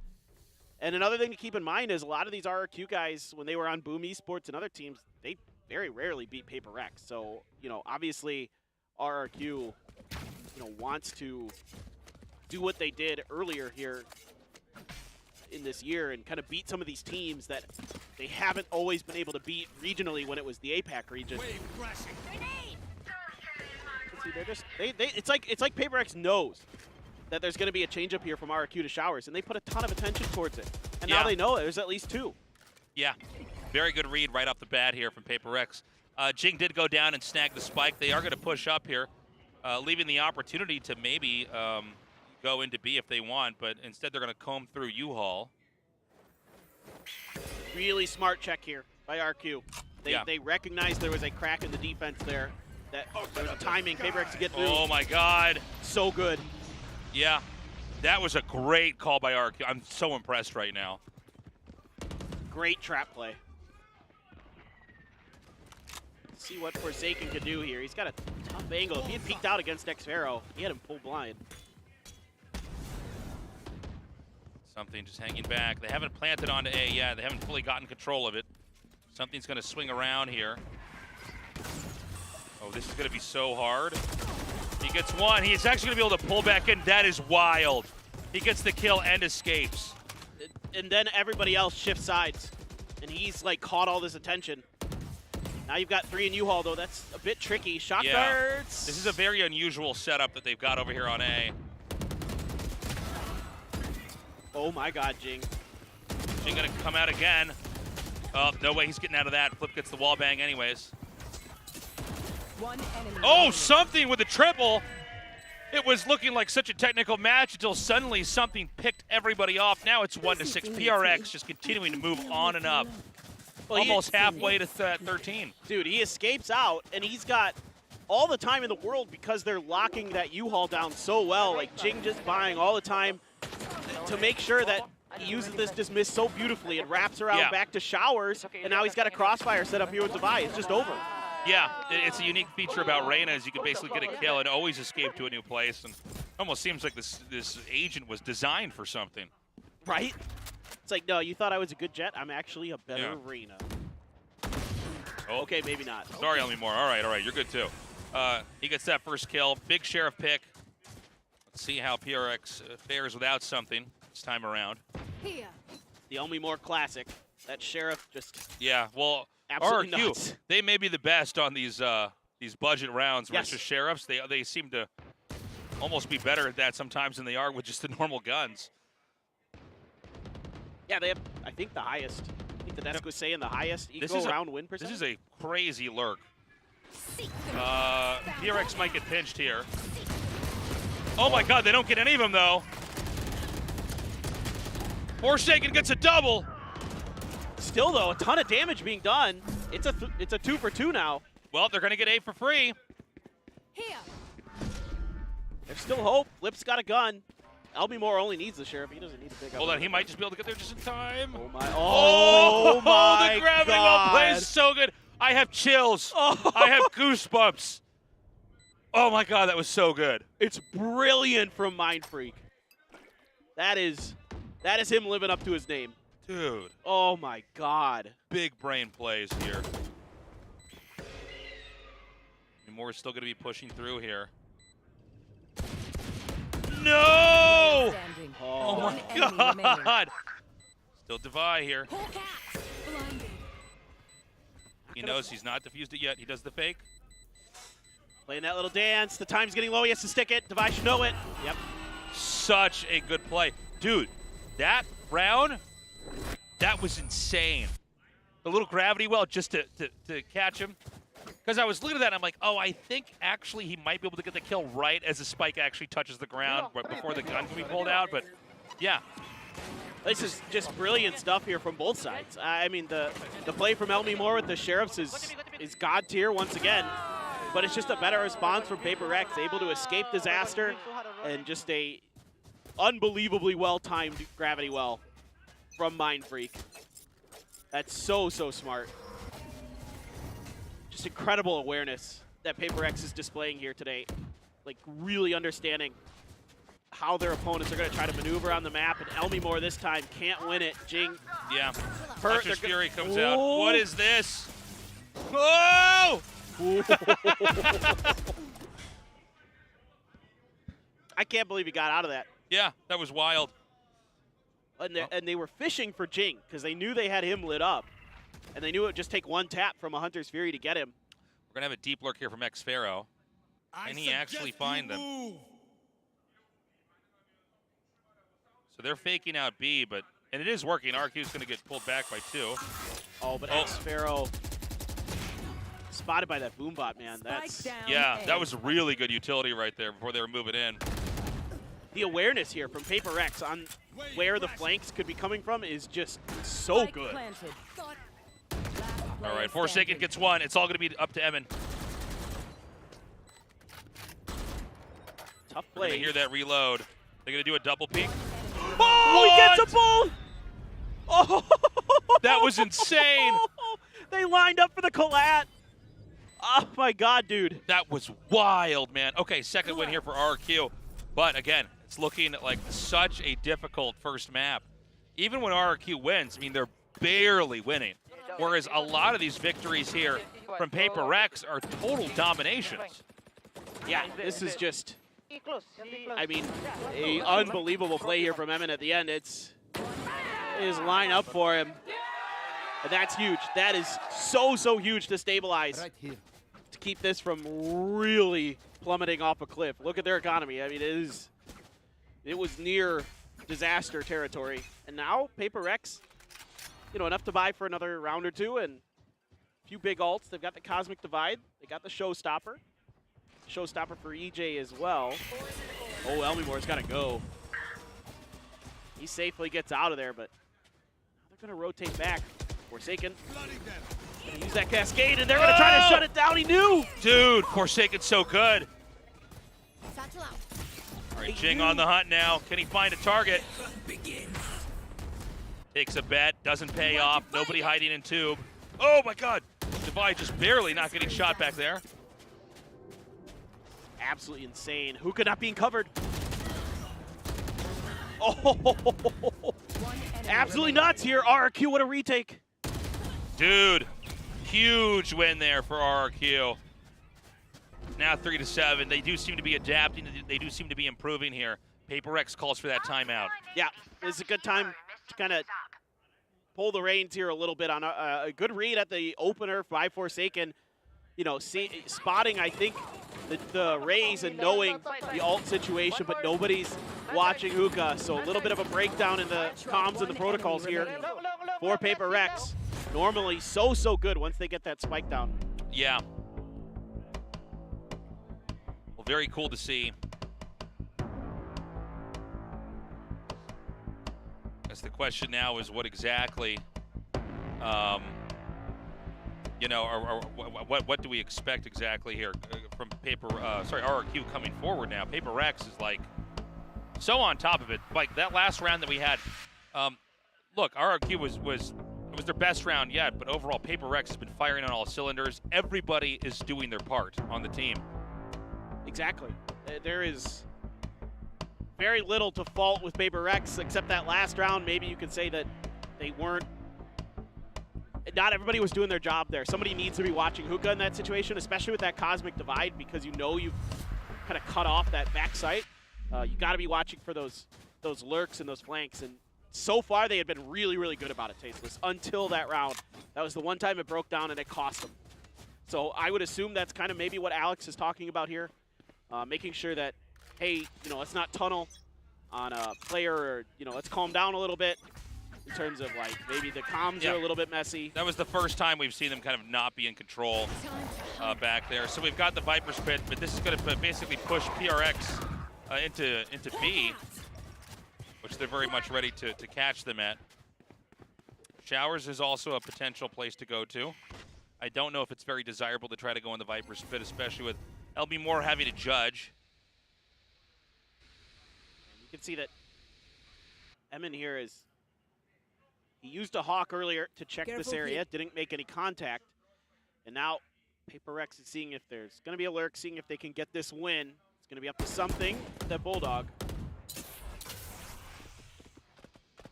But not much they can really do now. Something's position is not revealed yet. You can crouch underneath this angle, but be a little tricky. That pseudo one-way. Seekers, though. Not gonna. Whoa. Okay. That was like. What? That's not even fair. Unintentional. Yeah. Kind of an incidental kill there. Oh no! Nobody checked the angle. 30 seconds left. Oh, X-Pharaoh, sneaky. All right, well, B is tempting. Keep in mind they could always grab teleport or go right through showers. I almost threw my pen. Crazy. Open up the sky. Oh my God, X-Pharaoh. What a play. Flushes them out right into his hands. That was a brilliant round from him. And look, if our Q wins here, I mean, it's 5-7. We're almost dead even. Yeah, no, this is crazy, the run back they're making now. I mean, and especially when stuff like that happens. He's aiming for the darn Seekers and he catches the head of someone else. And then X-Pharaoh just, you know, is unaccounted for in Garden. Oh, no fist bump. No fist bump. The bad omen. No, this is, well, I think they're angry. Well, I mean, this is such an important match. They're starting to fight back. All right, a double stack over here just towards entry. EJ going to be ready. Gets 2. It's a start. What a hold. That's tough there. All of Paper Rex trying to push through. They're going to use the Seekers now. See if they're going to get aggressive on the back side of this. Yeah, some smokes have to be used here by X-Pharaoh. Make sure that he's safe in the showers. I think the dog got lost. Mind Freak didn't. All right, so far so good here for Paper Rex. But they're very low on HP. They've got to be extremely careful. Mind Freak is dropped. Forsaken, the only one left over here. And a 1 versus 2, full HP on both sides here for RRQ. Forsaken so weak. One stray bullet, he's done. And they're checking, so they should have a pretty good idea that he's over either in lamps or behind the box. All right, so they've cleared out that. They know it's a plant for long. Oh, Forsaken backs up again.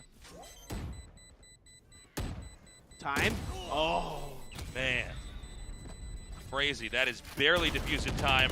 A little bit under 4 seconds left.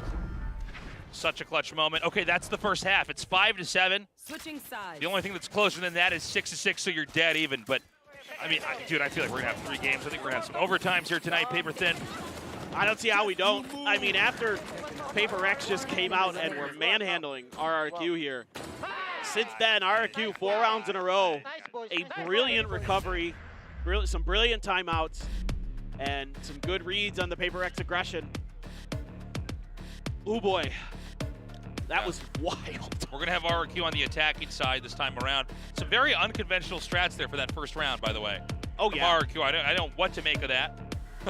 Let's see if they have some other crazy ideas as we go into the second half here. This is doable, though. RRQ, the score was at one point, what, 1-5, right? I believe that 1-7 at one point. 1-7. Okay, so 1-7. Wow. And then RRQ scooped up those last 4 wins. And it was about to look like it was going to be either completely one-sided, and now it's almost even. So big recovery there. Coach Ewok's got to be relieved. Yeah, oh, God, yes. That looked dire. And you can see he's still feeling the pressure a little bit, certainly. But, I mean, this has been a fantastic... Giga brain, Alex. Look at how big that is. It's like he's got a cloud at the back of his head. I didn't even realize it was a face until you pointed it out. Yeah. Do something crazy. Yeah, that's pretty good. I'll give you a solid 6 out of 10 on that side. Apes together strong. That's right. Oh my God. There's so many wild things happen during that. I mean, that something random bullet that catches the head. I think it was Flips or whoever it was, and just crazy stuff happening in that. Yeah, the hard reads or the attempted hard reads by RRQ in the early part of the game that just did not go great. Definitely could hurt them in the long run, but still, the fact that they've come back like this, it looked, when it was 7-1, I was just like, oh, GG, go next. No, same. I thought, okay, well, this is, I guess we're going to be going to commercial earlier. And then RRQ with a really brilliant display starts to fight back. And, there's something really to that when you think about it. That was very deep into the half, which is where you have more utility, more better weapons, more ultimates, and they were really able to force that. So let's see if we can have a stronger start here for RRQ as we start the second half. This looks like some kind of potential set piece here. Yeah, they're waiting for the smokes, and then they're going to jump in. So that just sends Forsaken packing. He wants none of that. He knows that this is a pacey hit. Doesn't want to really fight it out initially. See if he can get someone around the corner here. He's going to push back through, and they're going to go right onto B. But they're out. This is all a bait, even though Devi is able to find the Viper. Mind Freak still over here. Oh my god, no, no, no. This lurk is crazy. Not like this. Mind Freak's so smart. He knows. He might pull away. Yeah, he's going to pull away. He doesn't know. Back over the site, they are making progress. But this lurk, oh my god. Oh, he turned. Oh. Yeah, Mind Freak gets him. Just flip left over. Trying to body block here. Seeing if they can do it. Oh! They're just going to stick it. I can't believe it. I think he was convinced they were going to pull off for a second. But yeah, I mean, it's one of those unique pistol round strats. Just become a bullet sponge for a little bit. Now, it's both pistols for Paper Rex. That's a potential backbreaker here for RRQ. Look at the stats here. As close as this is, the stats are pretty lopsided, like in terms of like kills for Paper Rex. I mean, look at something 17 and 6. Just absolutely just wrecking with the Reyna. Elmi Moore 11 and 11, 10 and 10. That's the best you got here. So RRQ is winning some seriously close rounds. Well, that didn't go good. Mind Freak firing some shots in there. And unfortunately, not enough bullets in the chamber. RRQ with a very tough round, too. Yeah. Oh my god, your arms are a little too long, my friend. All right, just flip left over. Spike completely on the other side of the map. He knows what's coming. They're just going to slowly circle around him like sharks in the ocean, man. He's the last guy swimming in there. Slowly closing in. Paper Rex now 9 wins. RRQ needs to win this bonus round. This is, I mean, it's what you expect here. I'd say the only real mistake was kind of Mind Freak holding it a little bit there with the whiff, but that's okay. They recovered just fine. They're having fun. There's big smiles there from something, so you know things are going well. Yeah. We win. We survive. Okay. RRQ. When it's all on the line, how are they going to play it? By the way, big stack over here on Hookah. This time it's only one full-on rifle. There is the Bulldog, of course, as well. But yeah, they're going to be able to send Mind Freak over by the box. Oh, yeah. He's in the teleporter. They're just going to leave him over there. They're checking for him. Pretty interesting. I think they're going to try to pinch here with something if there is the push. You can see the star came out in front of the teleporter for Mind Freak. So I think they're really hoping that there would be a push up here, but RRQ right now is trying to reassess the situation, I think, try to figure out how to deal with that player in there. Well, A is fairly open, as long as they can get past Devi. And it looks like this is probably where they're going to go. Emmon's going to send the dog out to scout. Not going to find really anything. I mean, so they're going to give up. I think they're uncomfortable with that intel. Well, it's been tough because hold that's... on. Oh. Something's going to be out here. Oh, my God. Oh! And he's going to try to escape. He's calling for reinforcements. Oh, my God. He's just buying time. He's just buying time. I thought for sure that Mind Freak would step out, but he's still sitting in there. Oh, EJ. Great spray out of Forsaken. Emmon, oh, the timing just a bit off.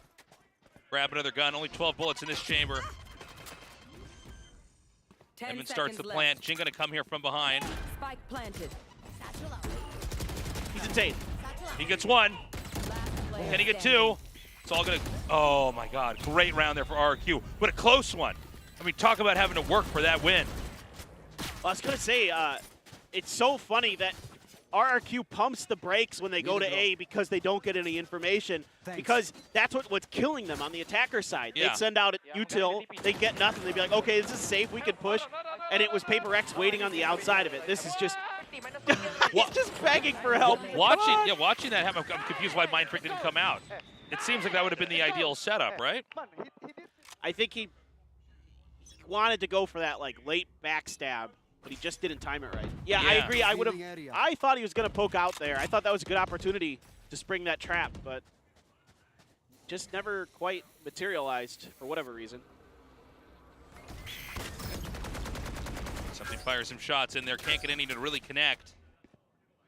Meanwhile, it's going to be back up over here towards A. Let's see this time how they're going to play. They're going to get nothing out of this again. Well, now they know the grenade's there because Jing threw one. So they're going to try to put some pressure off of this, and Jing just spraying through the smoke. He just knows. Got really good instinct. Bit of a trade here, 3 versus 3 now. Full rotate through short here for Paper Rex. They're going to lead the way with the cascade, so going to be telegraphed. Oh my god! Run through. That'll be more. Just Devi left over. It's not going to be easy.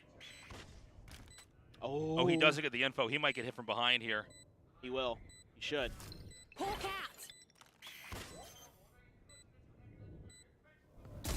Oh my god. Hold on. Figured out. Nice try, mate. That's it, yeah. Good job there. Flip being really patient. Huge kill. And that's going to be another win there. They're starting to catch up. I mean, it's still very much down to the wire here, but now Paper X's money is in a tricky position, so they're going to have to figure out how they're going to scrape together some kind of econ buy. A good entry here by both, but this timing from Elmi Moore sealed the round. Yeah, I think they were just, they didn't respect the fact that that could just be pushed like that, right? Yep. He just wasn't quite ready.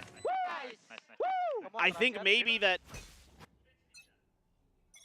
somebody might have been, you know, supposed to be watching that angle of a potential attack, but it's so fast. I mean, to come around the side of that truck, it's hard to really react or anticipate it. Okay, round 17. Forsaken, guns down, excuse me, the Boombot. RQ debating possibly going further into B for the time being. And in fact, it might be Mind Freak ending up getting the first engage here. If not, he's just going to stay in this very tight position over here towards the A entry. As long as he's there and they've got Jing and Showers, it's pretty clear it's probably going to be a push into B. Exactly. It's an overblind here for Devi to get the info. Yeah, people are going to be pushing, and the Owl Drone making its way in here. Again, you're going to be able to sidestep that vision, but this time I think RQ is going to try to take advantage of that. Oh my god, oh my god! He ran out of bullets. Doesn't have enough bullets. Nuts. They're just nasty right now. And look at something. He's just content to sit here. I mean, just think about this. You could dismiss with that judge if he gets this kill. He gets another one. B. Last player Just Mind Freak left over. Spike planted. Gets one, gets a second. Unreal! This spike's getting diffused. That's going to be the 10th win on the board. Wow. Huge play there. That's potentially a backbreaker here for RQ. It looked like a really good round. But those shots here from Forsaken. 1, 2, oh, on the repeat from EJ, he gets him. Runs out of bullets. Sure, they're able to clean him up. That Lear kind of giving, even though it gives away the Reyna's position, you quite expect that something's going to have a judge there. Right. And that's so disruptive to have a judge in that spot with those dismisses. So annoying. And now look at this, right back to RQ's money is just not quite good enough where they want to invest in this round. So they're gonna save here. Bucky, Bulldog, Shorty here. So EJ probably gonna go for some kind of up close and personal blast pack. Maybe thinking about trying to get in a U-Haul with Jing there. You can see the stars are ready to try to disrupt this hit. Mind Freak gonna come up now. They don't clear that angle! They just don't clear the angle! And they have to cancel that Hunter's Fury. It's just Flip left over. Oh, it's brilliant the way he sets that up. He's smart too. He sees one hasn't checked, he goes, no, I'm not even gonna show myself yet. Exactly. And the way that those smokes happen, it makes it so dangerous when you're pushing there that you're thinking that somebody's gonna try to shoot you from like you know, the site or from the right the U-Haul area. And around that corner, it's Mind Freak just being an absolute nuisance. 22-9 for something. So RRQ calls for the timeout here. And look, I mean, I think we all know why. I mean, this is, the moment they didn't cover that, that's a disaster. And again, I mean, I think RRQ can come back here, but they have to play every round perfectly. And that was them losing because they just didn't clear one side. You got to confirm there's nobody there. Yep, exactly. It's a simple. It's simple, but it's what happened. I mean, it's just the way it goes sometimes is you have these tricky little plays and they work, and it just ruins a round for the other team. So timeout going to come through. What's going to be the change here for RRQ? Maybe now's the time for a fast hit, a rush, you know, one way or another. Try to get ahead of all these sort of shenanigan positions that Paper X sets themselves up in. And it's not like Paper X is overstacking or pushing angles early, you know, trying to get ahead of those flanks. They're just sitting there. They're defaulting, and they're happy to do that because they're just that good. Getting worried here for RQ. I do feel like Paper X is so close to just closing this out. The thing is, RQ does have these moments of brilliance. Yes. You can see it, but they're not able to string them together the way that Paper X is. Exactly. And to make matters worse, now Paper X is sitting on an advantage with the ults. Cosmic Divide, Showstopper, Reckoning, Seekers, all there. You have the Viper's Pit and a Showstopper of your own, so you know, if RRQ can get there, get the plant down, get that Viper's Pit in, it's still going to be tricky. Because of that Showstopper, because of those Seekers, you have the ability to clear that Viper's Pit with that utility if you need to. So you can see they're playing back. You know, Paper X knows this. This to me looks like a play for retake. Oh, Bajing! Oh! Beautifully done by EJ. He gets another. All right, already looking to be an extremely good round here as we're just seeing the Paper X guys start to thin out. Something's still a problem here, but with only 1 HP inside the Viper's Pit, not going to last that long. Just Forsaken remains. It almost looks like he has an Ares because of that wrist guard he has. yeah. I was like, did he pick up an Ares? Okay, 8-11. Big win there for RQ, making it look easy, to be honest. I love that Showstopper as the team's trying to retreat for the retake. Beautiful. That was really what kind of started everything unraveling there for Paper X. And that is them, like, it was a sort of pacey hit. They went pretty fast in this round, and it's recognizing it right away that with the space they're being given up by the side of Paper X, that Paper X is playing retake there. And so that, like what you're saying, is a beautiful kind of, I don't know if that's what was the plan off the get-go or not, but who cares? It's the right move, and it was brilliant, and it really basically shut that round down. You took the Showstopper out of Jing's hands as well. That's huge. All right, Forsaken already nuked and out of this picture. Oh, something is so good. So Divide gets the kills. Here comes the Showstopper trying to, oops, he blinded Jing. Yeah, well, it turns out it doesn't matter. That's actually something that got that, by the way. Something's just everywhere. He's so good. He's just unbelievable. I mean, something everywhere all at once, man. He's just incredible. Something looking for the next kill here. Flip and Emin have just decided to abandon this. They're going to back up. We've got Mind Freak lurking over at A. And they're going to send Devi on around to reinforce. Something's, Reyna's going to peer down here. Now, something may end up just going through teleporter here if RQ, in fact, does come on to A. Yeah, he's checking towards market just to see if anybody's coming in.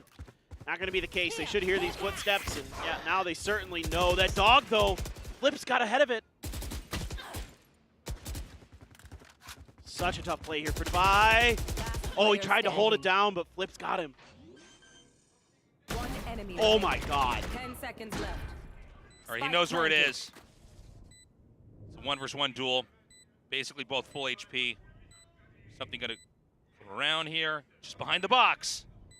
That's where Emin is. Emin now going into showers. It's tough. They know. They pinged it. They know. Oh my God. Something is an absolute beast. He's so good. There was actually the very start of that, it kind of looked like it was going to be a pretty straightforward sequential victory there for RRQ, and then something just started getting, I think I got 3 or 4 kills. Yeah. And just like completely took control of that. He was involved in a couple of them. I mean, at the very least, the way that he is able to kind of understand, like where he saw the plant go down, and then with the timing that he's moving, they're kind of like by process of elimination, they're able to figure out that he's at that corner and shower. They ping it out right away. They're like, check this, check this. This is likely where he's going to be. I mean, that's just great game sense from him and his team. Yeah, good communication right there. Exactly. Well, this is going to be it. Either Paper X wins or RRQ is going to come back and tie this up, and we go to overtime. And look, they played a very clean endgame there before. By the way, they've just set something out. He's hunting right now. It's the first time where they've gotten really aggressive like this. Yeah. Seekers to try to clear this, but that Seeker should give some info. It's a trade. They're going to know that there's a deep lurk happening here. We may see RRQ retract. Ooh. Oh, the footsteps. Jing just not ready for that. That was tough. Those footsteps gave Jing away there. Now with this cosmic divide here, trying to play off of it. Still RQ playing great. Yeah, no way. Yeah, just something left over, and I think he's not even going to bother. This is going to be the 9th round win here. RRQ just needs 3 more after this. I think they definitely can. We saw it in the first half. They strung 4 together at the end of that half, so no doubt that if they can do it, because they've done it. This spike is going off. There's no stopping that now. RRQ in good form here. Let's not forget that Paper X, they basically pushed out of B long, kind of spring an attack, but weren't able to find anything, and that left A positionally pretty wide open, and so we got the spike secured on there, and that's going to be that. On to round 22 is where we're going to see if RRQ can actually come back and win another one and get close to tying this up, or if Paper X is going to close this out. And I like this move from Paper X because you're up, you're on map point. Show them a completely different look here. Show them something that just gets in their heads, and now how are you going to play off of that? It's a smart move because Paper X knows they can. All they need is one more win. They can play kind of a counterintuitive to the way they've been playing up till now. But again, every win that RQ gets, they're getting that much closer to then putting Paper X in overtime. And Paper X does not want to have to deal with an overtime situation. No doubt RQ is going to have some very good plays and setups on this map for that. Oh boy. Trying to hide Mind Freak in the corner again. Oh my god, and they still get 2 out of that. Unbelievable. Bit of a trade out. And look, RQ is going to be able to get the spike set up over here. Paper X, obviously, inferior guns, but it's still an even fight as far as players go here. Devi sends these Seekers out, so they arrive kind of right as the rest of his team gets to this corner. Maybe buy him a little bit of extra space to get into U-Haul. He's going to come. He's going to get the first peek here versus... Oh, hold on. Forsaken gets one. Oh my god, they didn't see him. Drops another. Flip. The only one that's left. He's going to Hunters. He fakes it out and misses the duel versus Devi. And it just falls apart. That's going to be it. 13-9 is how map 1 ends. Paper X wins, but it was such a close map 1. Just absolutely brilliant stuff here to set up Mind Freak for another double from that cubby. Absolutely insane. And then Devi, brilliant, brilliant end here with the way that he put those Seekers out right at the timing that they were going to cross to short A as his team needed to come in. It buys them that little bit of extra space so Forsaken can get that kill near sight. I love that sign. Brilliant. What did it say? I missed it. It's a like retro dinosaur, but it said press W to start. It was like a kind of like an opening game screen. That is good. That is good. Well, this was the something show on the Reyna. It's absolutely nasty, nasty, nasty stuff.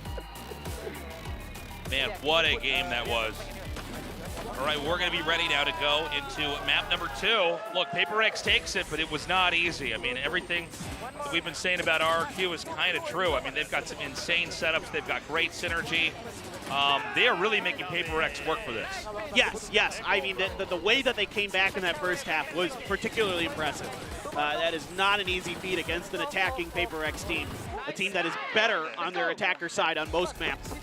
So to have that comeback was phenomenal, but at the end of the day, the Paper X train does not have brakes, and they continue to roll on. And now we go over to one of their favorite maps of Pearl, which has been a map that they've been very, very good on this year. But like the desk has been talking about, RQ really good at their prep, really good at their anti-stratting, and if there is a map that you have a ton of tape available of Paper X, it's Pearl for sure. Yeah. Great signs, by the way, in the audience. These are the best signs we've had over all the 9 weeks we've done of Valorant so far. Obviously, it's not done yet. This is a best of 3. RRQ will be going into map number 2, trying to even this out 1-1, because if they don't, then it is going to be Paper X victorious as we end our evening. Go get these playoffs. All right. I like to see it. That's a cute little, I don't know if it's a frog or what, but it's adorable. I love these drawings. They're so good. All right, guys. Well, it's undeniable. Paper X is looking extremely, extremely strong. The question is going to be, what exactly does RQ have planned here as we go into map number 2? Yeah, I mean, to me, this is all about, what exactly the prep's going to look like. I saw some guesses from RQ early in this that didn't go so great. Can they actually, now that they have a map that they've seen Paper X play on Pearl, take that one away from them? It's a good point. Bind was a big unknown for this map. I mean, it's obviously had these major changes, which basically completely transform how a defending and attacking team can function on it. But there's the other maps we're going to be going on to. These are maps we've actually had a lot of data on for teams like Paper X, and maybe RQ can configure something that's going to allow them to win. Yeah, exactly. Well, we're going to take a commercial break, guys. We're going to see if that will be the case. Our desk is going to come up, and then we're heading over to Pearl, so don't go anywhere. We may end up with a, thing. Right up here in a hookah, and he gets that. Very slow this time. Oh my God, Forsaken and something so good on the react. They did over the top, drop me down. Oh, great scene of any of the Batman film. Their way, RQ is hard. He gets sticking, but you know it. They're gonna do a double peek. Boom! That cascade, and they're gonna try to shut it down. No, not gonna whistle kill there. Oh no, nobody checked the angle. Oh, Ipe gonna be ready. Dog got lost. Oh my God, your arm. Oh, he's still sitting in there. Hold on. Gets one, gets a second. Come up now. They don't clear that angle. Beautifully done by EJ. Yeah, they know.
Well, one map out of the way here in our final series of Super Week in the regular season, and it is going to be Paper X walking away with the win. 13-9 on the scoreline. A decent rally back here from the side of RQ, but all the more damning at the end of it all here, William, as this was their map pick and bind. Yeah, and here's the thing. We're all going to be talking about it. The fact that it was with the Reyna, and quite frankly, the Reyna had so much impact from something. I mean, yes, you can say if he only got a couple kills through the smoke, oh, you know, he's getting lucky or whatever. Yeah, you could say that, but that wasn't it. I mean, he was literally just shutting them down, whether it was through the smoke or not. I mean, this is incredible. We're all talking about, okay, Reyna, feast or famine age. It doesn't really provide that much utility to the team, but he still frags out, and as long as you frag out, you know what that means. Meanwhile, it's not just him, it's also the whole team. You see some crazy plays from Jing, just blast packing onto the side, finding a lot of frags, and then the whole team supporting back and forth. I think RQ, they have a lot of potential. They still really tried. You see some almost thrifty round wins, and they were smart. It's just that somehow today still W Gaming dominates. Yeah, and the thing is if it was really when it came down to like really fair 1v1 duels, you know, players like Elmi Moore, they were able to try to put up a fight against the likes of Something, but Something was playing so smart, and the rest of Paper X as well, against, you know, all these smokes that the current meta revolves around, that they were always able to get that first kill and then revolve around the Reyna playing around that. I mean, also worth mentioning, Forsaken bringing out this Harbor for the first the time. First time, yeah. Yeah, kind of perused back, said, okay, yep, this is the debut on that one, and he continues to show his depth, so shout out to Sideshow, who wanted to see some more flexibility from him a long, long while ago, but they have been showing it at long last, and it's been delivering fantastic results. Let's just go ahead, dive straight back in here to the replays, because we saw some very close rounds throughout this one. A lot of them, you know, right on a knife's edge for the side of RQ, but they barely can't scrape by. Yeah, I mean, I think we're going to look at round 8. It's one of those where we start things off with the thrifty from RRQ. I mean, you expect them to be able to do nasty shots just like what Elmi Moore did, and he does. He even gets a couple more. But what happens throughout the rest of the round is still the W Gaming execution. They go straight into the B site, they meet a little bit of resistance, and then that mid-rounding comes back in from this team that has, you know, multiple callings from whoever's still alive, and of course right now could be Divide, could be Mindfreak, excuse me, and it's just so smart. Look at this timing on that Gravity Well as the Astra player. It completely prevents flips from getting the timing onto the spike plant, and at the same time, down to this one-on-one. You just have so much pressure, guys. How do you stick a defuse like that? I was thinking maybe he should push Divide. Maybe he can't. And Divide just expertly knows how to capitalize on such a situation like that. Yeah, I mean, that is a clear example of one of those rounds where if they were able to pull off that thrifty, get themselves a little bit of added momentum early on when they were already down 1-7, this could have been a much different story. Maybe even, you know, they would be able to take away this map here. But now in a very rough position are RRQ. But it wasn't all doom and gloom. Obviously, no. They did have their moments. They were able to put up 9 rounds by the end of it. And we'll go into round 11 where Something, it looks like it's going to start as a very dominant round for the side of Paper X as Something gets an opening kill. Yeah, and this is another one of those rounds when we go into round 11 where Something's able to just get a kill as he's trying to kind of spam through the smoke. And here's the thing, I mean, this is all very methodical from Paper X to always go through with it. But what I want to point out is the Viper's Pit is on A short, and then you've got this one-way from the Viper as well over by Showers. So what this does is it's constantly just locking it down. They even send to the Seekers. He's trying to break the Seekers. He actually gets the kill through that. But the Seekers was used early on enough, and then once EJ gets the kill, they had used another guiding light as he's trying to bounce out over on Showers. This gives full control to Xfero to know that the rotate has to be there. Of course, he even confirms the spike, thanks to EJ kind of baiting for him as he's trying to make his escape. Now just watch the timing, right? It's 20 seconds. He knows that they're close because the Molly comes in, and he says, well, if I just buy enough time, you eventually won't be able to plant the spike. He's even able to get both kills as he hears them running through the smoke to try to avoid the orbital strike. And that's the thing, is that the setups are always good from RRQ. And if the timing works out in their favor, if they're off on the right foot, then they'll be able to play out the rest of the round. Yeah, it's kind of like that rhythm game, right? Almost. You need to set up for that perfect beat. You have to hit it on the right time.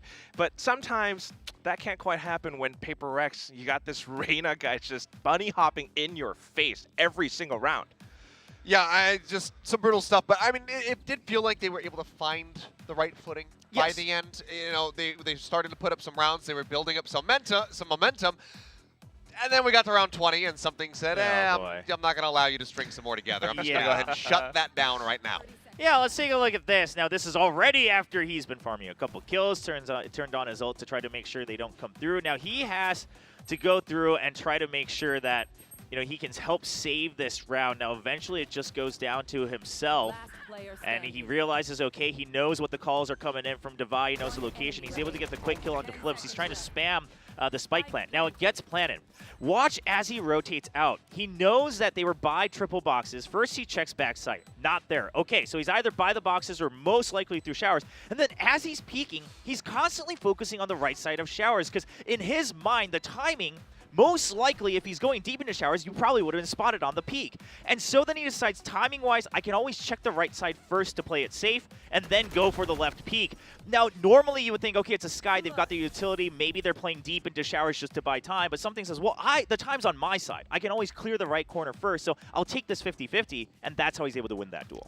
Well, let's just go ahead and continue on talking about something because he is going to be our key player. So we've got obviously a collection of highlights because, especially on the attacking side, his Reyna, I mean, from the outset, we were like, okay, how is this going to go? We have not seen Reyna too much. It was only played one other time versus DRX by Talon, no less.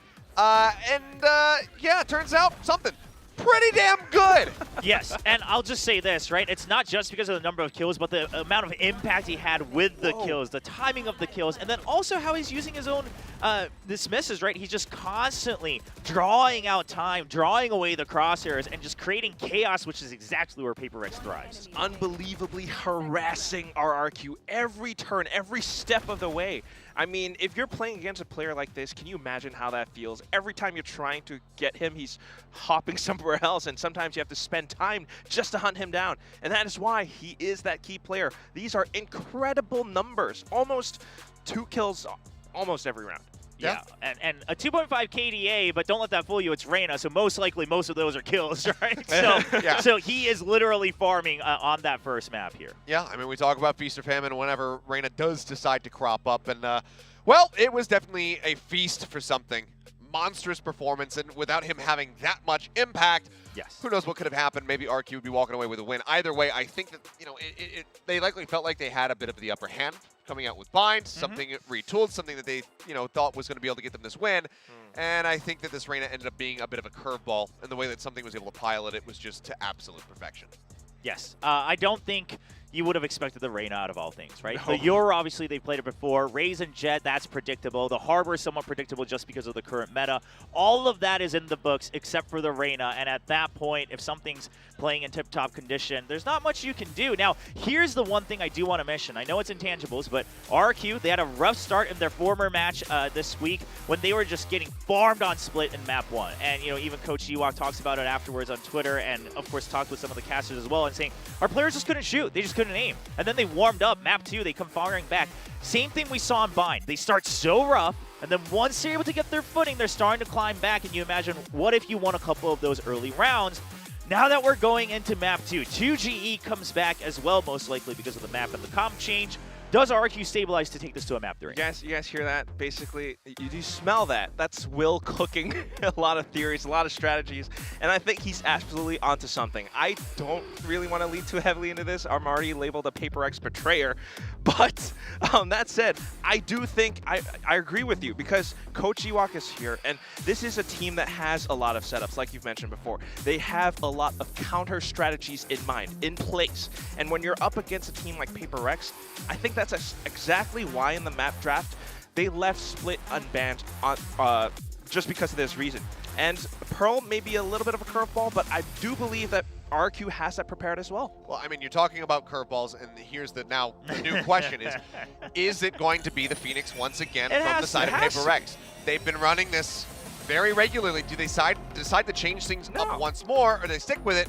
Well, it looks like they're just going to go ahead and play around with this one. So, while it's not really any difference on the side of RQ either, there is plenty more tape to study from Paper X on this map. So RQ, prep heavy team, can they put practice into play. Yeah, I think that's it's going to be the most important part, and my eyes are on 2GE. Last time he, jumped back in map 2, and he just fired on all cylinders right from the get-go. No warm-up needed. That allows the rest of the team to catch up and get to the point they need to go to that map 3. Can he help bring up the momentum and tone for the team once again? And I also believe the Harbor's going to be very crucial against the likes of Phoenix, who just wants to get in your face. Absolutely. You want to slow them down, and Pearl is a map that is big enough. You have so much space, you can exploit that. You can expect PaperX to lurk in. And at the same time, I'm keeping my eyes on Flips in that pose, Flips in the game, and at the same time, players like X-Pharaoh and Elmimore. These guys can land nasty shots, especially up by that B-long. All right, well, yet to get a pistol round win. Let's see if RQ can start off with one and try to take this all the way into a Game 3. This series, their playoff hopes are in their hands. PaperX, though, looking to play spoiler and bring Gen G back into the fold. Let's see what happens as we hand it over to our casters, Tasteless and Paper Thin. We're now ready to go into map number 2. PaperX looking so strong, crushing through in map 1, but RQ, they were nipping at their heels.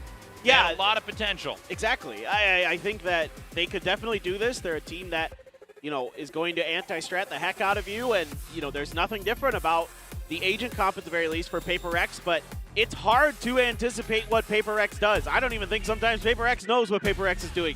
Yeah. Because they're so good at thinking on the fly, so good at reacting to stuff that's going on around them. That's why you saw, something with that Reyna, just able to react so well to different situations. And the Mind Freak with those gravity wells and those Astra moves that he did.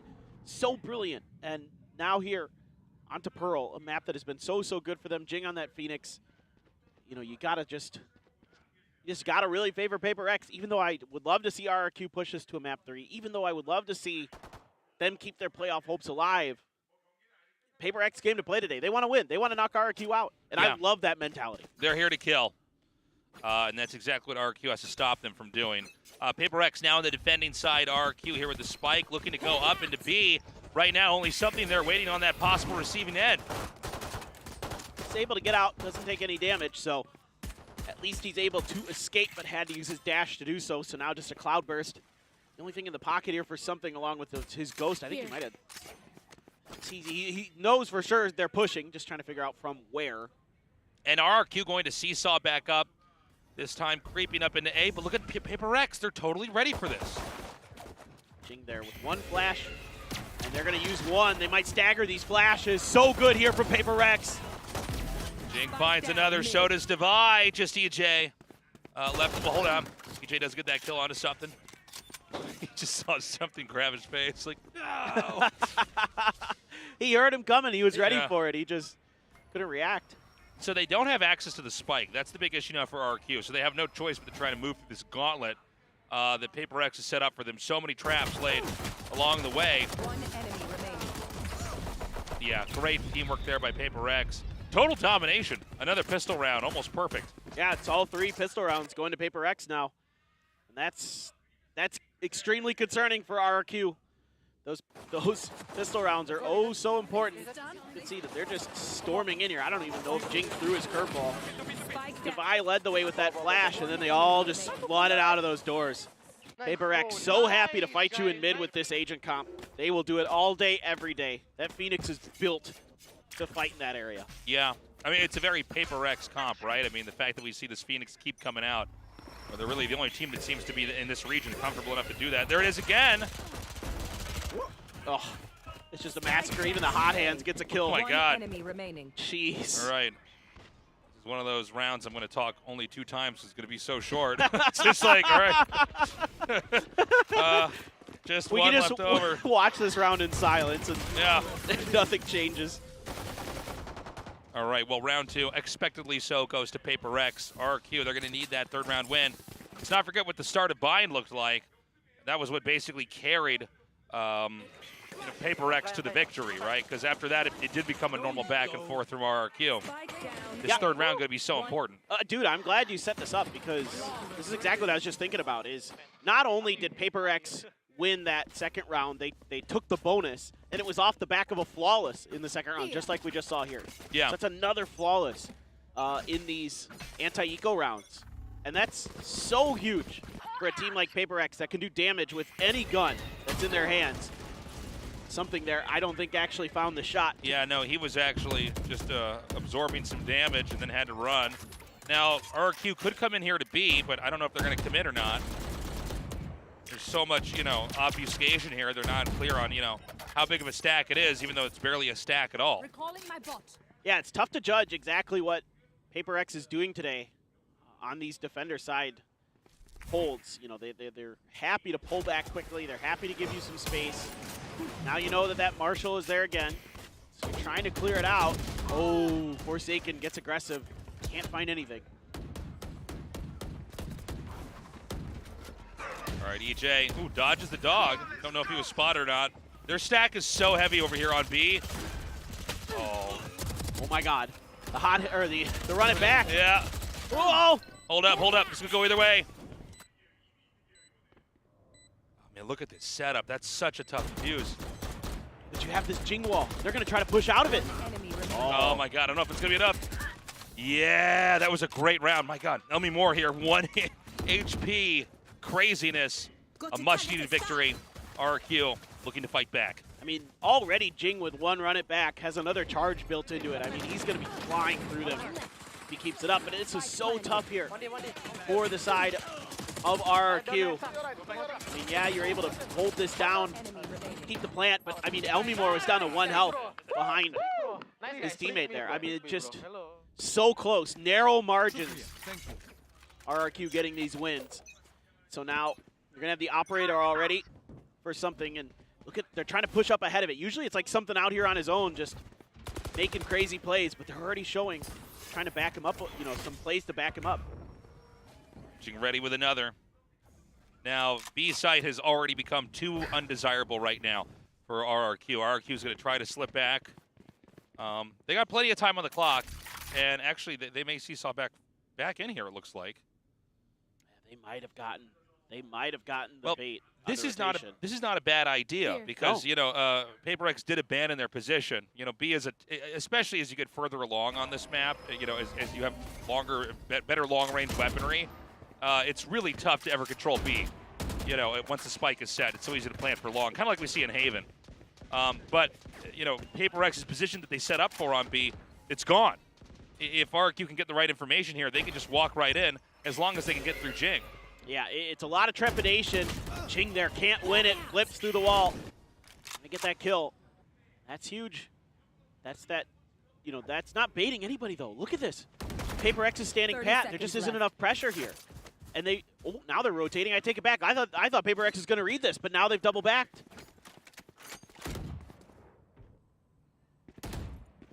All right, flip, wait. Oh, something gets that shot. But hold up, it's going to be an A site plant. 10 Can seconds left. Paper X actually get this retake? Yeah, switch guns here. Yeah, good call there.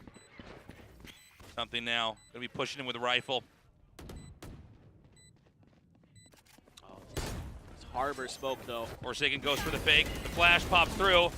Elmi Moore can't find anything just yet. Another fake. Elmi Moore tempted to push through here. They get the first one. Still 3 more players left here for RRQ. The fuse still not going. They start another one. Hold on, it's going to be a 1-1. This could go either way. But it's the op. He doesn't have time. Yeah. Yeah. Oh, okay. Big kill there. He's going to be able to take that operator to the next round. But more importantly, RRQ does win that. 2-2. Intense. But that operator going to go right back in the hands of something. He's going to be looking for more of those picks over there at B.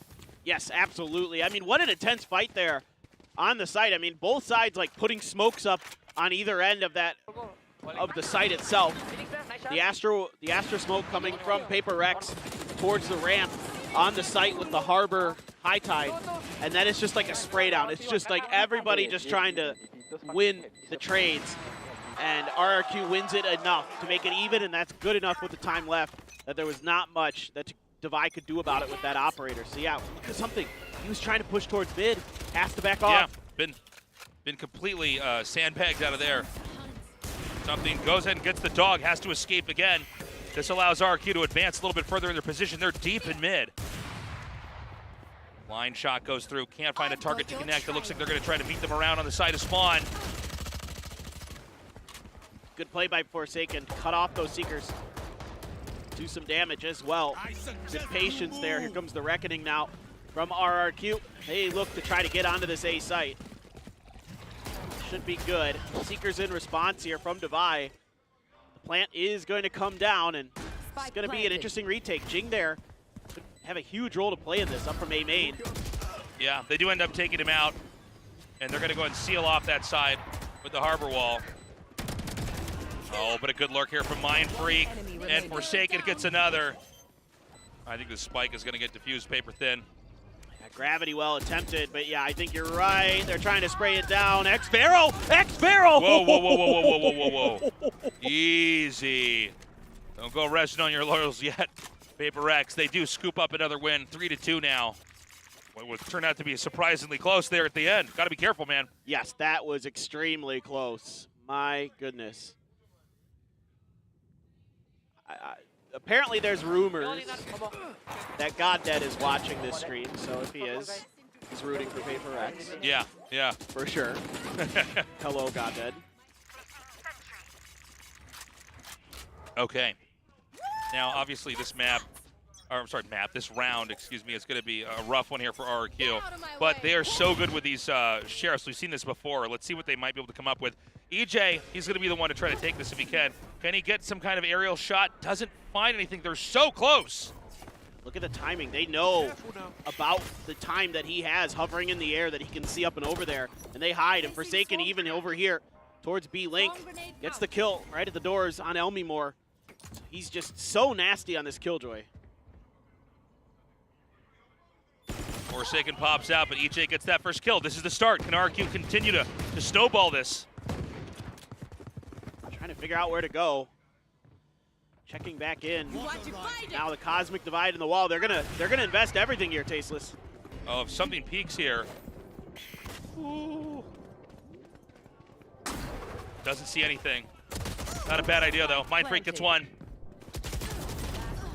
Oh, they're starting to do it. Just one left over here. Flip. He's hidden away.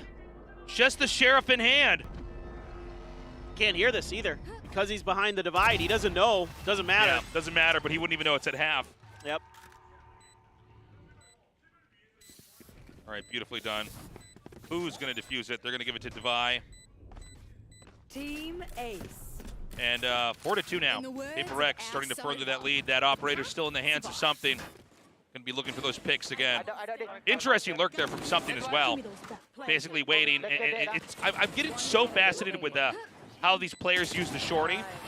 Yeah. In these moments where it's like, well, I don't know what's over there, but if I just hot peek out, I can just probably get I mean, there's a big chance I can just take it like that. A lot of cool ideas at play.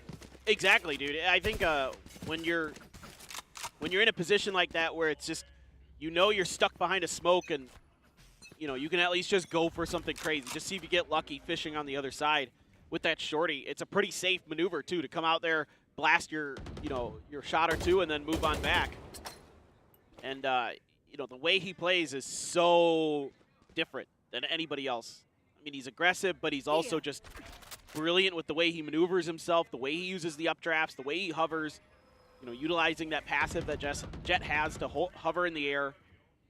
It's incredible stuff. But now you have a lockdown, and Jing's run it back. A lockdown for Elmimore, sure, but Jing can kind of sacrifice the run it back to potentially clear that. Oh, they're going to push out. Oh, my God. They've already gotten a double. Suddenly, RRQ on the run. The spike, they're going to try to shove it through B, but we do have Forsaken. He's going to come up here possibly to meet that. They're going to throw some smokes on the site to try to cover this. Forsaken's just cutting ahead of it. Oh, my God. Oh, my God, they're so close. Oh, my God, it was a crazy moment there. Mind Freak comes in. So they're hard gonna let to this tell. utility burn out. Oh!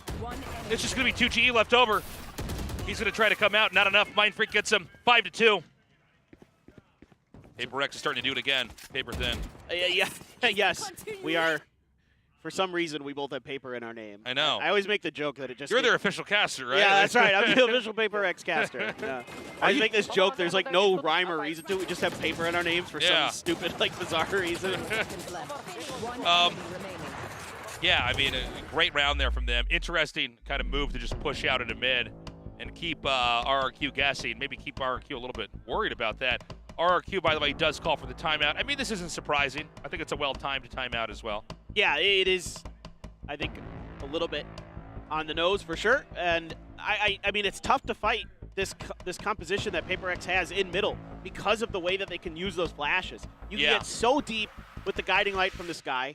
Jing's curveball is super safe to throw it around one of those door corners or something like that. So you basically cover the entire middle because it's divided by that pillar in the center of it, right? It's designed to get out there. You don't really have a lot of time to react. If they don't know where Jing is going to be placed, it's very difficult to deal with that blind. And then obviously the gunplay from Paper Rex is so good that when they pop out, they just never miss the shots and get those kills. It's a very difficult situation for RRQ to deal with. I think RRQ's strats are very good. And they have very smart ideas at play, but a lot of these engages just go so poorly for RRQ, and Paper X comes out on top, oftentimes killing the first 2 or 3 players, and then it's an easy cleanup from there. And the coordination is so difficult to deal with because they're that good. You know what I mean? Like, it's so frustrating to play against Paper X because of the way that they are aggressive at times and not at times, and then when they are aggressive, they're disgustingly well coordinated. I mean, even though, you know, it's the joke that they're W gaming. Like there's method to the madness. There's organization in this chaos. Seek them out. All right, Seeker's going to be sent out. Immediately, Jing getting a double. Spike down A. EJ going to try to find one. They're going to keep pushing here. RQ's coming forward.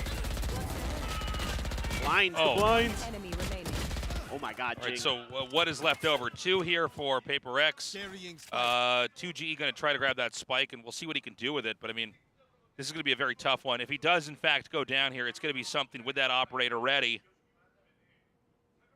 The good news here for Paper X is they have their Killjoy alive, so you can cover a lot of space with the utility, really check on all these angles towards B, leave something on A to just say, okay, if he's coming through, yep, I can hold this angle. Everything else should basically be able to be covered by Forsaken, and that's a good round for RRQ on an eco, but, you know, at this point, you're down 6-2.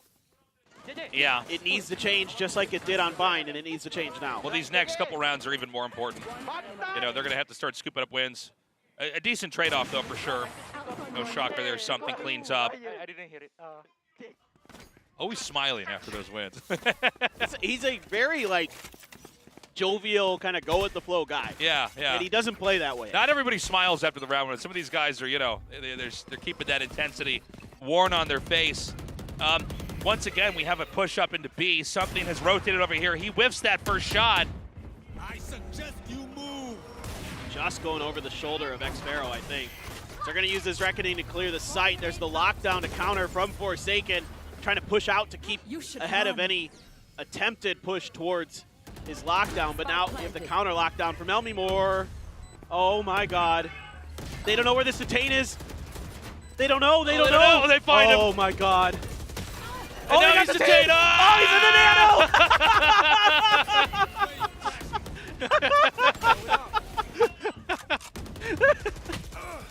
They couldn't clear each other's lockdowns. Oh my God. Oh my God, Mind Freak though. From the back. Devi gets one. X-Pharaoh, the only one left over. Well, now no one's left over. Jing's going to get that defused. 7-2 now. Paper X looking like they're going to take this. It is certainly looking that way. I mean, Mind Freak here on a long lurk. We haven't really seen that yet from Paper Rex. And in the midst of all the chaos, again, it's somebody on Paper Rex. They love chaos. They thrive on it. They control it. And it's Mind Freak who's just taking his sweet time, coming around the back. Everybody else just delay. And then that makes it a little bit easier for Devi to be ready for somebody pushing that smoke in front of him. Phenomenal stuff from Paper X. I mean, they're just so good at this map. Okay. Round 10 here. Something this time is going to be up in mid. Elmimore gets the first one. Jing already taken out. What? Elmimore keeps finding him.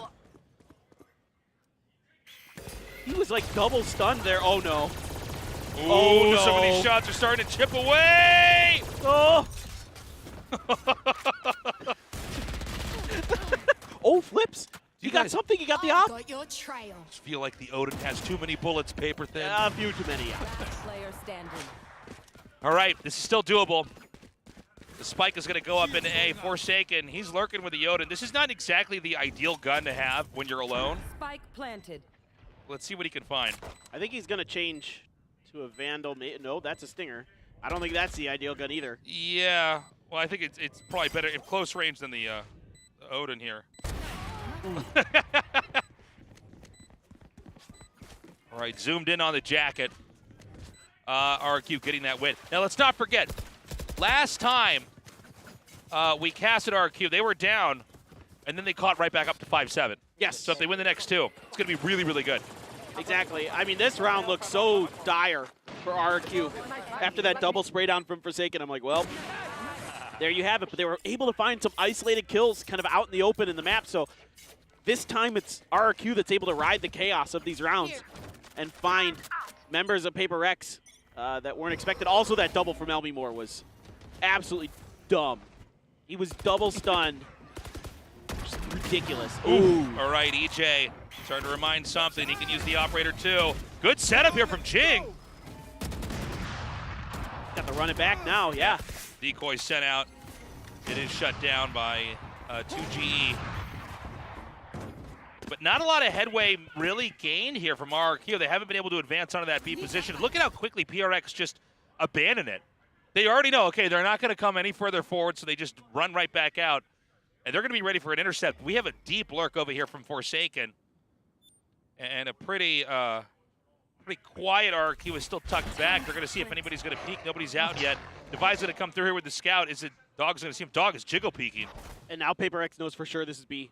Yeah. They have the complete map control. Here comes Forsaken. Oh my. Damn. That's not how I thought that was going to go down. I was ready to play-by-play it the other way. Instead, just had to make a weird sound.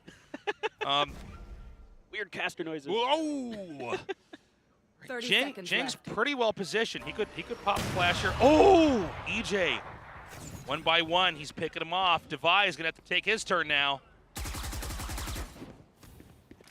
Well, Devi opts to just kind of shoot into the cove to see if he can get anybody to come out of it. They still can't plant the time here. Starting to run really low, Tasteless. Oh! Oh! The spike is going to be planted just in the nick of time. Hey, 4-7. RQ, when you get deep into the half, they seem to almost be better. Yes, they learn really, really well. They start to adapt. I mean, the preparation there with 2GE to be that ready, that fast for Forsaken's lurk is ridiculously good. I mean, they're so patient here. Even though they're losing a player on the flank, that is just crazy good awareness. 10 seconds left. And I mean, you know, you give EJ that op, and he's pretty solid. Starts opening angles for you. Don't sleep on RQ just yet. I think they can still take this. Oh, yes. We've got Xfero here with the operator again. Fishing for intel into B. Just Forsaken over here with the Sheriff. Some blind shots sent through. A lot of Killjoy utility here to trip them up. Paper X's economy a little bit weird coming into this one. Only a Sheriff for Forsaken, a Spectre for Jing. Something gets the first one. Down B. They're going to try to ice him out. We do have Devi coming all the way around to the back. EJ going to be tucked right up over here into the hallway. Oh, something so good with his movement. Oh my god. Oh my god. You can have a good setup all you want, but if something just gets in there and shoots you in the face, it kind of doesn't matter. Last player standing. Oh. All right, Elmy Moore, the only one left over here. And then there were none. This spike's getting diffused. This score is going to be 8-4 in the first half. RQ really, really strained to get these, round wins. Paper X just so on top of it. Switching sides. And again, something is fighting back so well that occasionally the strategic setup doesn't really matter. If he just gets the dry peak shots, that's all you need to do. Yeah, I mean, he just starts feeling it, and he just starts pressing towards you with like reckless abandon, but he's so accurate, he's so fast. What the hell do you do? You know, they try to throw utility at him, it doesn't matter. They heard the footsteps coming. They were ready for him to peek around there from heaven. They were holding that angle, and he still wins that fight. Then he just dashes right in to the hall, gets another kill, dashes over their utility that was there to try to slow him down. He doesn't give a crap. and he's just so fast, so furious, and you know, Vin Diesel's gonna be hiring him for their next movie, man. If you look at the two coaches, by the way, I mean, it's not like the Paper X coach is celebrating yet. You know what I'm saying? I mean, this is, everybody knows that RQ could still fight back from this. There were a lot of very close rounds back there. No doubt Paper X hungry to close this out and move to the next phase of the tournament. RQ, let's not forget, everybody, they're fighting for their tournament life right now. If this ends with a Paper X win, it's all over for RRQ. And then Gen.G slots in, and things get pretty interesting off of Gen.G losing 5 in a row. What did it say? Rules.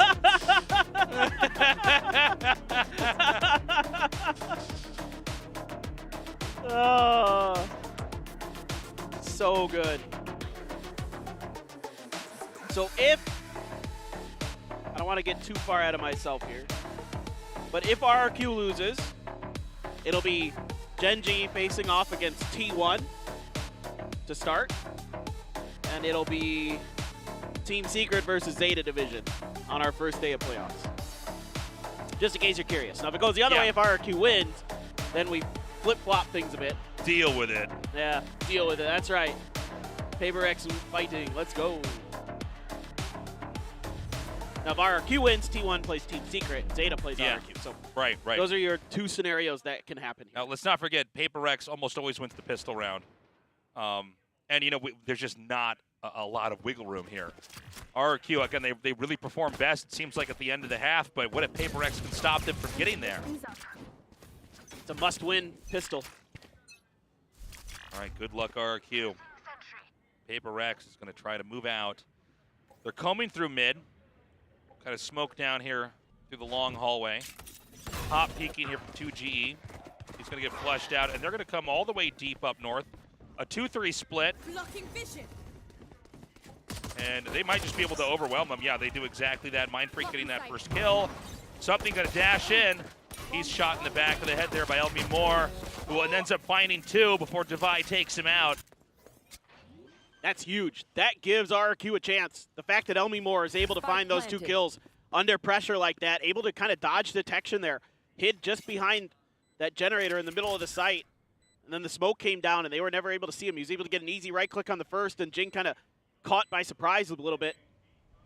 Really nicely done.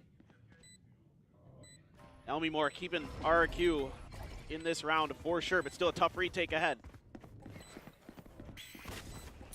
DJ's coming through here. Oh, flip. Good blind shot through there. Great instinct.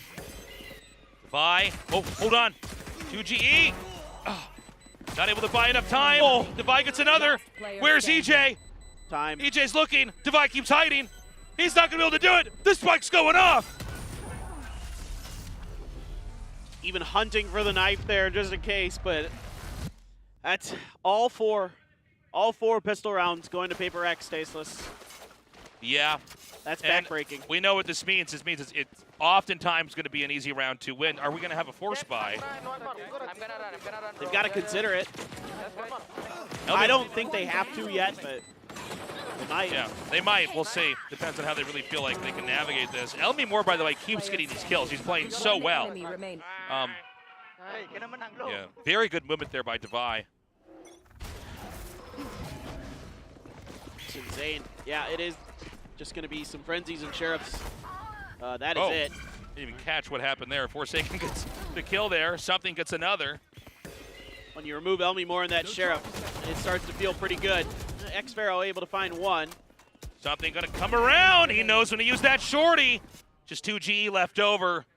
This is already basically a 10th round win here for Paper X. They're getting closer and closer to that number 13. There you go, Mindfreak.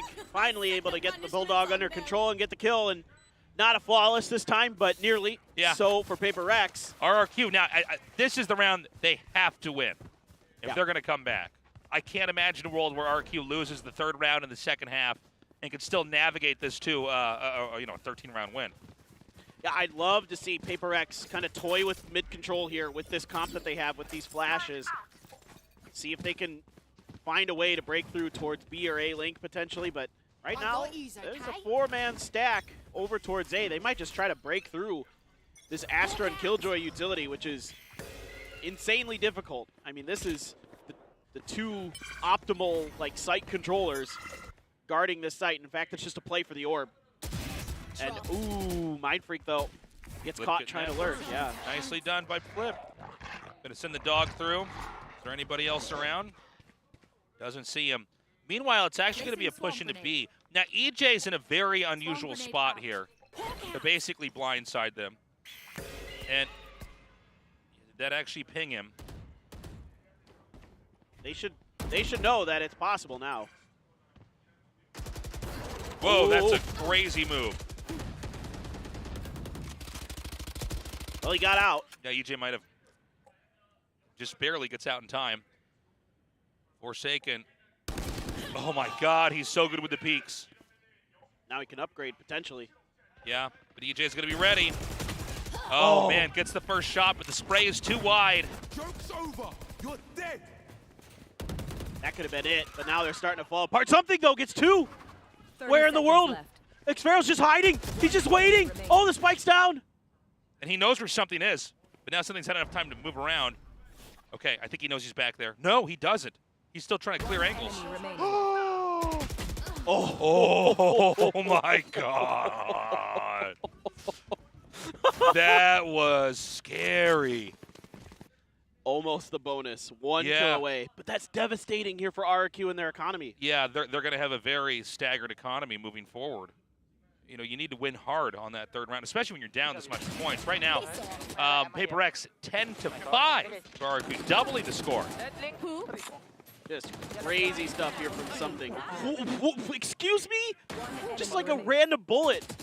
Oh my God. Unbelievable. All right, pretty scuffed round here.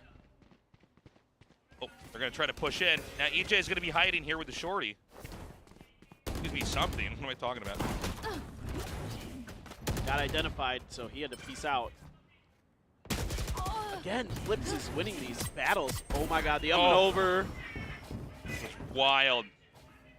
Gets that kill across the map. It's 4-4 right now. And they're going to seesaw back over, it looks like, towards middle this time. Just that angle, so tough to deal with. When a Jet just, you know, is able to bounce that high up, see that far across the map. Sometimes you just kind of forget it's possible. Now they're going to try to push through Link, but nobody's looking this way. EJ now starts to look this way, but he's spotted. See if they're going to rotate over to A here. They might kind of double back. They're cutting sound again. Something's still looking. This is a very heavy stack on a B. This is not going to be easy to get into. Oh, they shut him down, but Mind Freak's still on the move with the wall bang. You are divided. Spike down B. Unbelievable. One enemy remaining. Sparrow's so good with these shots, and he finally gets Jing. It's happening! RQ is starting to fight back. Xfero here, holding down a couple really important rounds. Timeout. Yeah, 14 and 12. So yeah, they need. This is smart by Paper X. Pump the brakes. Don't give them any more momentum. Don't give them any more confidence, because right now Xfero is starting to get really snappy and really crisp. And again, losing some of those battles in mid. They're trying to lurk with the agents I wouldn't expect to try to contest mid with here with their Astra and their Killjoy, Paper X. And so, like, I think they're kind of overthinking that a little bit. I'd rather see, you know, try to use Jing and Devi instead to maybe control that mid area. Because, you know, you saw how it worked on the defender side. It was just impassable terrain for RRQ. So it's 10-6 right now. This is still a pretty wide score berth. But Paper X coach decides we need to pause. We need to figure out, okay, how do we carefully get these next 3 wins? Because, again, RQ, they seem to be the strongest in the latest part of a half.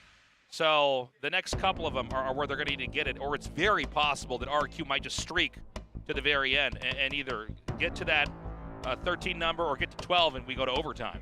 Yeah, no doubt. And then maybe even fracture, who knows?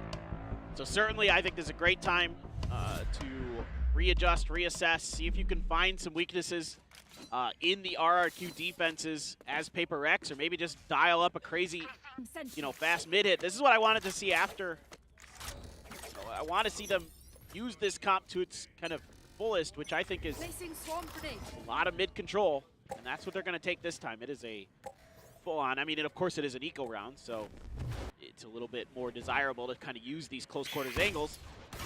No contact off that flash except for the nano, but yeah, they baited out. I think we're just going to have a moment of a little bit of utility spamming here.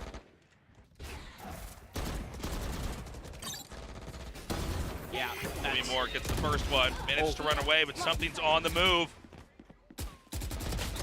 He wants that gun. Oh my God! Did he? Oh my God! Oh my God! Run! How did he get out? That was crazy. Obscuring vision. How did he get out of that? He actually escapes there. Oh man, X-Vero Spike continues to down just be A. so nasty. Ooh. 2-3 right now. This is not impossible for Paper Rex, but the map is really destabilized here. We have RQ kind of slipping through the very back. Paper Rex really have no idea where anybody is.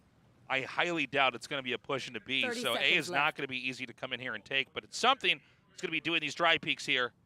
I got eyes here. All you have is an alarm bot, plus an updraft and a cloud burst. So, oh no. Oh, the timing. Something barely getting away with that. He can't get the shot. He can't get the lineup. Spike planted. Oh, he escapes behind the house. Oh my God. Something gets the drop on a 1. EJ, 9 bullets in the chamber. Oh, great shot from Flip. Flip with 1 HP. And he's crouched, so he's underneath the crosshair. Yeah. Oh my God. These are so close. It's a 7th win. RQ's doing it. Was that important? The comeback is real. Dude, X-Vero has been incredible.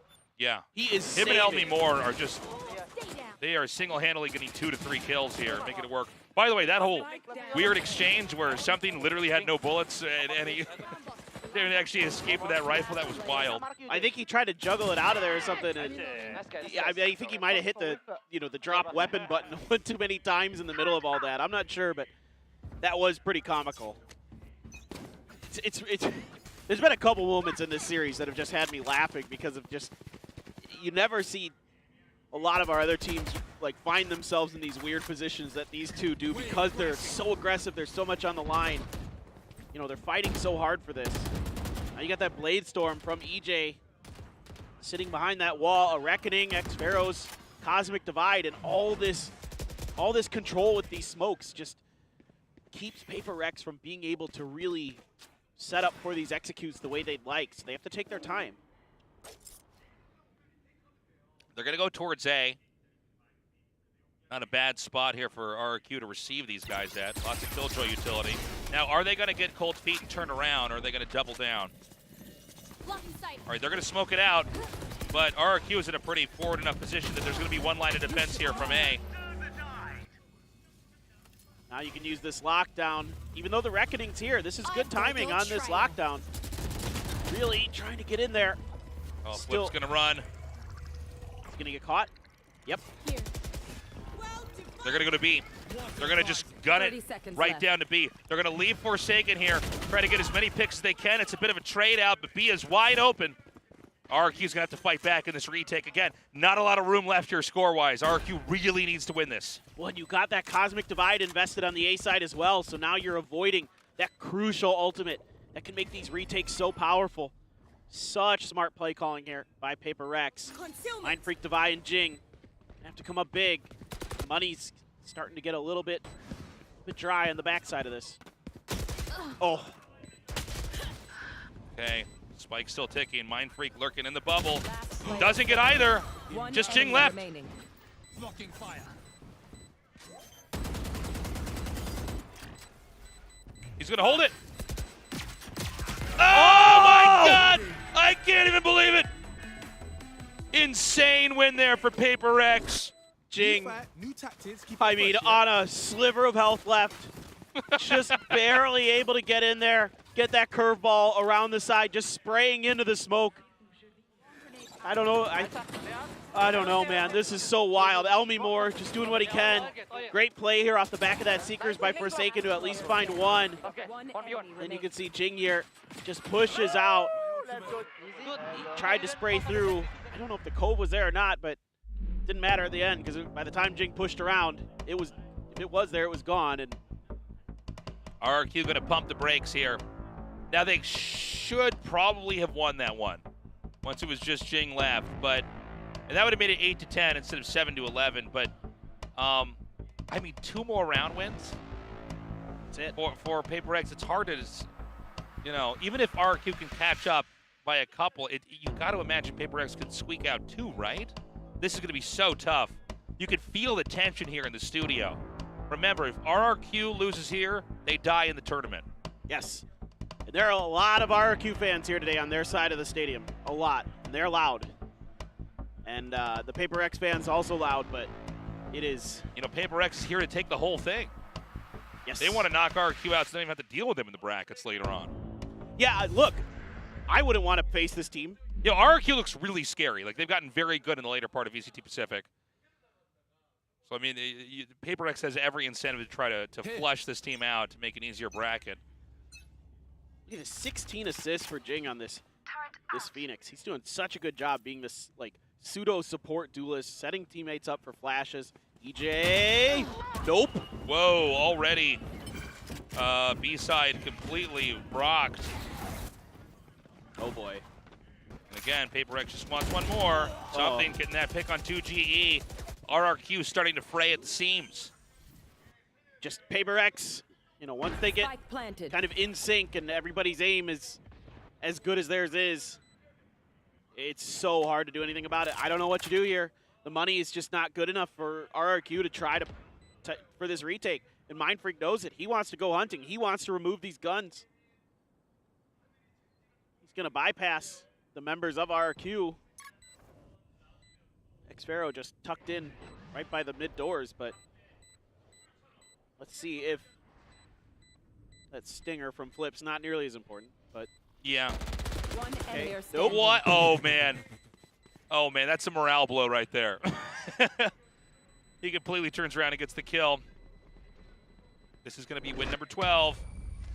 The only hope for RRQ now is overtime. Oh my God! Oh. Match point. Xpharaoh at the last second. That gun might be what allows him to get to overtime. They can string these round wins together, so, I mean, a really important moment. They don't lose that. Exactly, and now it's Stinger, Bulldog, Sheriff. I mean, the good news is Elmi Moore is basically as good with the Sheriff as he is with any other gun.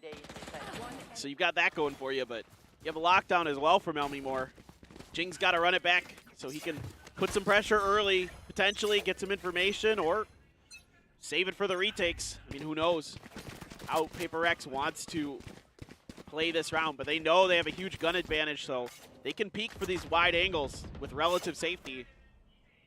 It's just going to be when you get up close and personal is when things are going to get dicey. There's a lot of utility, a lot of presence here from RRQ. Yeah, kind of a different approach here from RRQ. Kind of wait until they've almost filled up the site and then come out here and try to take a fight. Whoa. Okay, spike drop. Spike down B. Looks like they grab it. Are they just going to run all the way back? They got to get out now. Yeah. I think one player detained. Was it the spike? I think they got it out. Or no, it was the spike. It was Forsaken. Yes. Oh my God. Nicely done. Something's been taken out. That's the first part of your problem solved. Seems like Forsaken's going to hang back. They are going to send Jing all the way around to make sure nobody's lurking. In fact, nobody is lurking over here from RRQ. Flip is still holding A down. Well, this was, I think, just a bit of an overstep here from Paper X. I think so, Paper Thin. I think it was just, why push through that lockdown? I mean, there's that run it back gone. You still know there's a huge presence.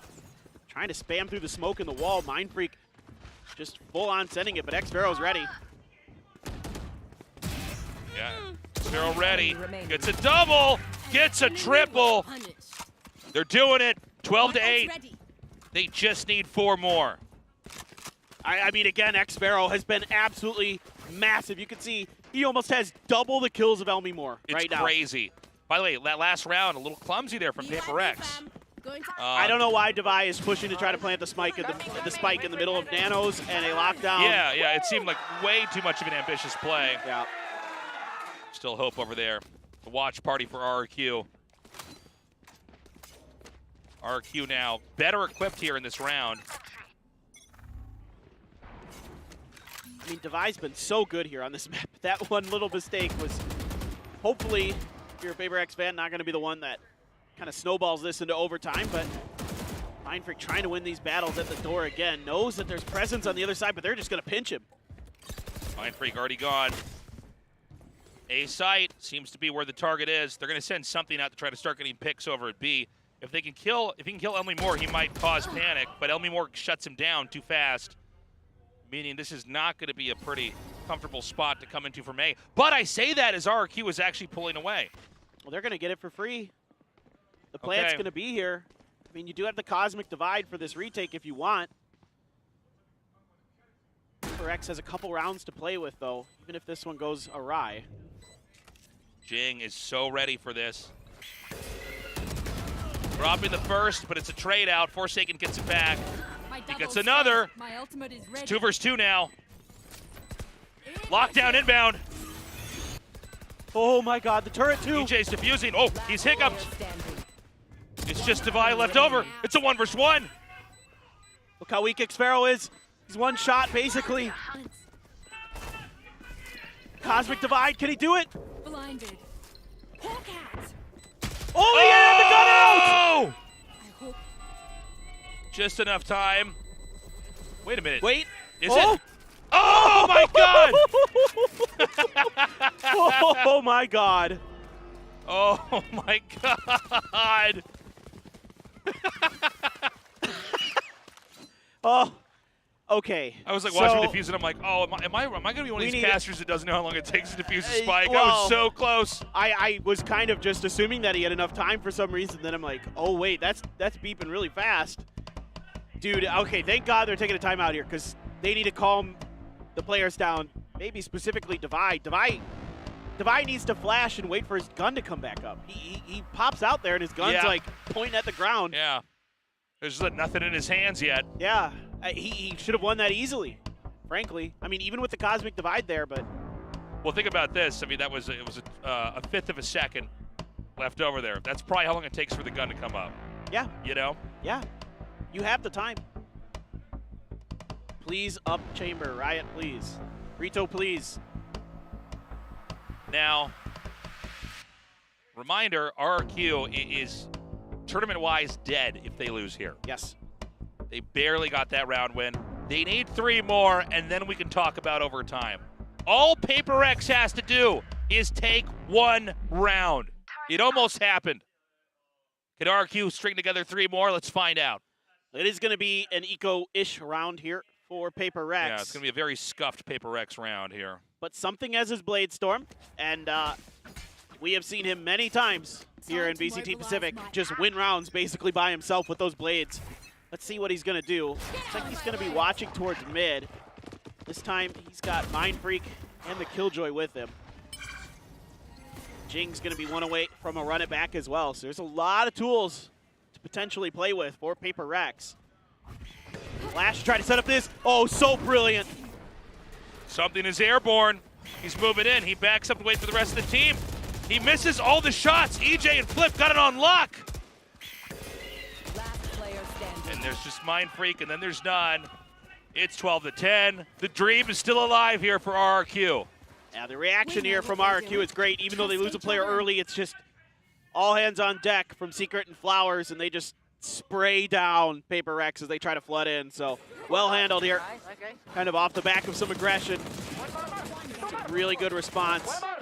Everybody just, you can hear RRQ not giving up. There comes. Very good. They are. They're still in it. They know it. 2 more rounds, and we're in overtime. PaperX going to do everything in their power to end this right here, right now. No way, dude. Oh my God, the double peek. Well, forget about this round. We're going to start thinking about the next one. We said it before, but it couldn't be more true. RRQ was better in the later half. They're reading PaperX so well. I mean, this triple stack push through A. And this round ended before it even started.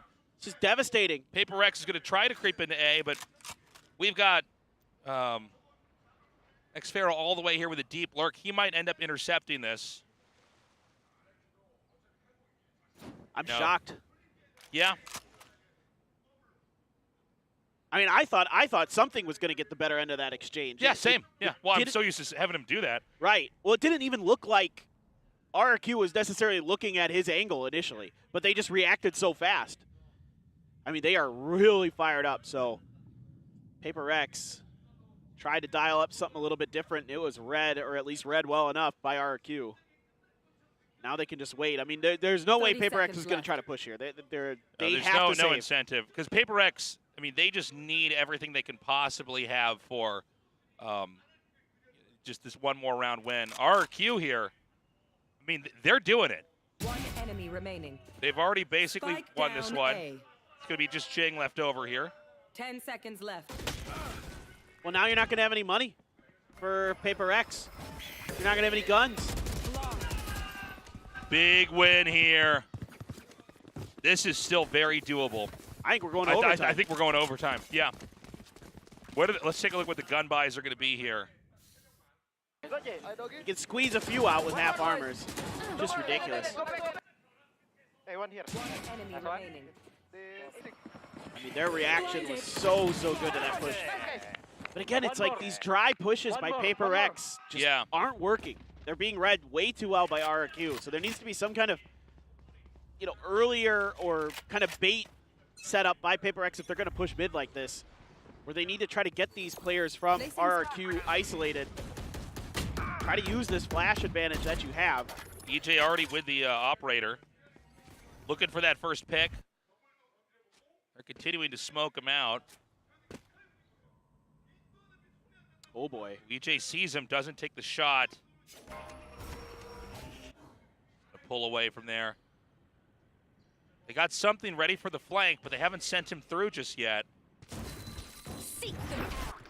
These Seekers try to displace the op, and they're going to use the Cosmic Divide as well. A Reckoning is going to be invested here, but with that Cosmic Divide there, it's going to be a little bit tough to play off this. Oh my god, you insane person. Oh my god, something backs up. Oh, he does through. He pushes through and gets it. Divide gets another. Something's on fire. Oh my god, he just gets a shot to the side of the head there. It's just going to be Xfero. Hold on, it's a 1v1. And Divide gets it, unreal. It's going to be a 2-0. Paper X wins versus RRQ. Map 2 score 13-11. And at the very end, Divide is able to make up for some errors a little bit earlier and get the crucial 1v1 for Paper X.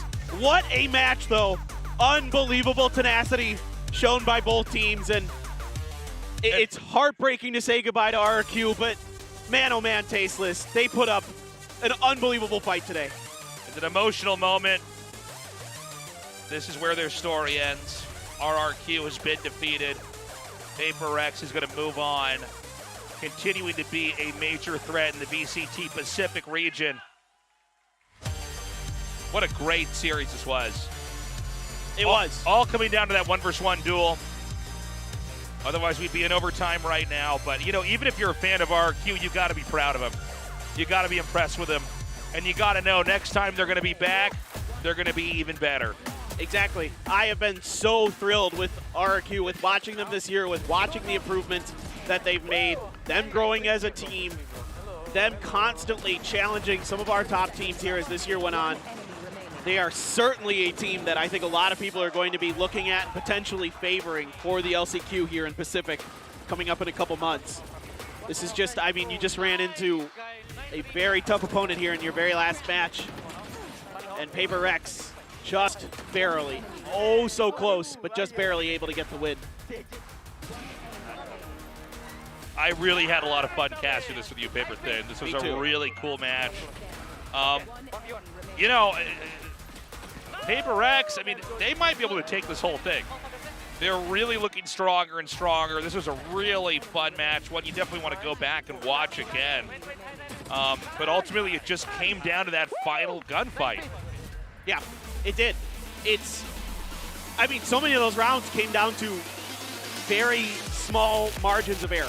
This one player, one moment where they had to make a split-second decision, and whichever way it went determined the fate of the series. So, huge congratulations to Paper Rex. I love to see them coming in and really not, just putting all of their effort into this match. Clearly they prepped for this. Clearly they worked hard for this. Especially that bind. We got to see that. We got to see them come out the gate so strong on both maps. This is a winner's mentality for Paper Rex.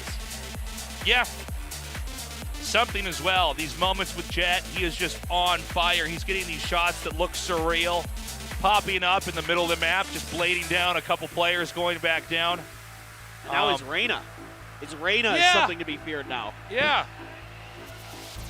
This for as long as we've been in this tournament, I almost forgot that was even an agent in the game.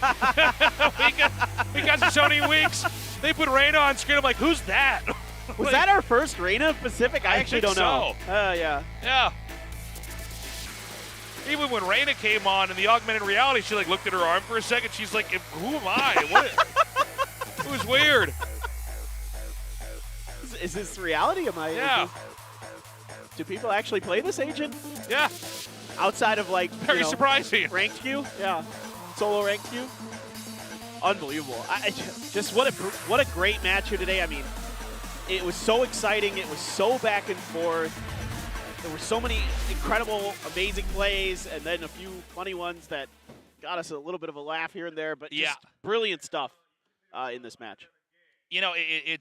I'm almost a little emotional, seeing some of these teams finally not go on, right? We got so comfortable with seeing all of them here trying to improve and give their best and watching the drama unfold, but that's it now. RQ, had they won that, they would be in our bracket portion of the tournament, but they're gone now. Not forever. Obviously, they'll be back, and I'm sure they're going to be back in even stronger form, but really making Paper Rex work for that victory. Paper Rex looked so strong, but especially when you get to the later part of a half, when RQ has, top-tier guns and a lot more access to their ultis, they're very strong.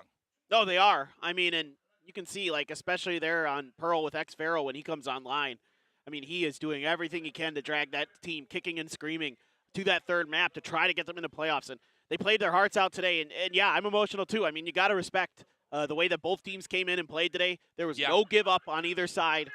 That's what you want to see. That's what you want to see out of a final match to close out the regular season here for VCT Pacific. And it sucks, like you said, to say goodbye to RQ, but, now Gen G's got another opportunity despite this unbelievable avalanche that they've been, riding down the side of the mountain, just tumbling down. Your skis are sticking out of the snow. Right. They come at the bottom, but they come out of it and they're okay. They're going to get another chance. And it should be a reminder to everybody that this is an extremely strong region. Teams that aren't even going to make it to the bracket looked that good against Paper Rex, who at times looks at top of the world. Yes. Yeah. No, I mean, there's a world where Paper Rex wins this season, for sure. No doubt about it. I mean, they are absolutely not only the second place team, coming in, so they're going to get a bye, but they could beat DRX. Don't think they can. I mean, I don't think it's a likely result, but they definitely can do it. It could very much be a possibility here. And so from here on out, we start to eliminate teams very quickly. So you do not want to be missing the next couple of days of Valorant. I guess we have about a week, a little bit more left. Friday. Yeah, we start again on Friday. Yeah. And then 27th, 28th, they're lower bracket finals and grand finals. That's right. But we start again on the 22nd. We have 4 days of playoffs, so it's double elim. So, every team gets a chance to recover if they have a rough start. Should be excellent. I think it's a very, very tough region to call. I know DRX has been top dog for a while, but especially as we got further along in the weeks here, all these teams that we didn't really factor in started to look pretty steady versus DRX. Yes, everybody's getting a lot better, a lot faster. Yeah, people are improving rapidly, and it's going to be very interesting to see what happens. We have an interview ready with Forsaken. We'll send it over to the stage right now.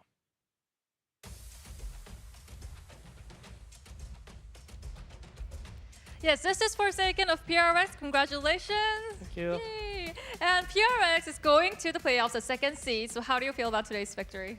I mean, I feel really happy, of course, that we can go qualify, we can go playoff and we can try to qualify for Tokyo. But at the same time, I really feel bad for RQ because it's literally their last chance to qualify. But I mean, it's competitive scene, right? So if you lose, you lose. If you win, you win, right? You have to fight your best, right? So yeah. Yeah, so each team showed their best performances today, and it was really good to watch. And while we couldn't see Forsaken play Yoru on Bind, it was unique to see something with Reina. So how was your teammates' reaction for that? For Bind, guys, I think this is literally the new meta now. I'm gonna play Harbor for Bind because, as you guys can see, it's literally OP agent on Bind. So I think I'm gonna keep playing Harbor on Bind. Oh, so was it like okay for to see something with Reina? That was good too. I mean, as you guys can see just now, he literally popped off by Yeah. killing 26 or something. I don't remember. But I think yeah, we will keep him to play Reina. Okay, good teamwork. Okay, and like so now that we wrapped up the Super Week, which team was the most unexpected to head to the playoffs? Should be Genji. Oh, Genji? Unexpected, right? Oh. Because because I kind of like Perfect saved. answer. I think Pepperex kind of like saved them to be in the playoffs. So I think Genji. Yeah, talking about Genji, like one of the players were watching this game on live, so you made it qualify to the playoffs. So what can you say to them? I mean, for Genji, yeah, literally you guys have second chance because of us. So make sure you guys, I think, do your best and hope you guys enjoy the match later. So yeah. Yes, okay. And also, fans are so excited for today and to the playoffs. So any message you can send them? For all of the fans, just keep supporting us all the time. Keep supporting Pepperex, and yeah, just keep watching us until we can hopefully qualify for Tokyo. And I hope you guys enjoy our match.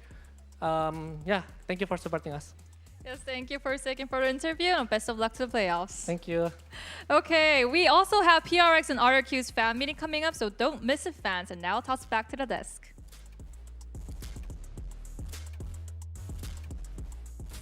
Thank you very much, and I think much like Forsaken himself, we all also feel a bit bad about this result.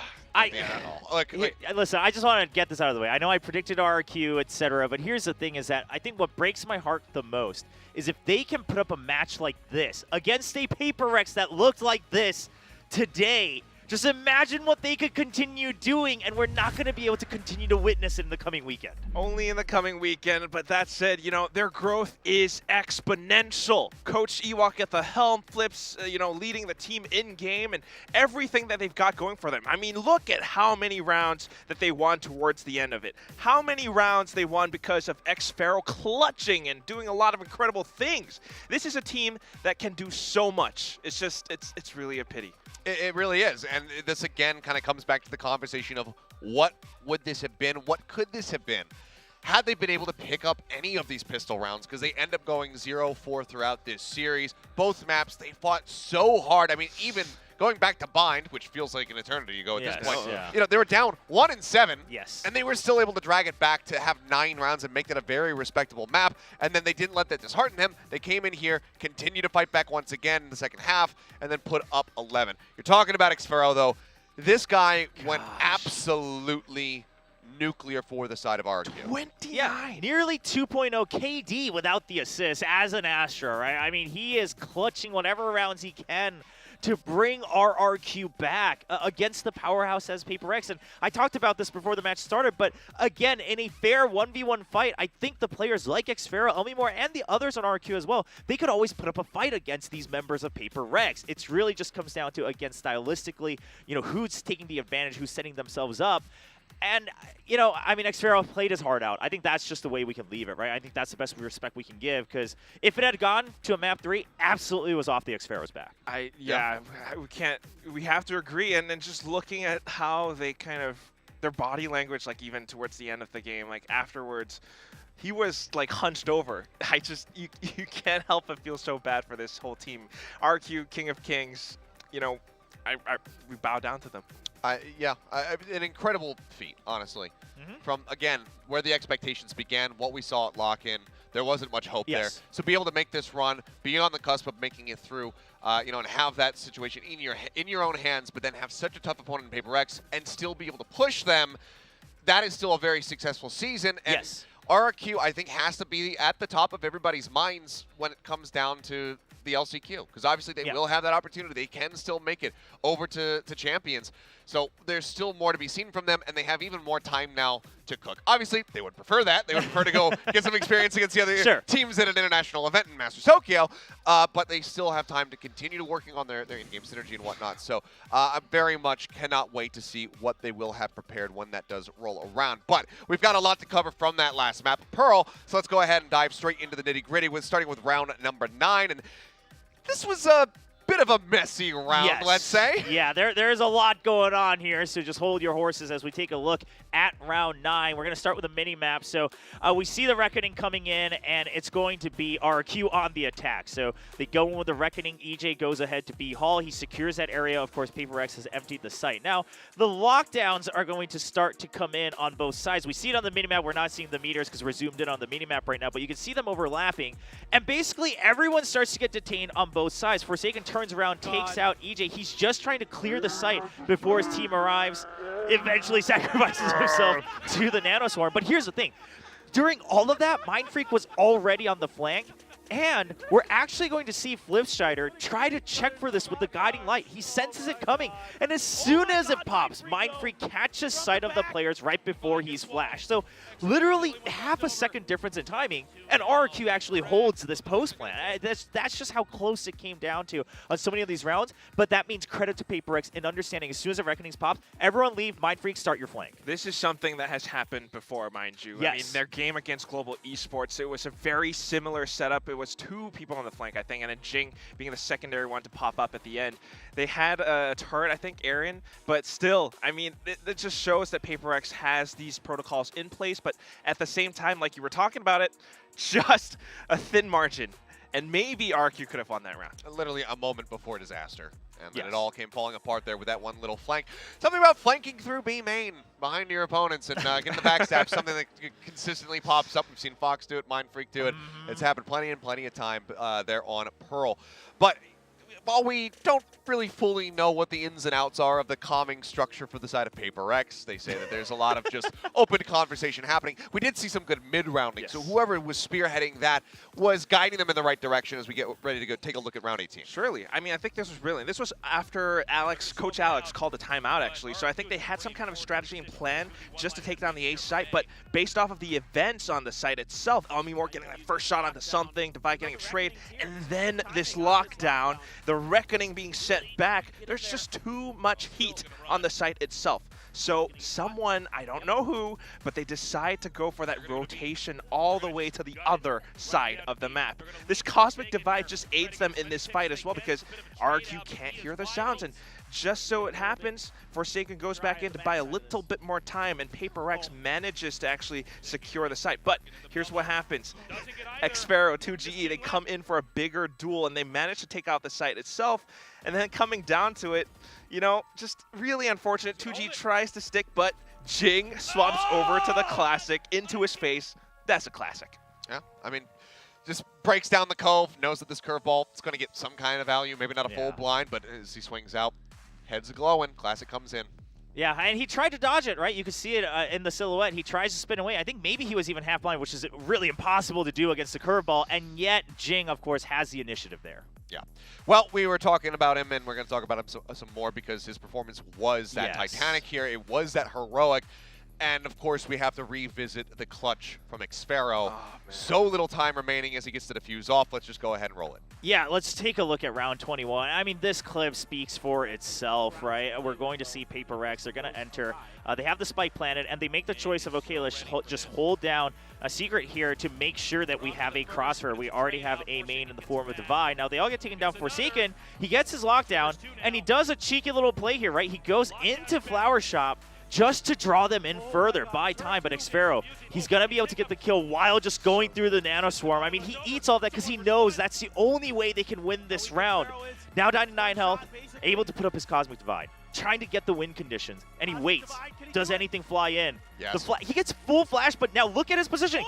As soon as he opens his eyes, he's lined himself up perfectly while blinded right up against his Cosmic Divide. That is just perfect awareness of your surroundings. You just have that Mamba mentality. You know, you're not going to move out of that cosmic divide. That is strength. And when you said, Will, like, this was the only way you could win, in my mind, it was like Doctor Strange to Iron Man.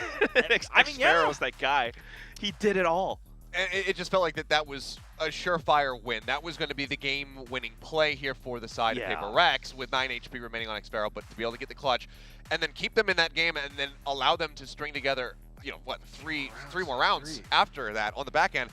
It was just incredible resilience from Xfero as well as RRQ overall. Now we'll go ahead and move into our key player, and as much as we would love to give it to Xfero himself despite the loss, we did have our sights set on somebody else, and it was that big flanker coming through here on Pearl, the ever-important presence of the controller, as Mindfreak scoops it up. Yeah, and I actually think maybe during that highlight that Quack was pointing out in round 18 where they go for that flank, I think that might have come from Mindfreak's call as well, because if you looked at his position during that round, you know, he goes for the deep lurk all the way through mid off of their own lockdown, and then he secures that position for them. And I think, again, we kind of hinted at we're starting to see the return of, you know, Masters Copenhagen Mindfreak, his lurks, his calls, his flanks. The timings are very good. The decision-making is back, and so is the aim. I mean, the shots, yeah, exactly. The aim as well. I mean, this guy has that global presence. He's someone who prefers to play on Astro. He's mentioned before in interviews that he doesn't really like to play other controllers, but this shows exactly why he does it. He's just that good on it, and he knows the maps in and out. He knows the game sense, and he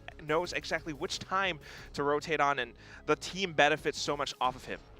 Yeah, and it's always, obviously, such an ever-important role. You need to have your controller performing. It's, you know, Mako is such a big part of DRX's success. So with Mindfreak getting back in form and Paper Rex overall looking this strong, I think that DRX very much would be terrified in a rematch. So if it does come down to it in a grand final, an upper semi, whatever, or upper final, whatever it's going to be, upper semi, that doesn't exist. That's we're obviously going to talk about this later, aren't we? That's obviously something that could be crazy. So definitely looking forward to keeping our eyes on Mindfreak as well as the rest of the team. But this might be a little divisive, and honestly, I don't even know where this is going to go as we look at our MVP, because I didn't look at the collective votes, so I actually don't know who walked away with the win here. So let's go ahead and reveal it. And it's going to be Divide. All right. I didn't even mean to make the pun when I said divisive. I was like, wait, do you already know who got Genuinely didn't. Yeah, I put my vote in for Divide as well. And I think, you know, if you look at the scores again, just so consistent and then always in some way part of those important rounds, right? Whether it's clutching on his own, whether it's setting it up, even the numbers out for someone else to clutch it out. I think he's just been this consistent clutch factor for this team. And while he says we have open comms, because of the role he plays, we got to imagine he plays a heavy part in the communication. I mean, you have to think he's got that influence, and like Will, you're talking about it. He was always in some of those highlight moments. Maybe he's not the one making the highlights, but he's there, and that impact can be felt, and the numbers kind of prove it as well. I mean, 2.2 KDA, the assists must have been flourishing. I mean, one of the things that isn't reflected in this is a 96% kill assist rate. Right. So it was a part of damn near every single thing that was happening on the map. And, you know, again, not fully certain what the comms sound like, but for now, we'll keep calling him the IGL. So he's also able to guide them through when things do get tense. So another MVP performance and victory there for the side of Divide. But this is kind of one of those series where you could have almost sliced it just about anyway, it felt like, because across both maps there's so many players that were performing incredibly strongly. Mindfreak, decent shout for him, as well as Forsaken and, you know, Jing, who had a whale of a time on Phoenix compared to the last time that he played. Yeah, I mean, he was definitely top in that leaderboard, and with his own hands, he was able to take those kills. So overall, I think the focus now, if we're kind of narrowing it down to the playoff teams, Paper Rex looks to be that force to be reckoned with that we all expected them to be at the beginning of the season. And quite frankly, I do hope that they meet DRX again at some point, because I don't know what that looks like. I'll do you one better. The force that we expected them to be at Champions last year. Yes. Because it has been out of form up until something has joined this roster, and now the improvements are there, and they are looking, I'd honestly maybe even say more terrifying than ever. Yeah, I would agree. I think this is an upgraded version. This is like Paper Rex 3.0, right? When Jing came in, it was 2.0, and then now it's 3.0 with something. Now, I do just want to point out one thing, right? Obviously, we gave our hearts out to RRQ, who played their hearts out on stage, but here's the thing. Forsaken said in their interview, right? It's a competitive scene. When you win, you win. When you lose, you lose. And I think the reason that applies is Paper Rex was actually in that same position in the first couple weeks. They lost their team secret, and we all thought, what if that comes back to bite them? And Paper Rex took that destiny into their own hands and said, well, we're going to make sure it doesn't. We're just going to make sure we win the rest of the matches. RRQ, yes, they looked rocky in the beginning. They needed more time, but they had the control. If they won, they would have gotten in. So while it's unfortunate, this is how it ends out. Yep, them's the breaks, as they often say, but it's a bittersweet glance at the standings there for RRQ, who do find themselves in 7th position. Gen.G, again, things were out of their hands ever since the most recent loss, but definitely breathing a sigh of relief, maybe cracking a bottle or two open to celebrate, pop the champagne, because, well, you're locked in. But there is not that much time to get prepared because the bracket is set. Opening up for our first match, we've got Zeta Division versus Team Secret, and T1 versus Gen.G. Winner of those two series will move on to face our top seeds in DRX and PaperX. It's another Korean battle between T1 and Gen.G, but at the same time, I mean, you were talking about it earlier. Some teams starting off shaky at the start. PaperX maybe being one of them. Now they're so much better. Team Secret and Zeta Division are exactly the same. Zeta, definitely rocky. They faced DRX right off the rip against DRX, and you know how tricky that can be, but they managed to recover. Still a little bit shaky perhaps, losing to T1, you know, a couple days ago, and the same could be said for Team Secret.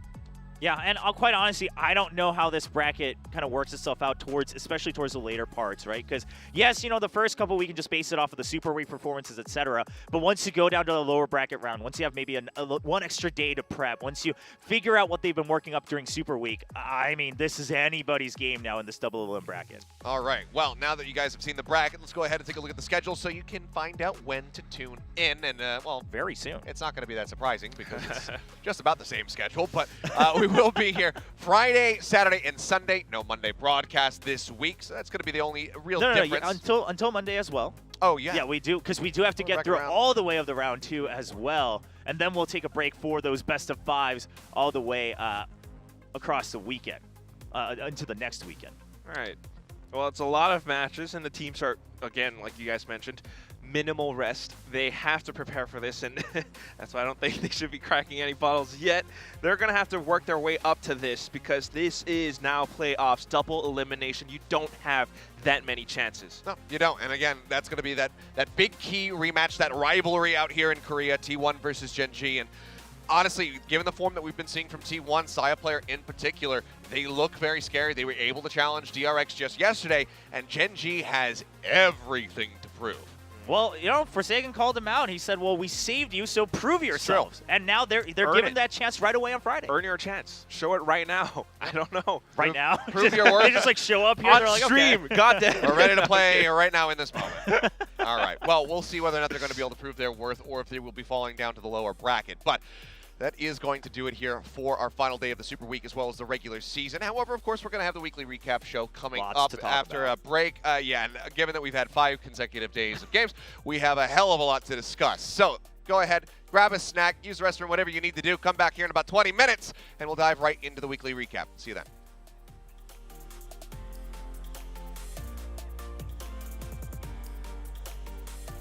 Hello and welcome to the very last day of Super Week here at VCT Pacific. We have 2 more matches to round out the Super Week. Our first one, DFM versus Talon. Let's go ahead and meet the players.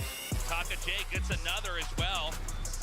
Pat fighting back so far. Gets the dog, can't get more than that. Is that just gonna, yeah, very detonation focused me move. They're gonna run.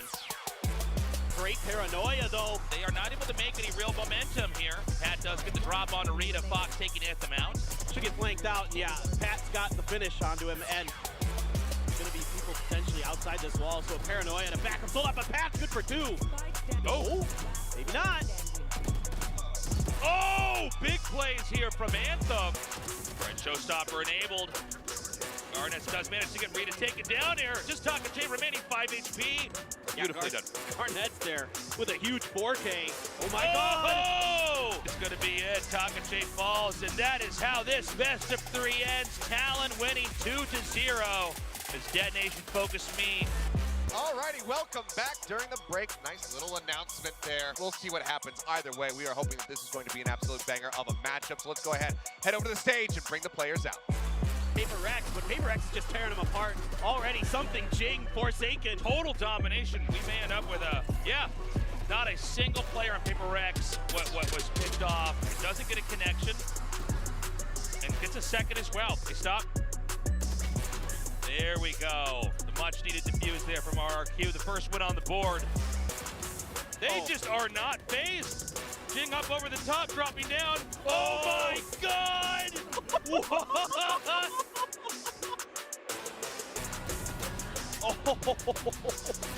Absolutely nuts here. RRQ, what a retake. Dude, huge win there for RRQ. Oh my God, something backs up. Oh, Defy gets another shot to the side of the head there. It's gonna be X-Pharaoh. Hold up, it's a 1v1.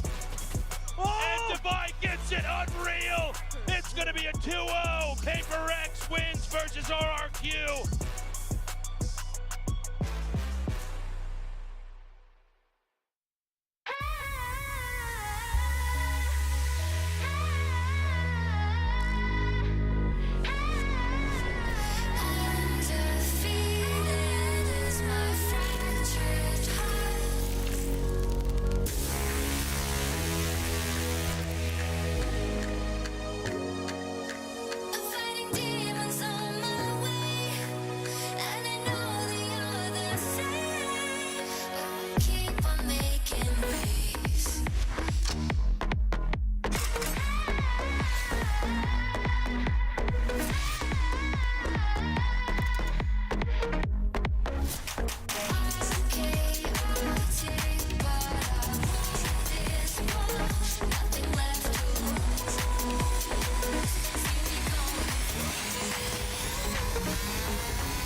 welcome to the weekly recap show. Thank you guys for standing by, or if you're watching this in the future, hello, and please give me some sports results that I can bet on. Anyway, let's go. We just wrapped up. We just wrapped up our final day of the regular season and our Super Week. The playoffs are now set. Before we get into everything, just want to ask you guys just brief personal reflection on the season so far, starting with you, William. I actually had pretty high hopes coming in just because I thought there were a lot of teams had high potential. Just curious how much they would grow. I think pretty much all the teams delivered more than I would have hoped for, so this was a great first season of VCT Pacific. How about you, Quack? Obviously one of the newer additions coming over here to join us in Korea. How was this for you? Sure, I mean, it's great to work with everyone here. Let's start with that. But at the same time, for the teams, I have to agree with Will. Likewise, I think so much potential. It's fun to watch how these teams have grown across all 8 weeks. I mean, 9 weeks, actually. Well, we'll go ahead and take a look at how that growth did go as we look at the standings here now set in place with our top 6 secured, getting ready to do battle starting on Friday, where the playoffs will kick off. DRX, PaperX, T1, Zeta Division, Team Secret, and Gen G are 6 teams that have clinched their positions. You know, now looking at this kind of as the big picture, now that I'm looking at it, it's like, oddly, it kind of makes sense to what people would have expected at the very beginning of the season. Sure. Maybe the order, not so much, but DRX, PaperX, obviously. And then, Gen G, Zeta Division, I think a lot of people would expect it. And then Team Secret, T1, always in contention. I think the one thing that might have flipped there was obviously Talon, Yes. who came into this season with really high expectations, but couldn't quite deliver on it until about the midway point, and then unfortunately weren't able to make their way into that top 6. Very much so for all of those, but I would also have liked to see, some of the newer additions to this entire league. RRQ, Global Esports, they almost made it, but not quite there. So it's a little bit unfortunate, but at the same time, I mean, you guys are right. This is kind of what most of the fans would have expected, I think. Yeah, so I mean, we didn't stray too far from the path. Obviously, some ups and downs there as far as, maps taken off of some top teams, as well as, even DRX suffering that loss just a couple days ago. But, maybe somewhat anticipated, but in a slightly different order.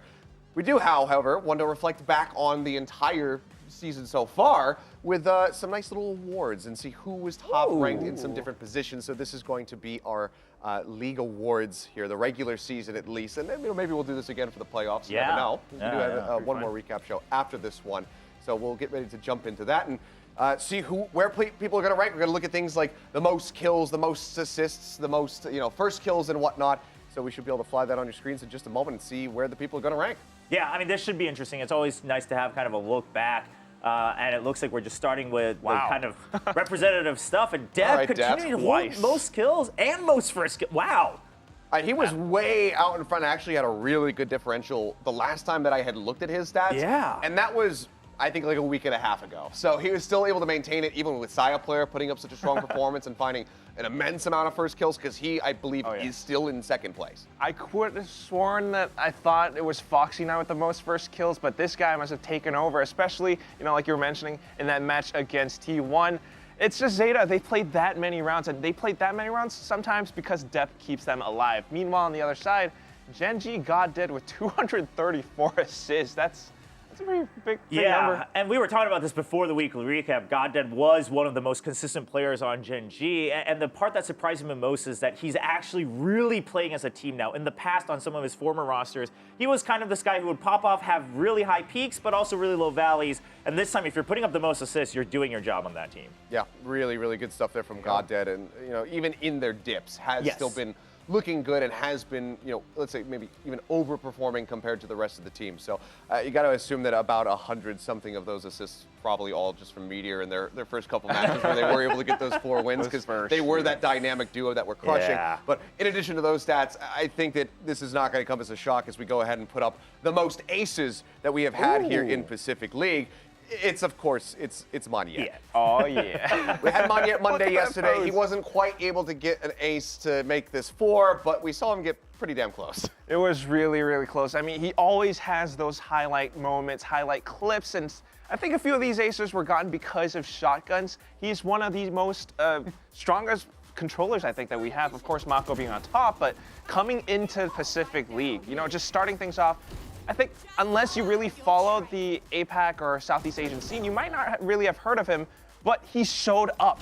And something that we now have this term coined for Monyet Monday, and it happens in a lot of these clips that we're watching right now. Also happens a lot on Split. Yes, obviously some strong showings on Split, even against the likes of DRX. But I like that you pointed that out, Quack. I mean, this was one of those players that people who followed the sub-regions, right, of APAC or SEA were cheering for. They were waiting to see him on this big stage. They were hoping that he could prove himself, and boy, did he do it. I mean, now he's got fans globally clamoring to see him in more matches, see what he can grow into. And the fact that he used to be, you know, a duelist, now he's a controller, and anytime he can still pop back on that duelist, as we've seen, he's proven himself very well on this stage. Yeah, did get that brief look at him on Raze, and it was a very explosive performance. So maybe there's going to be some more of that in the future, because obviously Global Esports are going to be competing in the LCQ later on in the year, after we wrap things up at Masters Tokyo and whatnot. So still a chance to see even more of that from Monyet, but well, let's just see more of Monyet right now, because we're going to take a look at the single, the top kills in a single map here from the season, and this was a new LAN record set here by Monyet. Yeah, 39 kills, and big surprise on Split. Of course, it did go to several overtimes, but this was that map, you know, against CRX where he was just farming on that Aster, controlling so much of that B site and mid all at the same time. I mean, correct me if I'm wrong. Does this top the previous holder of this record was it Xfero on Xfero? Yep. Yeah, It tops it. Indonesian counterpart, and he kind of really earned this spot. The fact that he was able to pop off, challenged. I think they were the first team to challenge DRX that far past their limits into overtime. Yeah, I mean, this was across 32 rounds because this map ends up going 17-15 in DRX's favor, but he's still able to put up those numbers in a loss and average well over a single kill per round. It was just such a nasty performance. We knew it was coming. Once he had gone around 30, we were like, he might be going for the record because it doesn't look like this game was going to end, and then he was able to breach it. So Monyet, hell of a season. Same for just Global Esports overall. Couldn't make it into the top 6, but they continue to show that, you know, this experiment, this multinational roster could work out and could put up strong performances. So more power to Monyet there. So we'll see what happens in the LCQ. Maybe he's going to have some more aces up his sleeve for us. But I think our last award that we have to give out here, and this is going to be one that we get to select. This is not back on statistics. This is going to be, well, it's all about opinion, because we didn't select these walkouts, but we're going to be judging the best walkouts and reactions from the players as they enter onto the stage. So I believe that we've got our first person is going to be Cruz, obviously from Talon. He's had some good ones. Didn't show us too much flair here today. He was in serious, in serious mode, wanting to take down DFM, but come on. It was a bit different versus Secret. I just want to say, like, you know, he did a dance video with Forsaken at like some K-pop dance studio. And he nailed that. That was awesome. And could you imagine if they actually do make it to like champions? Cruz, Boaster, Forsaken all dancing together. That would be fun. People want to see that. VCT boy band. Yeah, I mean, the fact that he also just kind of goes all in on it. He's prepping, you know, different dances every time, just making sure that he can enjoy the stage. And this was when they were really trying to find their groove as well, and I think that's when we started to see the return of the talent that we wanted to see. Yeah, it actually is strange, because you could basically directly correlate the goofy walkouts from Talon to them finding success. Yes. It was right when they started showing a little bit more personality, that former self that we had come to expect from them, you know, all the way back in the X10 days with Patty, this initial, like, gorilla-esque leap out onto the stage. That's when we started seeing Talon start to pop and really become contentious here in Pacific. Now, our second nomination, or nominee, I should say, is going to be Eco from Gen G. Take a look at some of his walkouts again. Well, he's in a couple silly ones, I'd say. Now, I always wonder, like, was that planned, or like, you know, at what point does the act end and reality hit? Like, you just can't tell with this guy. This point is where reality hits. This one was absolutely goated. Yeah, this was pretty good. The backwards walkout. And the fact that Garnet's is like, wait, what is going on Oh here? my God, this guy's trolling. If only he had walked out alongside Cruz. It would be a combination so volatile. We would just create like a new element. Yeah, it would just explode on stage, right? Yeah, that would create a black hole. Yeah, fold on itself, buddy. The Hadron Collider, be damned, it's those two together on stage. That would have done it. Well, our next nominee is going to be Foxy9 from DRX here, and obviously his debut season in VCT. Let's see what he had for us. I remember a couple ones. All right, the first one. I'm so happy to be here. Yeah. I think that's what impressed me the most is there's the dab. I think he does like a kind of a kung fu, maybe a Lee Sin homage here. Is that it? No, this is him just pointing to his name. Oh, and Pat Pat just follows him. But the thing that I enjoyed about his walkouts is that, again, this is his debut season, at the top level of VCT here at Pacific. And he's enjoying himself, right? He knows how to enjoy the stage. He knows how to enjoy the crowds. Here it is. Yeah. That's at least then when he denied Takajay. Yeah. And Takajay's like, what? How could you? Honestly, I think Takajay's reaction might end up winning this, even though he's not nominated, because that was a great reaction. You're right. You're right. We I'll really keep that in my mind. All right, well, we'll go ahead, and he's now nominated for another award. It's going to be God Dead once more with some of his walkouts, but I think we kind of know what to anticipate from these. Oh. It can only be one thing. It's going to be the tissue. I mean, he was streaming. All the toilet paper, shoves it up the nose. And of course, the tissue buff not coming in strong towards the later part of the season, but I want like one day where he comes out like a toilet paper mummy or something like that. Oh, just entirely mummified. I think he should have signed it and chucked it into the audience. That could be fun. Well, he has another chance. That's true. And during playoffs, earn it. Do it. DRX bailed him out. It is possible. I'd also like to throw it out there. Honorable mention: coach walkouts. We had Coach Ewok and RQ, Global Esports Eraser hugging each other. I think that was pretty fun. We also had Ewok trying to stretch and stand up next to Elma Putty. Oh, they were playing against Genji as well, so some good personality. I think they stared down Alex today too. We love RQ. Yeah, just good personalities the whole way across from those guys. But I need a nominee from each of you. So Quack, I'm going to press you first. Out of those 4 players, I'm going to have to say Cruz. I knew I like the dance. I like the dance. Okay. Going for Cruz. The dances are good. I actually do want to give it to Takajay. His reaction. We're going off script. Yeah, we're going off script. What's I going think the on? reaction to Foxy. I'm sorry. I didn't mean to set this up. Oh well, I'm gonna force a 3-way tie if I don't. I'm thinking we're gonna have to come back to you for an actual. All right, I'll choose between you two. We will give him that honorable mention. Okay. Because I'm honestly going for Eco. I think the backward walkout really sold it for me. It was just so well set up. He commits to it. So I'm with him. So you kind of have to go between Eco and Cruz. I'm going to vote for Eco because I think this will incentivize Cruz to learn more dances in the future and bless us with even better walkouts in the future tournaments. How about this? Cruz, if you watch this video, when you guys get to the LCQ, do that entire dance routine that you said with the Forsaken on stage during your walkout. Oh, the entire thing? Yeah, the whole thing. And then you're going to Champions and then do it with Boaster again. Let's just extend the walkout by, to like 5 minutes or something like All that. right, yeah. Fine. I'm fine with that. Trust me, the chat definitely won't hate that we're not in game yet.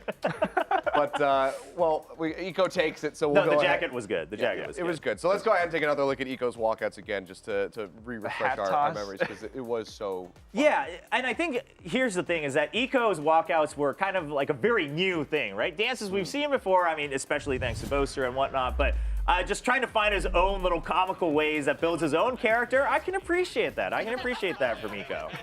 And this was kind of a win-win for him, because it's like, okay, if it lands on my head, I look pretty cool, and if it doesn't, then I just play it off, and it's silly, and people get a laugh. Yeah. So, can't really go wrong. This is the. I mean, this is Benkai level. Yes. That's the thing. Fair and if enough. you're gonna be able to match Benkai, who unfortunately we haven't gotten to see too many walkouts from ever since something. Could you imagine if just he commits to that while playing like that? I mean, you see how much Gardas is laughing about it. Yeah. I think he just kind of had to take that one. Absolutely, I agree. Well, that'll be our awards now for the regular season out of the way. Like I said, maybe we'll get to do this again for the playoffs. We'll have to just wait and see.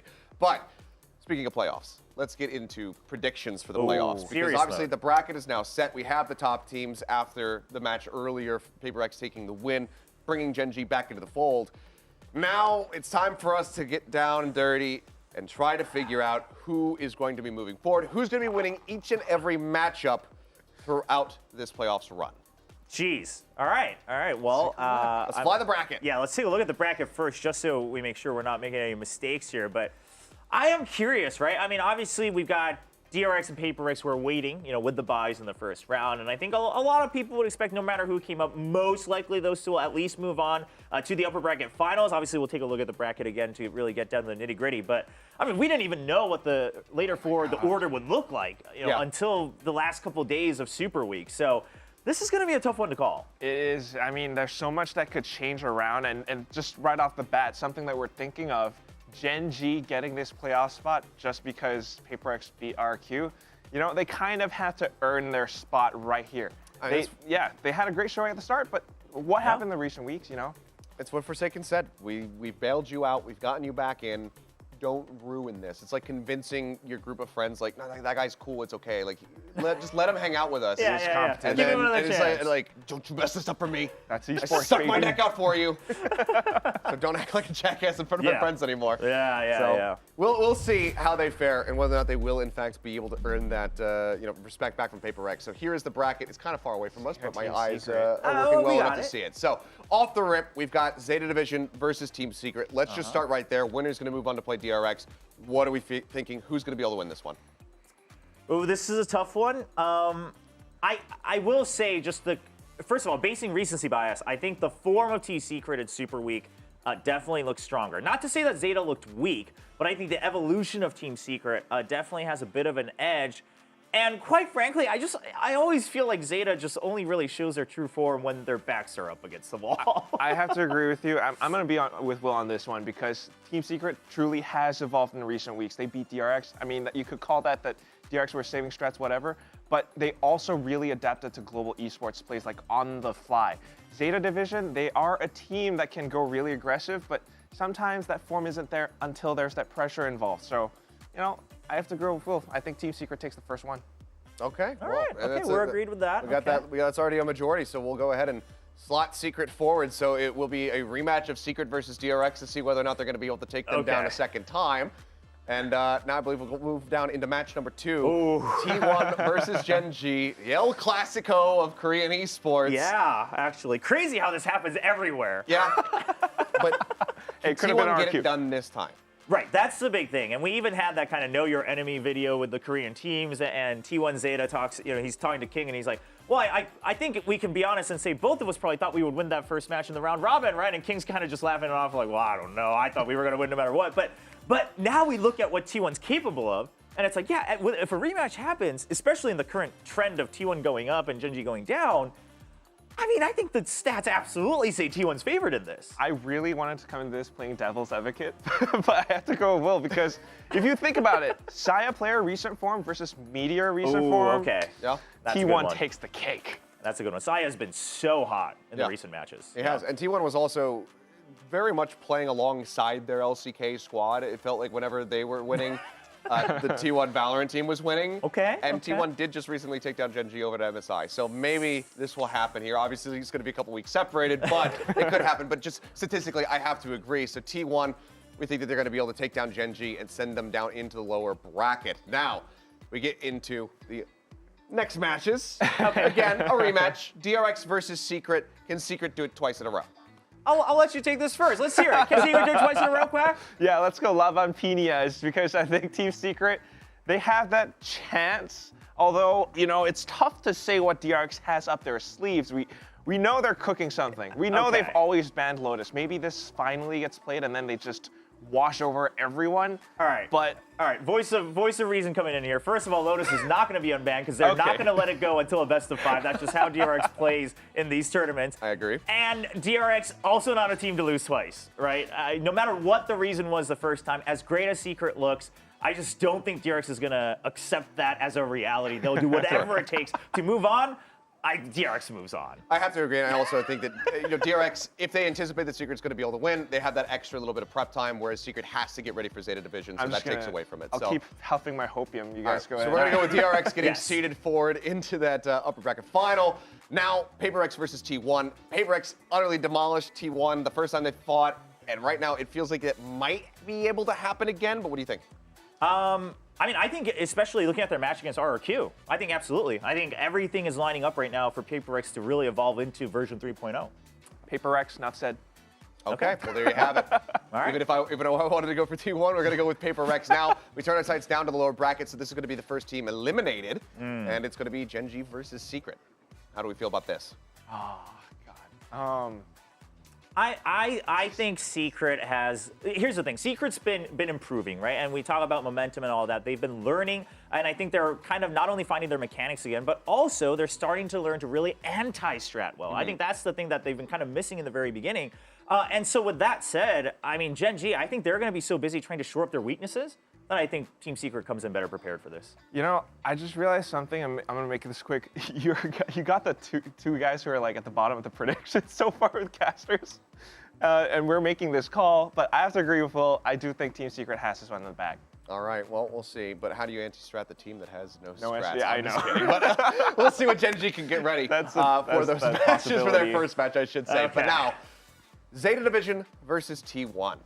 Backs up against the wall. Enough said. I mean, listen.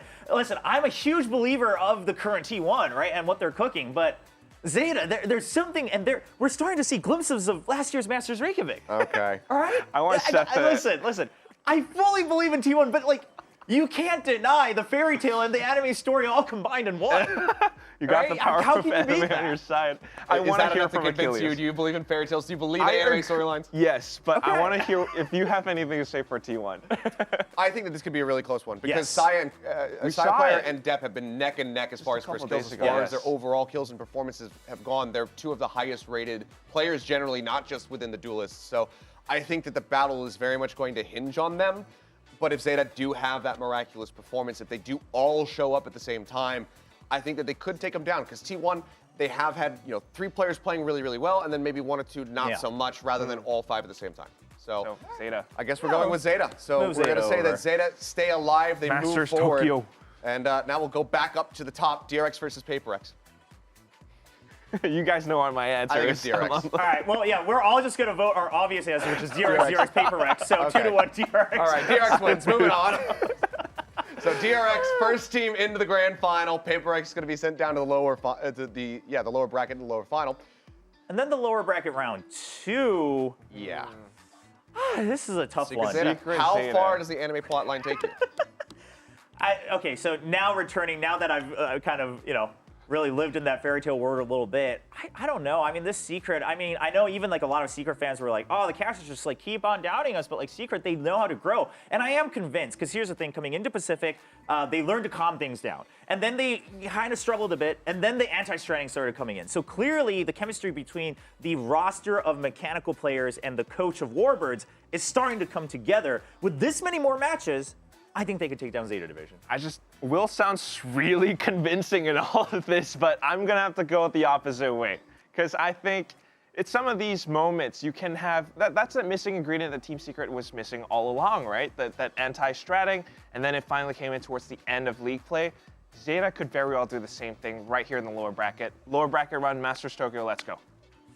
Right, guys? Right? I mean, it's doable.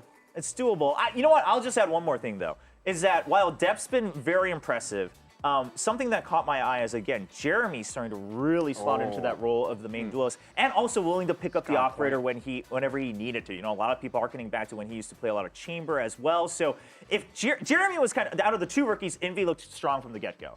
Jeremy had a little up and down because of also the row swaps he was having here and there. If he's also able to come online, and then it's Borgum time, right? And then dubsteps on Jet, I mean, Secret, I think, has a good recipe here. It's tough, though. Is that enough for me to convince me? I think it might be. It is tough. In the current bracket we have, I think that might be the toughest match to call. All right, I think we'll roll with that narrative, though. You put up a really strong argument, so we'll go with the rematch. The rematch of PRX versus Secret. Secret cared so much about this one during the regular season. They were able to get the win. It was hard fought, a 2-1, but that was before the changes. That was before something. That was before PaperX became this monster, this beast of a team that we've been seeing over the last couple weeks. How do we feel this time around? I mean, can you counter-strat against something and Jing combined? We just saw that against RQ. We saw, and we were kind of contemplating it, like picking Reyna all of a sudden in the freaking bind map. They still just held that W key down, and RQ, despite the setups, couldn't really do it. Can Team Secret do it? I don't think so. I don't think you can do it a second time. Lightning doesn't strike the same spot twice. I'm inclined to agree. I think that PaperX should be able to take this one. Yeah, I think so. Okay. I think so. Yeah, I think it's a combination of PaperX coming with a vengeance and, yeah. We just assume at the end of it all, that our top 2 teams are going to remain in the top 2 and that they will be battling out. But what this does mean is that Secret would go to Tokyo. Yeah, which is something that obviously that team and the fan base would want incredibly. And that's one of the teams that we always said, well, they have a chance to go to Masters Tokyo, but we don't really know until we've seen the round robin. Now we've seen it. Clearly, we see a bit more of that possibility.